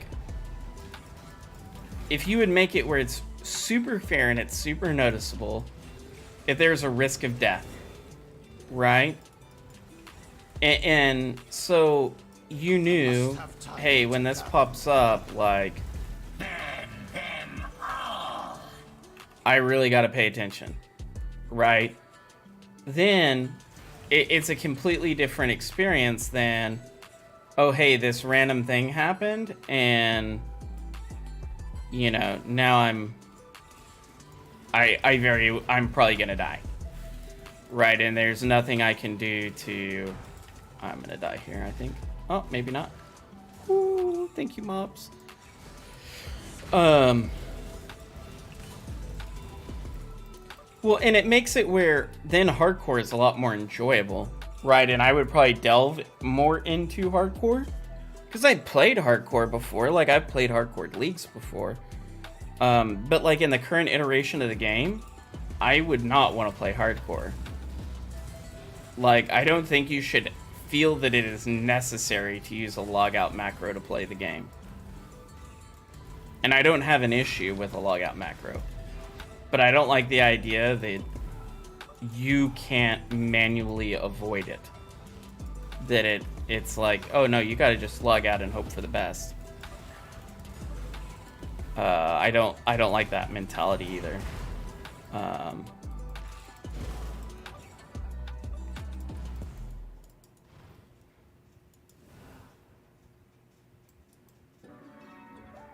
But Simple.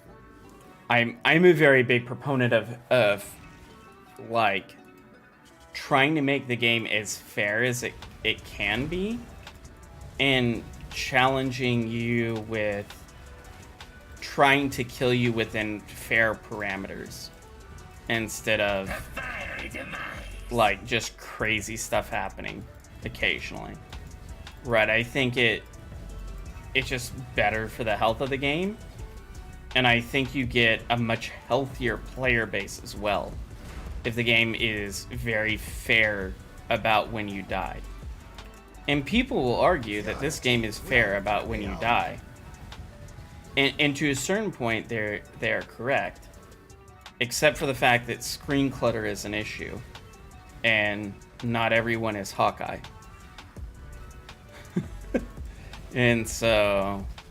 And can process. Like, that's the thing for me, is like as I've gotten older, and I don't have great vision to begin with, but my eyes have gotten worse. And this game has become progressively harder to play the worse my eyes have gotten. Just because there's so much little, small, minute details that are very, very important. And, like, that, to me, is kind of crazy.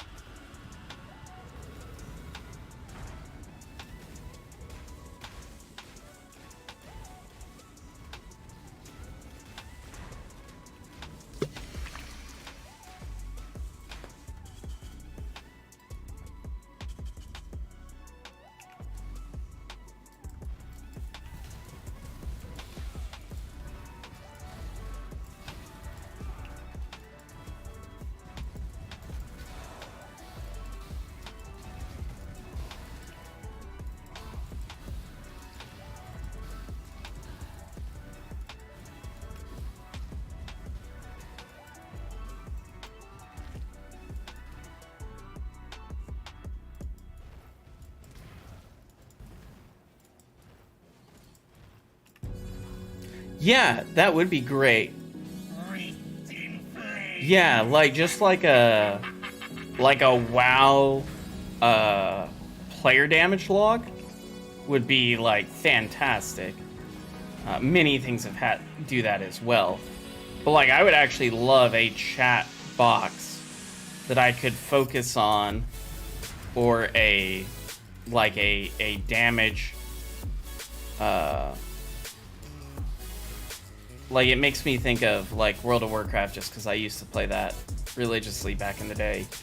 But there's this thing called Recount that would have where you could track your real-time DPS and your real-time damage taken. Or, like, in that, because there's also, like, healing involved, you can actually track your healing per second and such of that nature as well. But, like, I would love that, and then just a chat log that keeps track of your damage and your damage taken.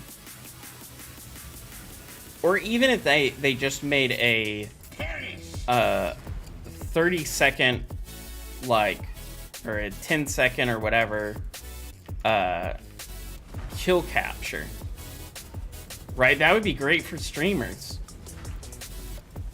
where it like showed what kills you, like, and it just put damage numbers over you, and it has kind of like a free roam camera or something, and it kind of isolates on where you are and whatever killed you.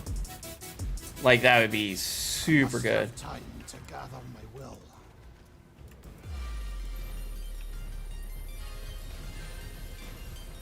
That's good.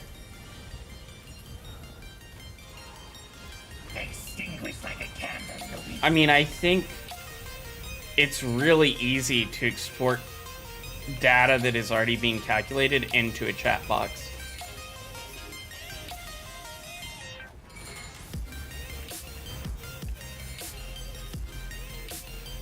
Yeah, you want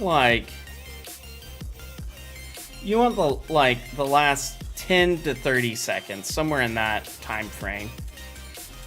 Because the last damage you took could be 1. Yeah. And it could be like I said, like, you can make it like a little thing, right? Where it just keeps replaying it. Like, it has like a 10 to a 30 second loop, and it just keeps replaying it until you tell it to stop replaying it. That way you know exactly what did it. And like what the numbers were. So, and like whether it was a crit or not, you know, and etc. Or what type of damage it was.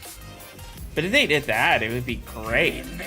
And it would be something that would be, like, the reason why I say like a cinematic thing is just because for streamers, especially hardcore players, that would be something that's really cool. Because, like, they can go and, you know, they can have that running for a second, so everybody can see as well as they can. But it also gives them a chance to, like, stand up and stretch for a second, or, you know, if they're upset about it, you know, vent their anger before coming back to it. And it'd be something that would be really cool for, like, when they do streamed race events and such. That would be super cool for that. Where it just has a little, you know, death screen My mana is spent. of what killed them. You know, and then they could also, like, do a race to 100 stream or whatever. Like, specifically hardcore. It would be really cool for hardcore. You know, it would be useful for softcore, but it would be awesome for hardcore.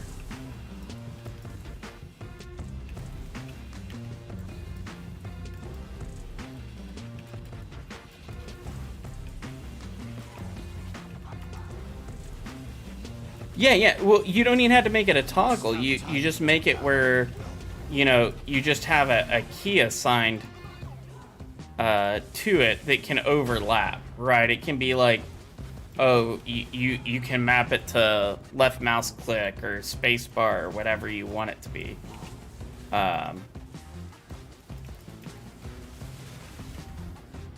And then it just, you know,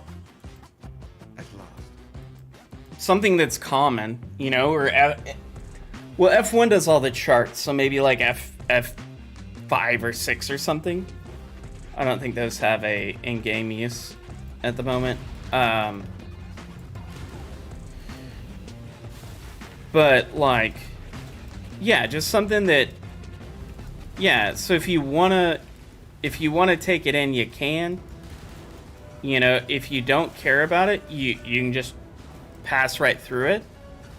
But it'd be something that'd be just, I mean, other than the cinematic effect, that might take quite a bit of programming, and it doesn't have to start off that way, even though it would be something that would be very, very useful.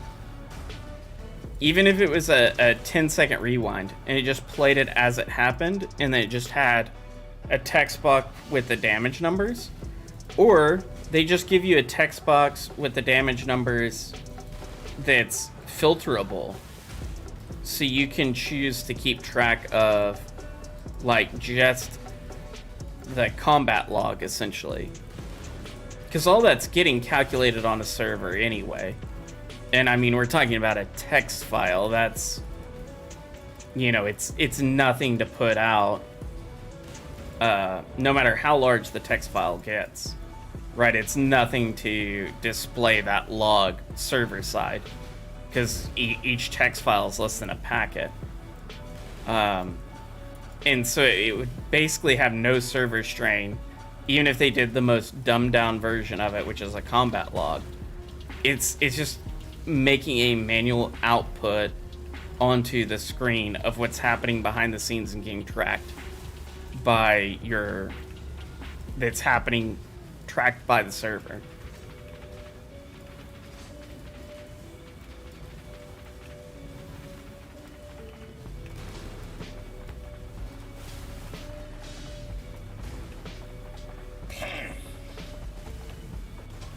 And that would be something that would be just absolutely outstanding.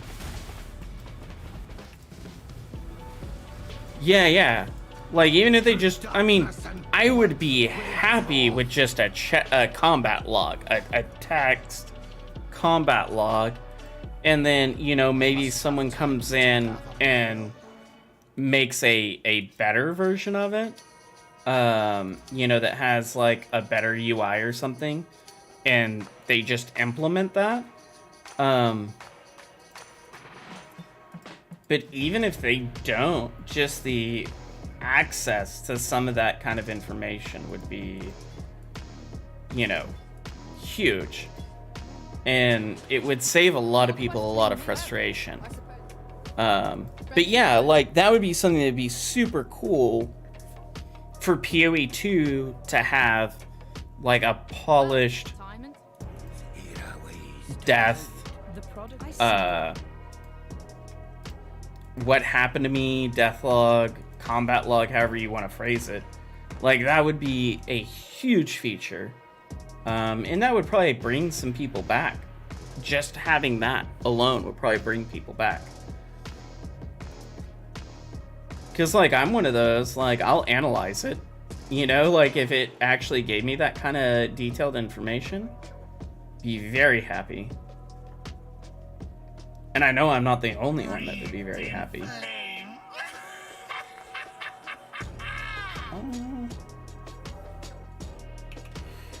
What is my... Oh. I done slacked off a little bit. I got my reses messed up again.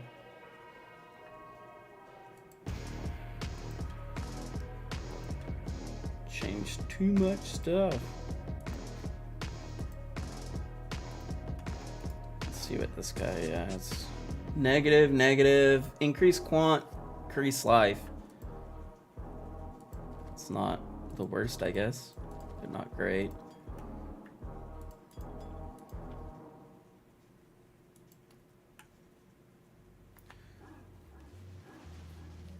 Okay, that is absolutely an upgrade. No. Reverse that. There we go. There we go.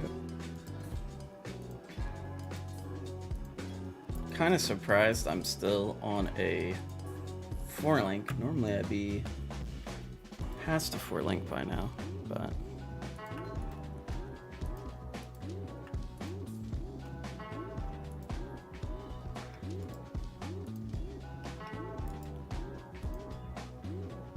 yeah, if they wanted to get people back on their side, all they got to say is combat log. Guarantee you a lot of people would be like, yes, thank you. Just from that existing.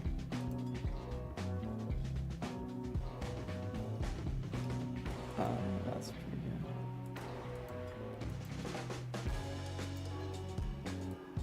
good. Guess let's go back and turn in our feather.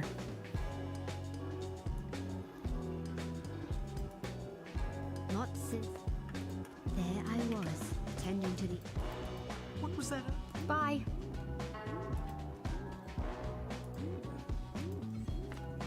Okay. Let's get those 3 Caspinos. Yes. Like, that's the thing, is like, I get it from a developmental standpoint. Quality of life stuff doesn't really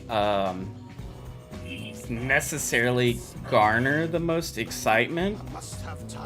But I feel like they're at a point where, like, I'm in need of your services once more.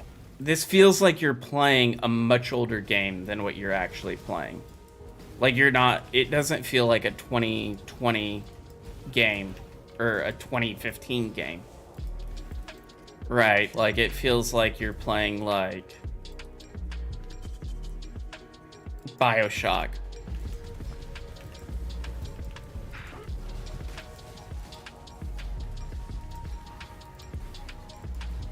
Yes, exactly. Well, that and like, I mean, combat logs were in like EverQuest that released in like 1997 or 8. You know what I mean? It's not like this is a new thing, you know? Diablo, I think Diablo 2 had a combat log. Like, it's not even new to the genre.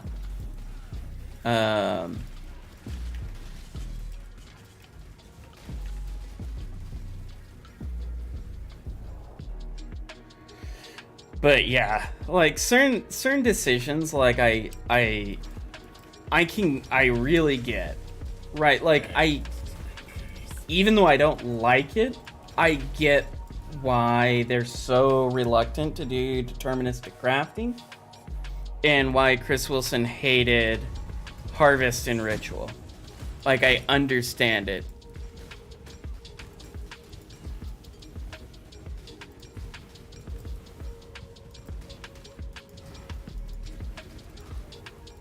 Yeah.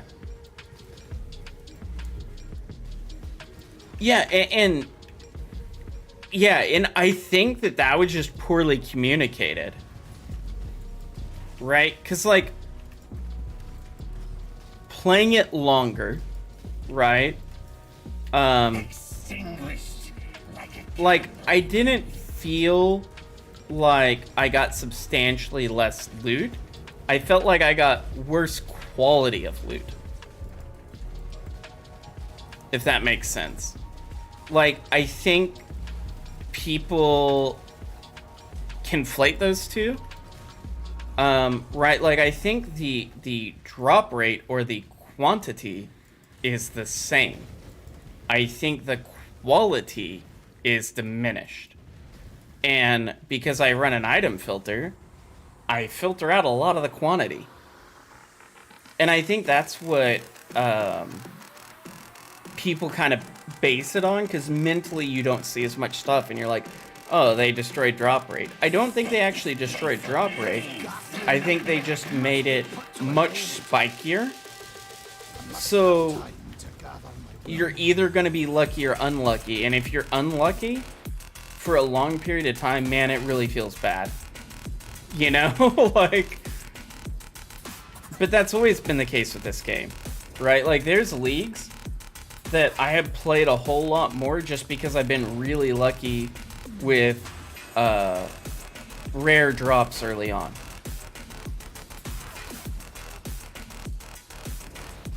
And I've played like an ungodly amount of time to never drop a pure mirror. Yes, it's very slot machine now.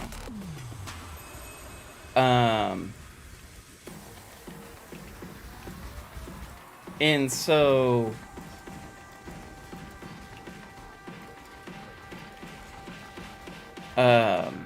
like I've had mirrors. I think I might still have a mirror on standard. But I've never dropped a pure mirror. And God, I can't even tell you how much time I have in this game. It's a lot. It's an embarrassing amount.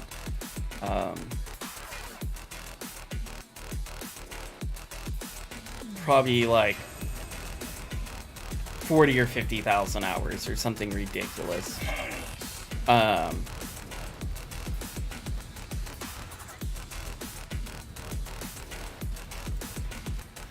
Yeah, exactly. Exactly. And I think that what they did in turn is they just lowered your average rarity, and I think it's because they put way too much into the... I think they put way too much rarity into the soul of blank beasts. Right, I think they have way too much rarity, and it's ruining the base game. And I think that that's a bad call, overall. And like I don't know why those are really in the game, to be honest. Like I don't feel like those fit the spirit of the game very well, and it's kind of confusing as to why those, like, why there's a jackpot rare that's like very unlikely to occur, and most of the time it occurs in the worst map imaginable, and it's gonna be really hard for the normal person to kill it. Like I don't think that should probably ever exist. Yeah, well, I think the majority of Arch Nemesis is fine. I think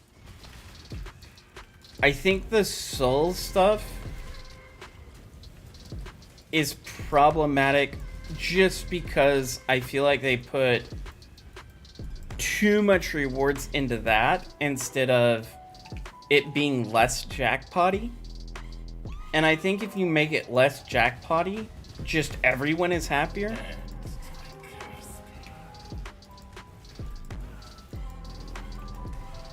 And like they don't get that, like, people don't want to kill that rare.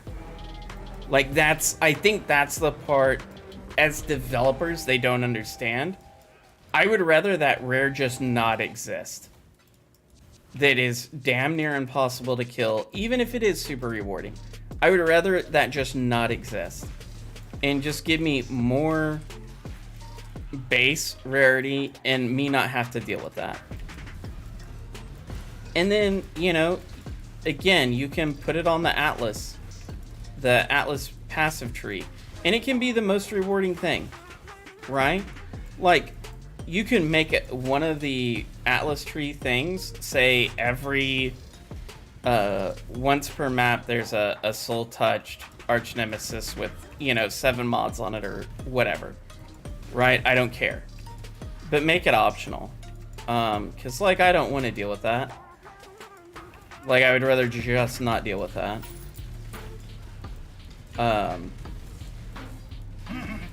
But yeah, like, it's like, I think it's like a trap of they really play up the RNG element to the nth degree, and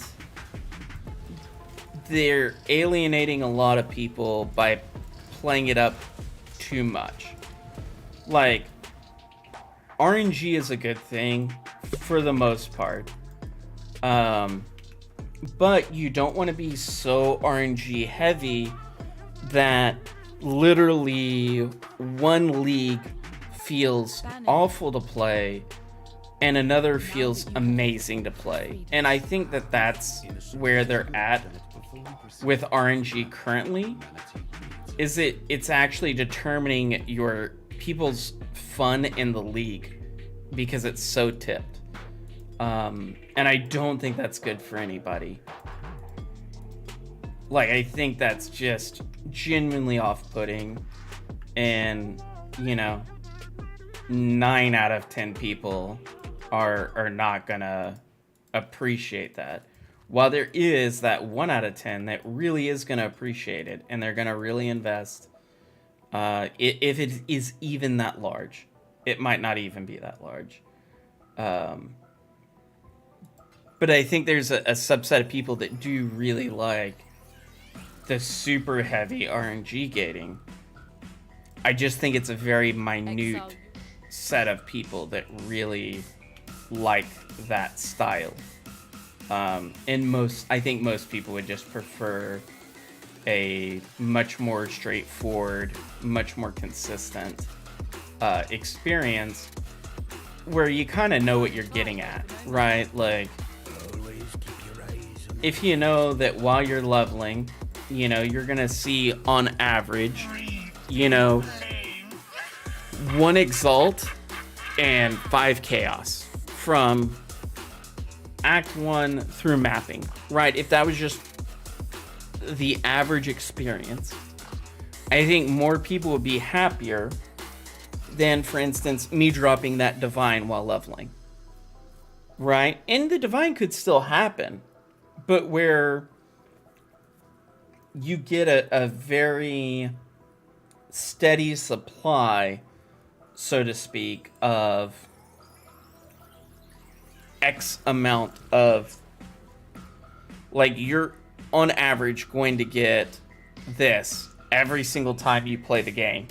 And then occasionally this thing will bump it up a tier. And I think they haven't looked into that. And like, because I've never seen them do any polls or anything like that talking about, would you prefer more or less RNG? Right? I've never seen them put anything out like that. And I think they're seeing backlash, and their solution is, well, we didn't actually do that much. What we did is X, right? And on paper, that's fine. But in practice, what X feels like is very different than what X's intention is. And I think that because, like, there's been leagues where I've stopped playing basically solely because my drops have been so bad. A handful of times. And I was, like, already past maps. You know, and I was just like, I'm just dying, and I'm normally at, you know, I normally have, like, very reasonable gear by this point. And this is just a miserable experience. Because my RNG had just been super bad. And so, like, especially, like, once you're, like, steadily in yellow maps,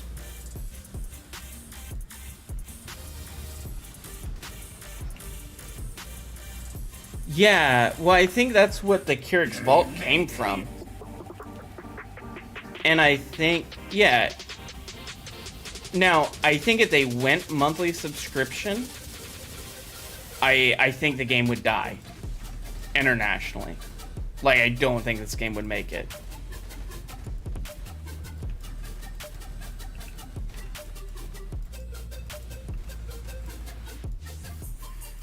But the reason that works so well in China is because, like, in China, it is very customary to spend an egregious amount of money on a mobile game, right? Like, that's kind of like par for the course.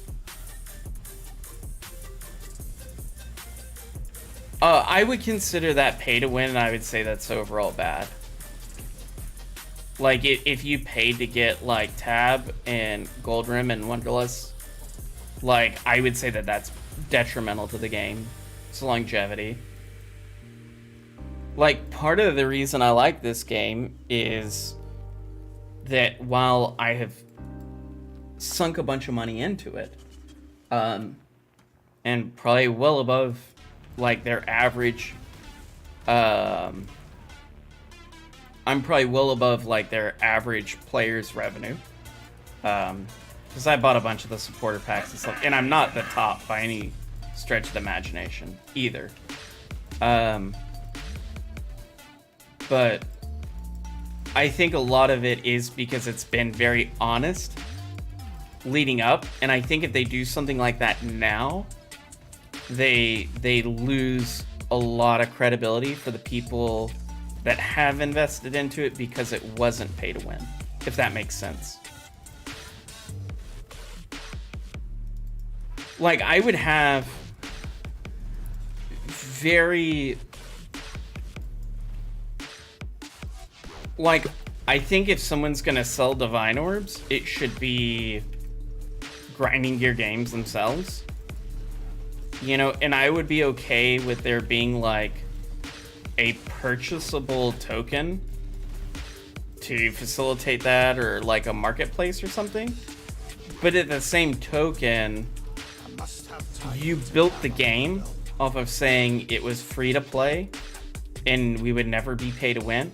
And then if you go to pay to win, now it's different in China because China has its own version of the game, which I get. Like, they're used to pay to win, right? Like, that's normal. But I think if you've built the entire game off of free to play, and every advertisement you've ever put out says free to play on it, I think you would lose the game over it. Like, I honestly think that the backlash from that, I think, would be too much for them to overcome at this specific juncture. Now, maybe, 10, 15 years down the road, it's different. But I think if they did anything like that, I think they would just lose too much of the community. Because there's a lot of people that don't pay for this game and have never paid for this game. There's a lot of people that have a lot of cosmetics like me, or a lot of stash tabs or whatever, right? And I mean, to be fair, stash tabs are pay to win, right? Like, they really are. Especially the sortable stash tabs. It's such a huge quality of life feature. So it is kind of pay to win, but it's not the same as saying, oh yeah, we're gonna give you a stash tab and 20 Divine Orbs. It's different. It just hits different. Oh yeah, like, if you aren't willing to get a couple of stash tabs,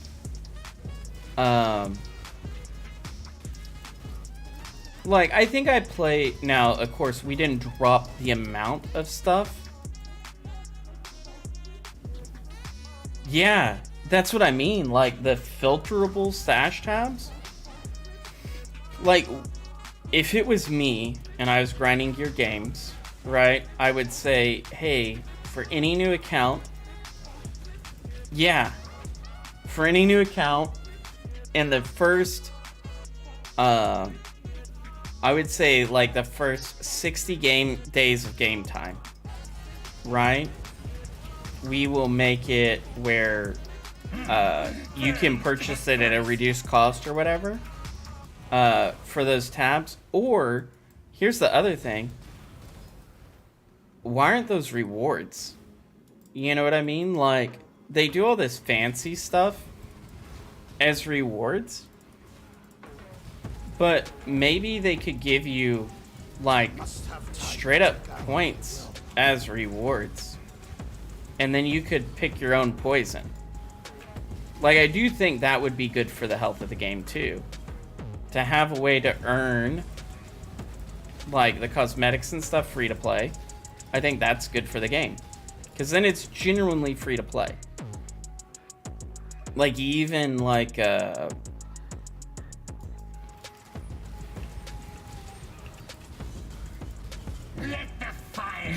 well, that, and like all the things that this game does to hinder new players is ridiculous.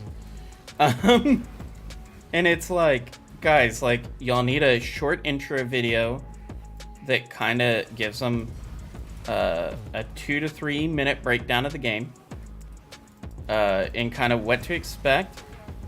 Talk to them about quality of life stuff, and yeah, maybe you give them, a 200 points when they start up, and you say, hey, we recommend you spend those points on this, this, and this. Exactly. Exactly. And then you say, hey, then if you want to get your next couple of purchases, here's what we recommend. And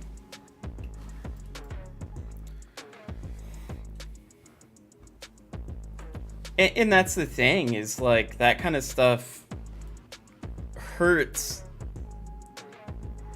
Like that, and they don't do like seasonal free stuff, right? If every season they would, you know, say, hey, log into the game and play for 2 hours and you get X, right? If they would just do that.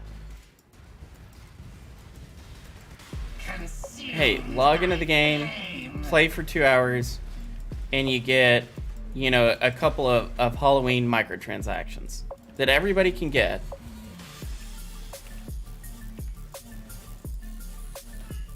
Yeah, just log in, play for a couple hours during this, you know, couple hour window, you know, this couple of day window or whatever, and you'll get this.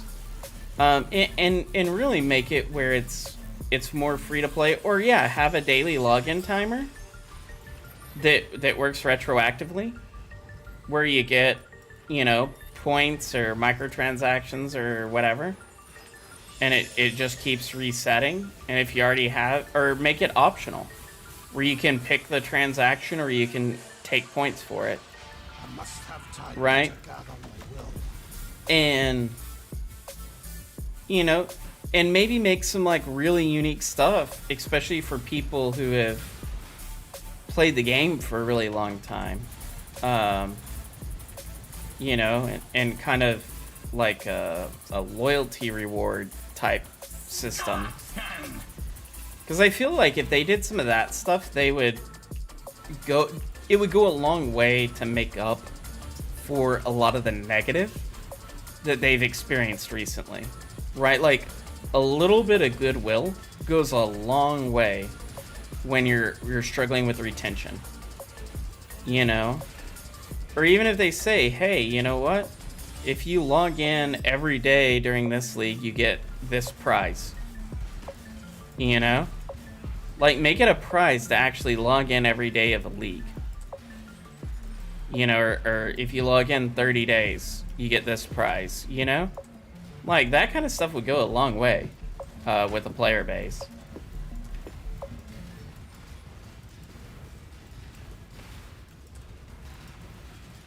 And it keeps them logging in. It keeps them coming back to your game, too. Because most people aren't going to log in and not run a map or two, right? Like, or not mess around with their character, or not buy some gear, or, you know, go and do that next part of the axe or wherever they're at. Yeah, exactly.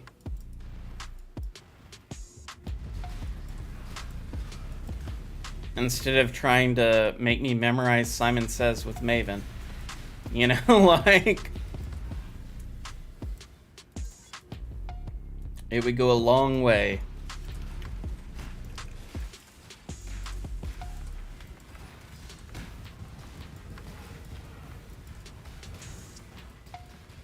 Like, that would be my, my big hope for PoE 2 is that, all the, cancerous in-game bosses that they have right now, with some of these just horrible mechanics, just gone. Like, get rid of some of these mechanics, they're bad. And so...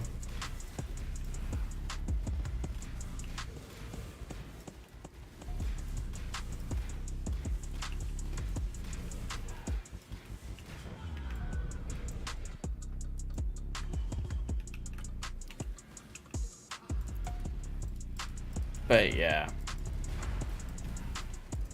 I must have time to gather my will.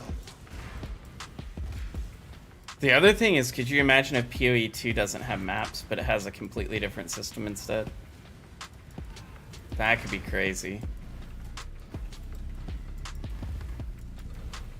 I don't think they would ever do that, but maybe.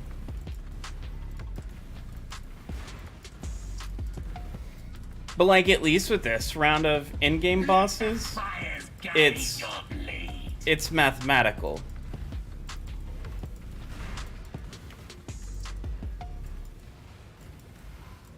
Yeah. Absolutely. Yeah, JRPGs are famous for, like, kind of trying to give you an advantage to logging on constantly. Yes. Yeah, players like to be rewarded. Who knew?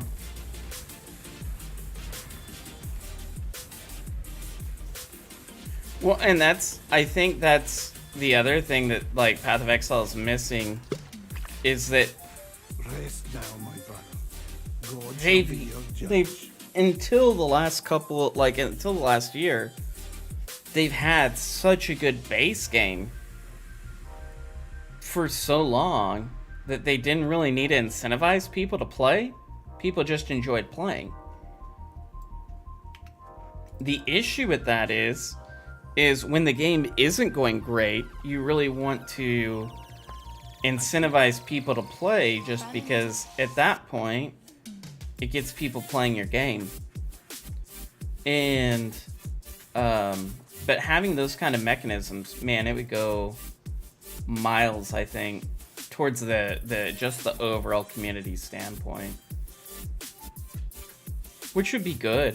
And it's good just to have those things for free to play anyway, because then you feel like you can genuinely, like, earn, you know, whatever you're really wanting by putting in the time, which I think is a good thing overall.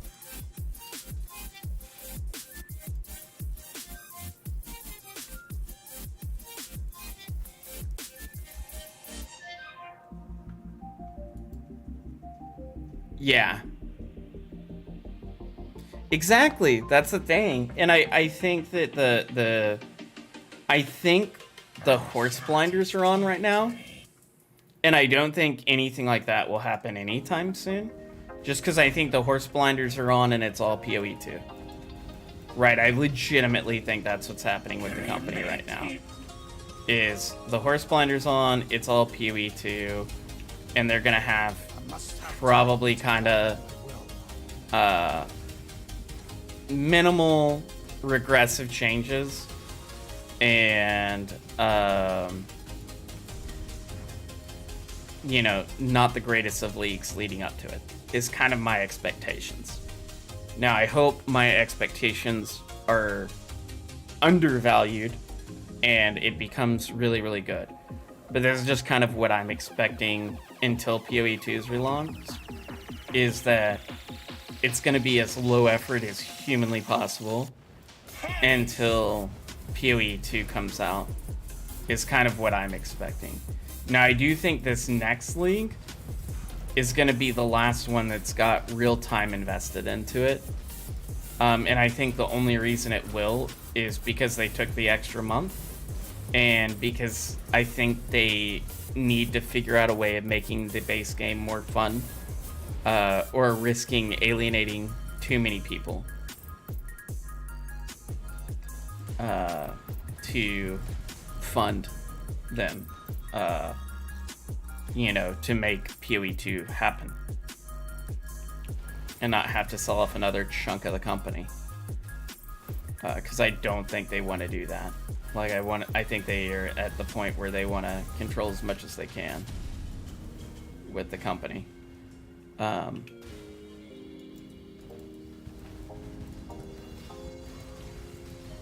And so I have a feeling that they're going to do whatever they can to make up that income this next league. But then I think it's, if they get the base game to a good point, I think it's super low effort till PoE 2. And I could be surprised, like, leading up to leading up to Harbinger, which was the Atlas of Worlds expansion, which was the last really big expansion when you think about it. We had some of the best leagues we've ever had. We had Breach and we had Legion. It's like the last two leagues.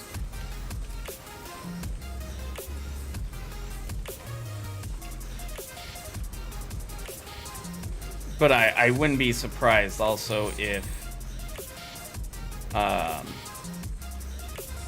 when PoE 2 is announced, if it isn't a December release from when it's announced.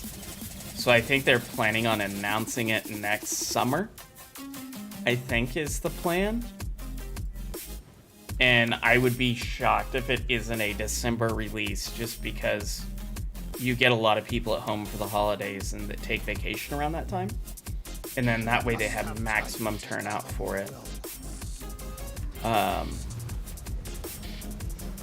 It's either that or they release it that summer. Like they announce it and release it pretty shortly thereafter. But I think it's going to be one of those two times. Just from a numbers perspective, it makes the most sense.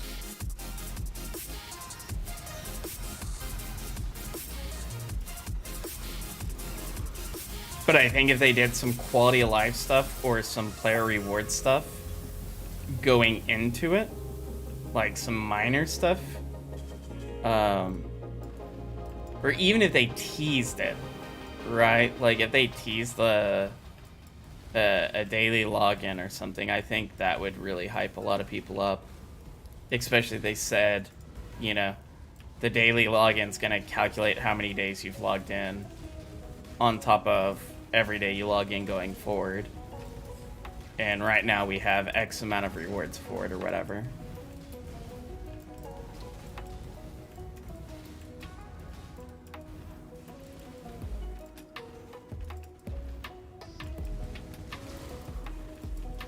My mana is spent.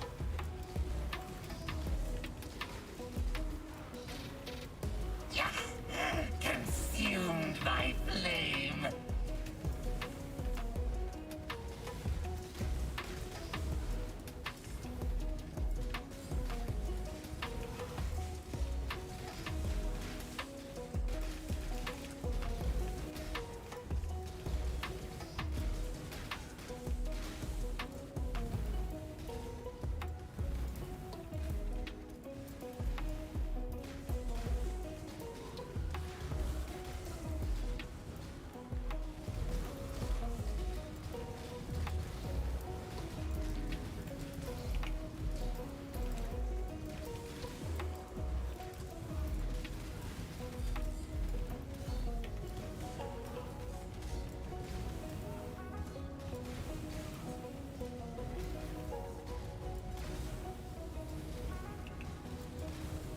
So kill this guy, then I'm gonna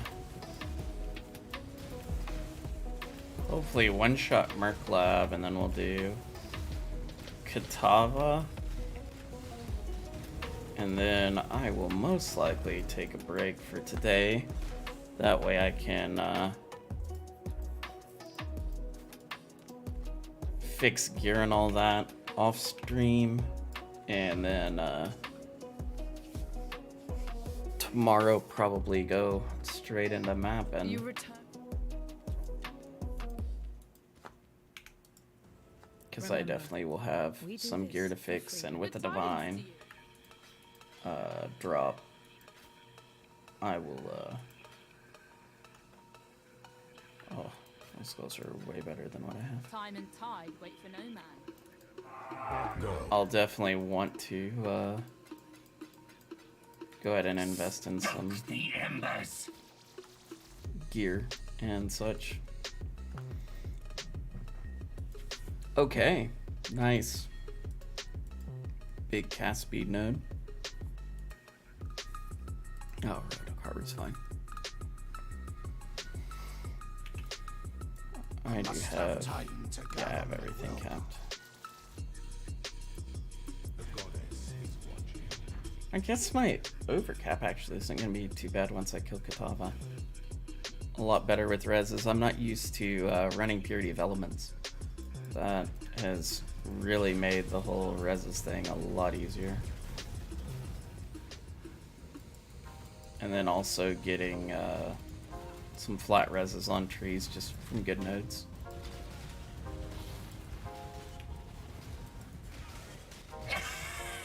Consumed by flame. Death to sin.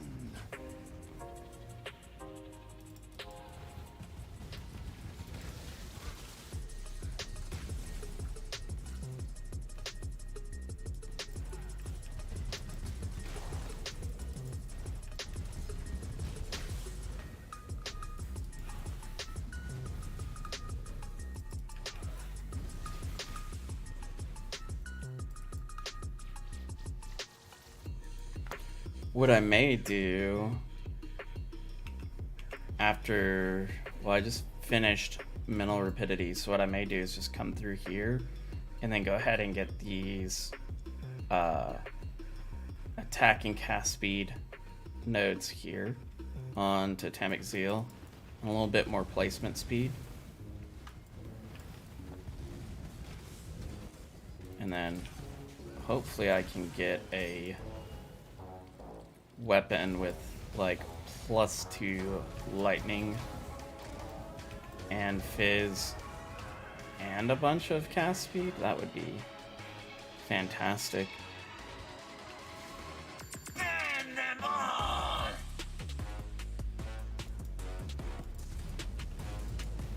Because I think getting a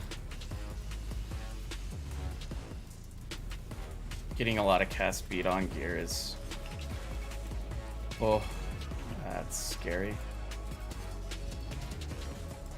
I do not like leveling Guardian Harbinger. Are you kidding me?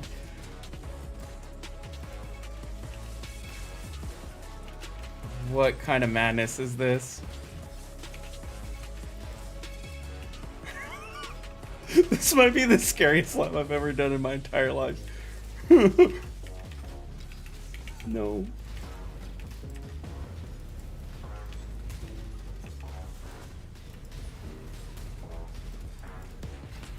Oh my goodness.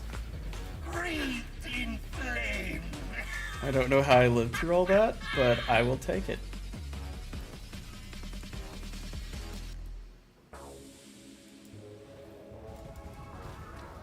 Malevolent Guardian Must have time. in a Harbinger pack in lab. Oh.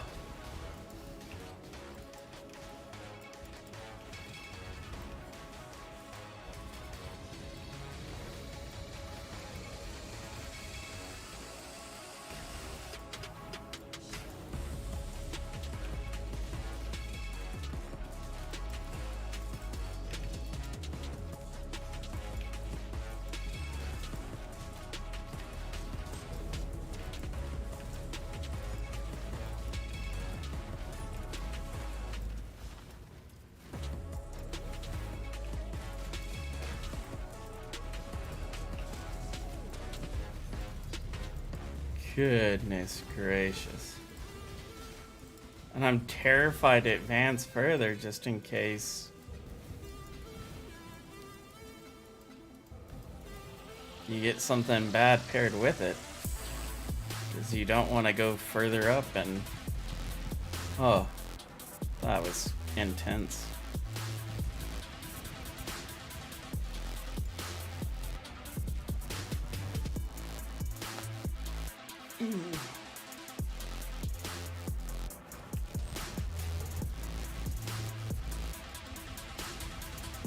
Oh my god. It's happening again. Consumed by flame. This one lab room is absolutely insane.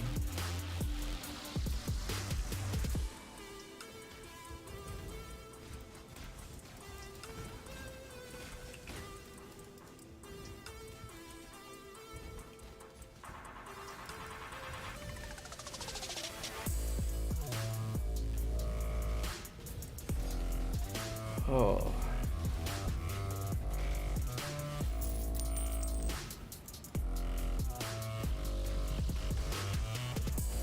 mean, it's rewarding, but that's not really what I'm looking for.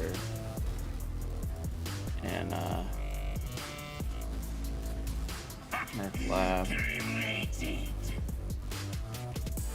Oh, I'm stuck now. Gotta try to battle through all this.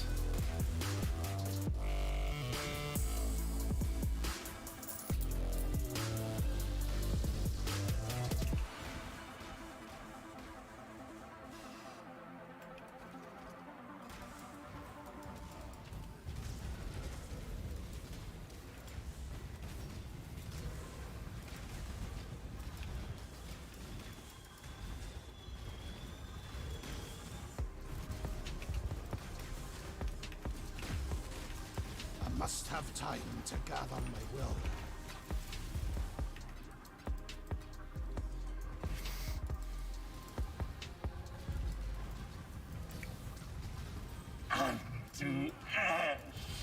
Man, I'm glad I invested quite a bit into regen up until this point.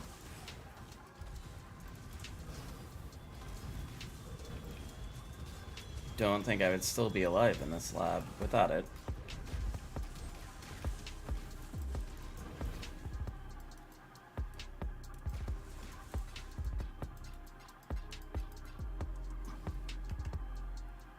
Where on earth haven't I? Oh no.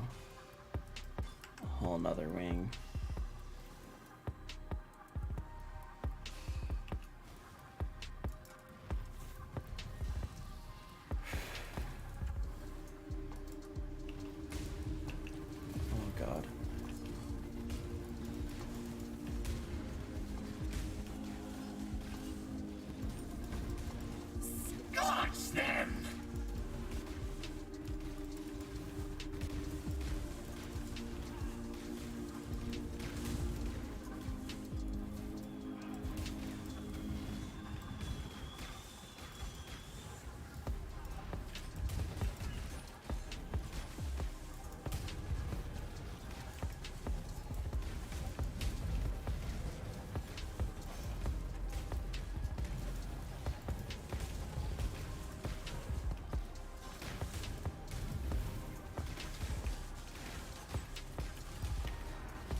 My nerves might be shot after this. I had to.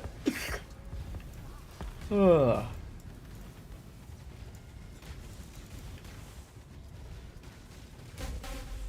Haven't even done Azara yet for the first time, and I'm like, this is the worst lab ever. Just because of this one room with all the Harbingers. It's terrifying.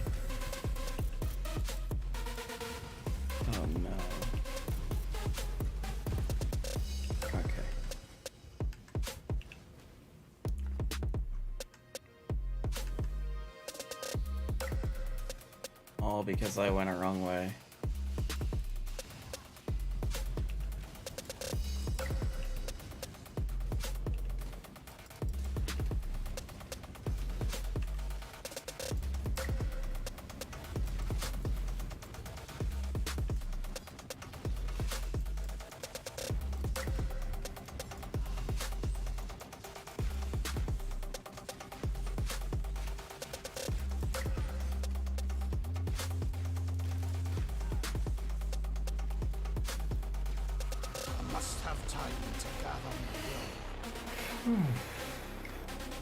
Okay, first Azaro.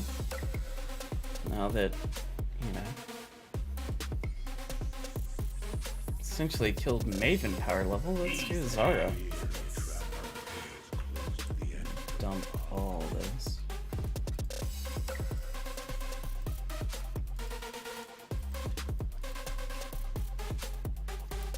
God.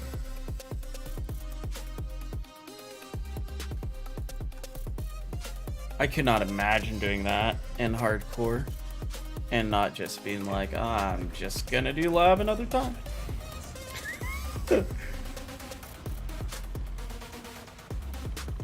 It's only one room. That was so crazy. So crazy.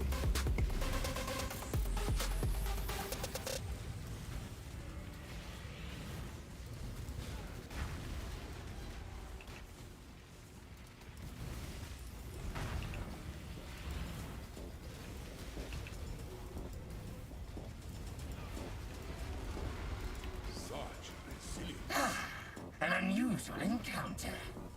This empire remains filled Oh. with empires in waiting.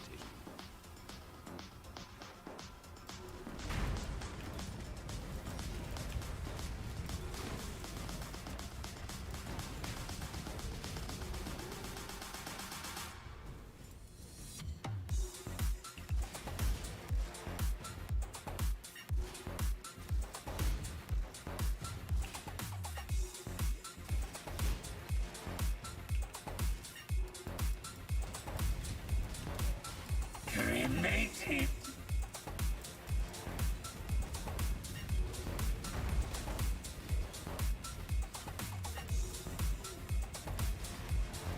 Oh.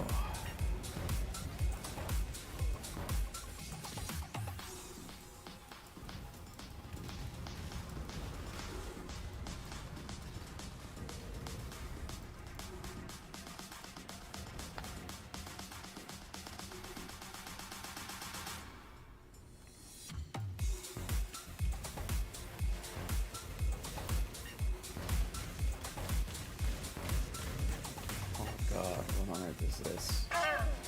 Invasion bosses, Mayhem, and Onslaught. Okay.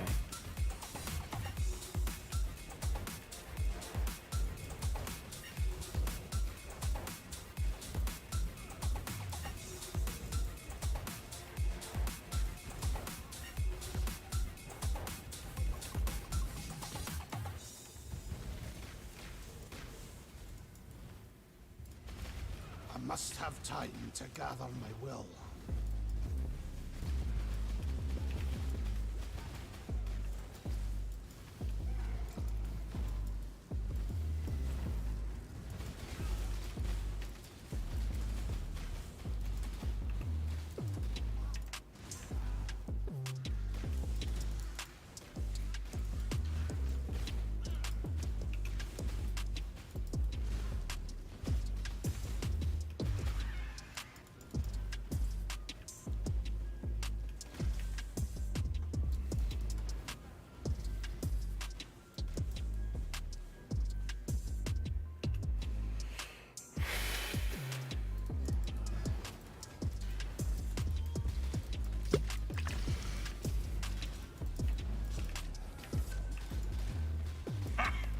Cremated.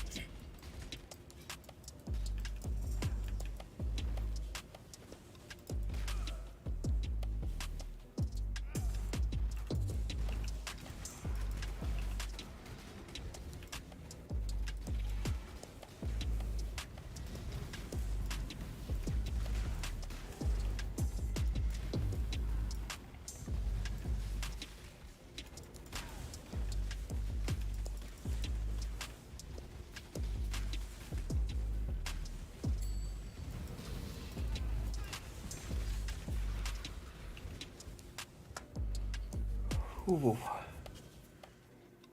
Yeah, this is. Time comes to strike. God. Emperor strikes without hesitation. This is a Entertain doubt is to doubt. very interesting combination of things that are going Urge to a single act. very, very against me and what I'm. Oh.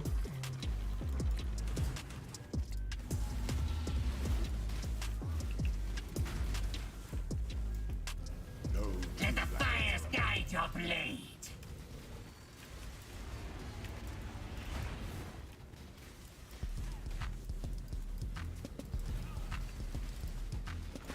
you are inexhaustible.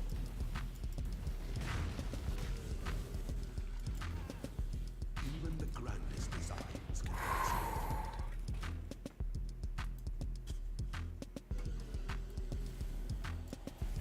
Oh no, another Harbinger one.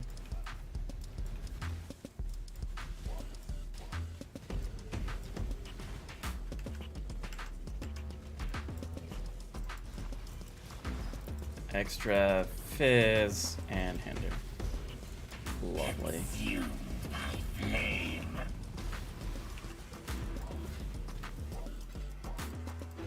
I must have time to gather my will. Hopefully I can do the right path this time and go directly to the exit.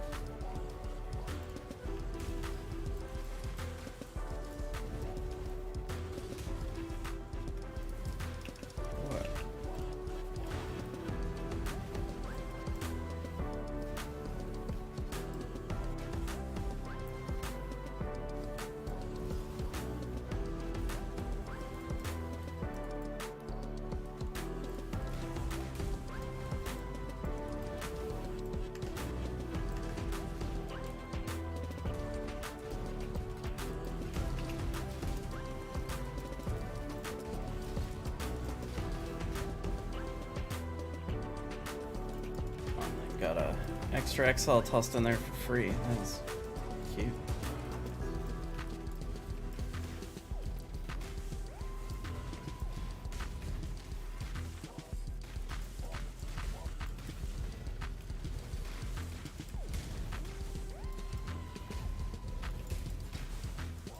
Cremated.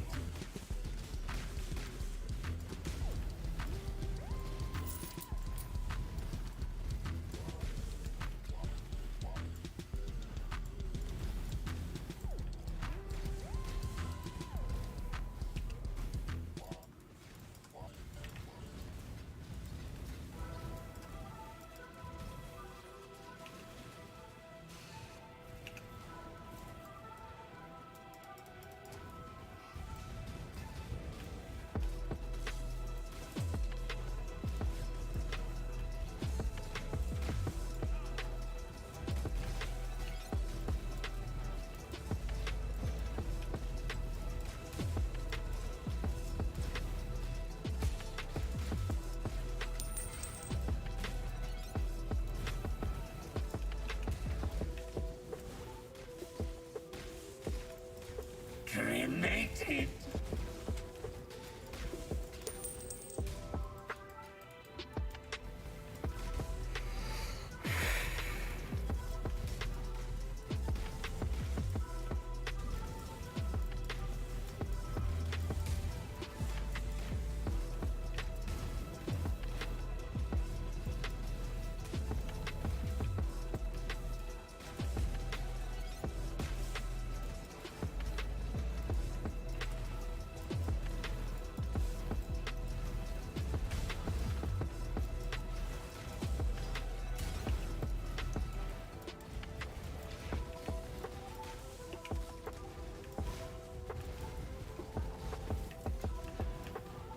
I must have time to gather my will.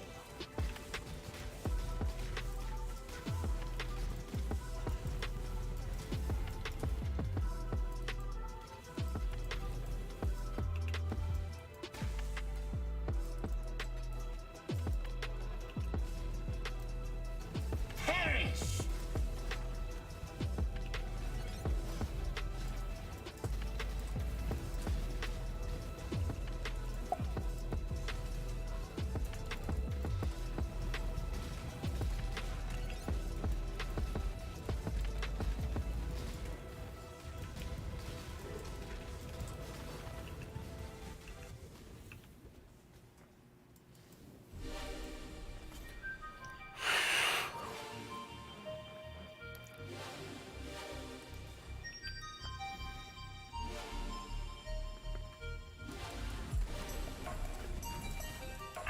Trash.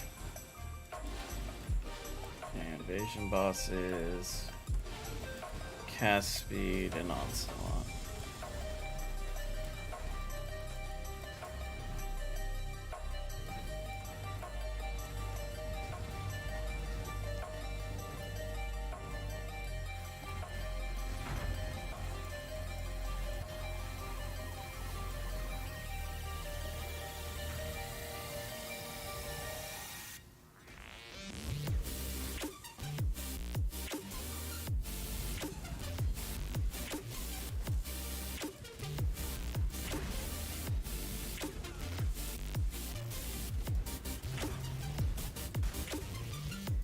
Wreathed in flame.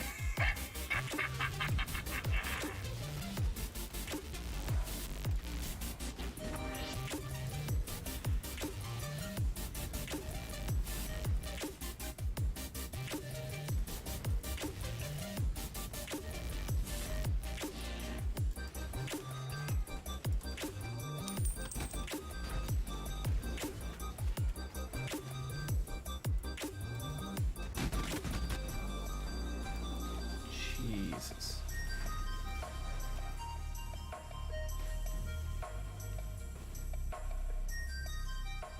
Nope. Do not want to do Brutus or Argus on this one.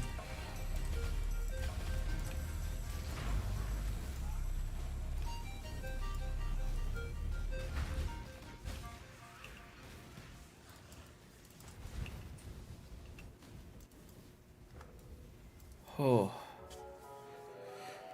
Last try, or last Zaro. Hopefully I do not die here.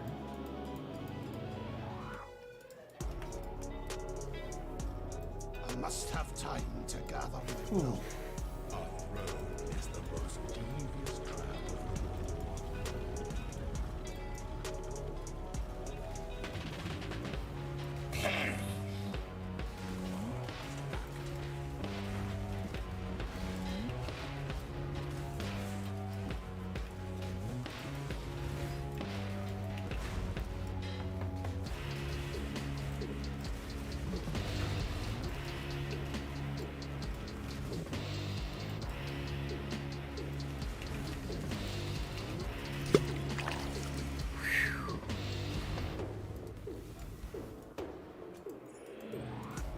Alright. The lab from hell is done. Oh.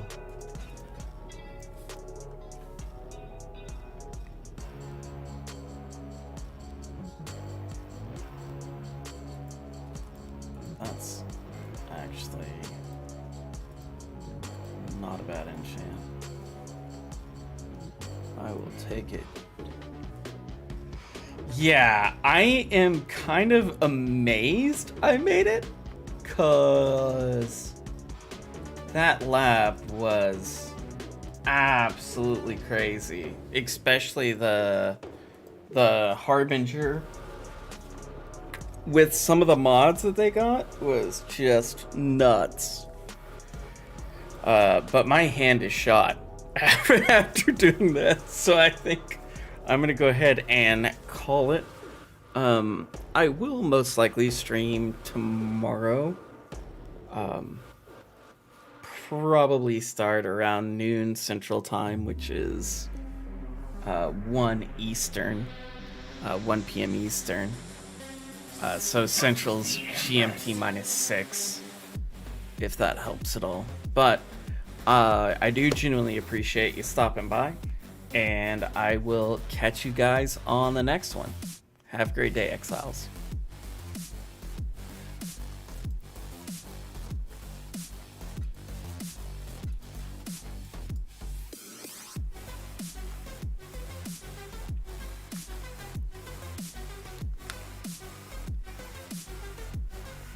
Oh, you're welcome. You are welcome.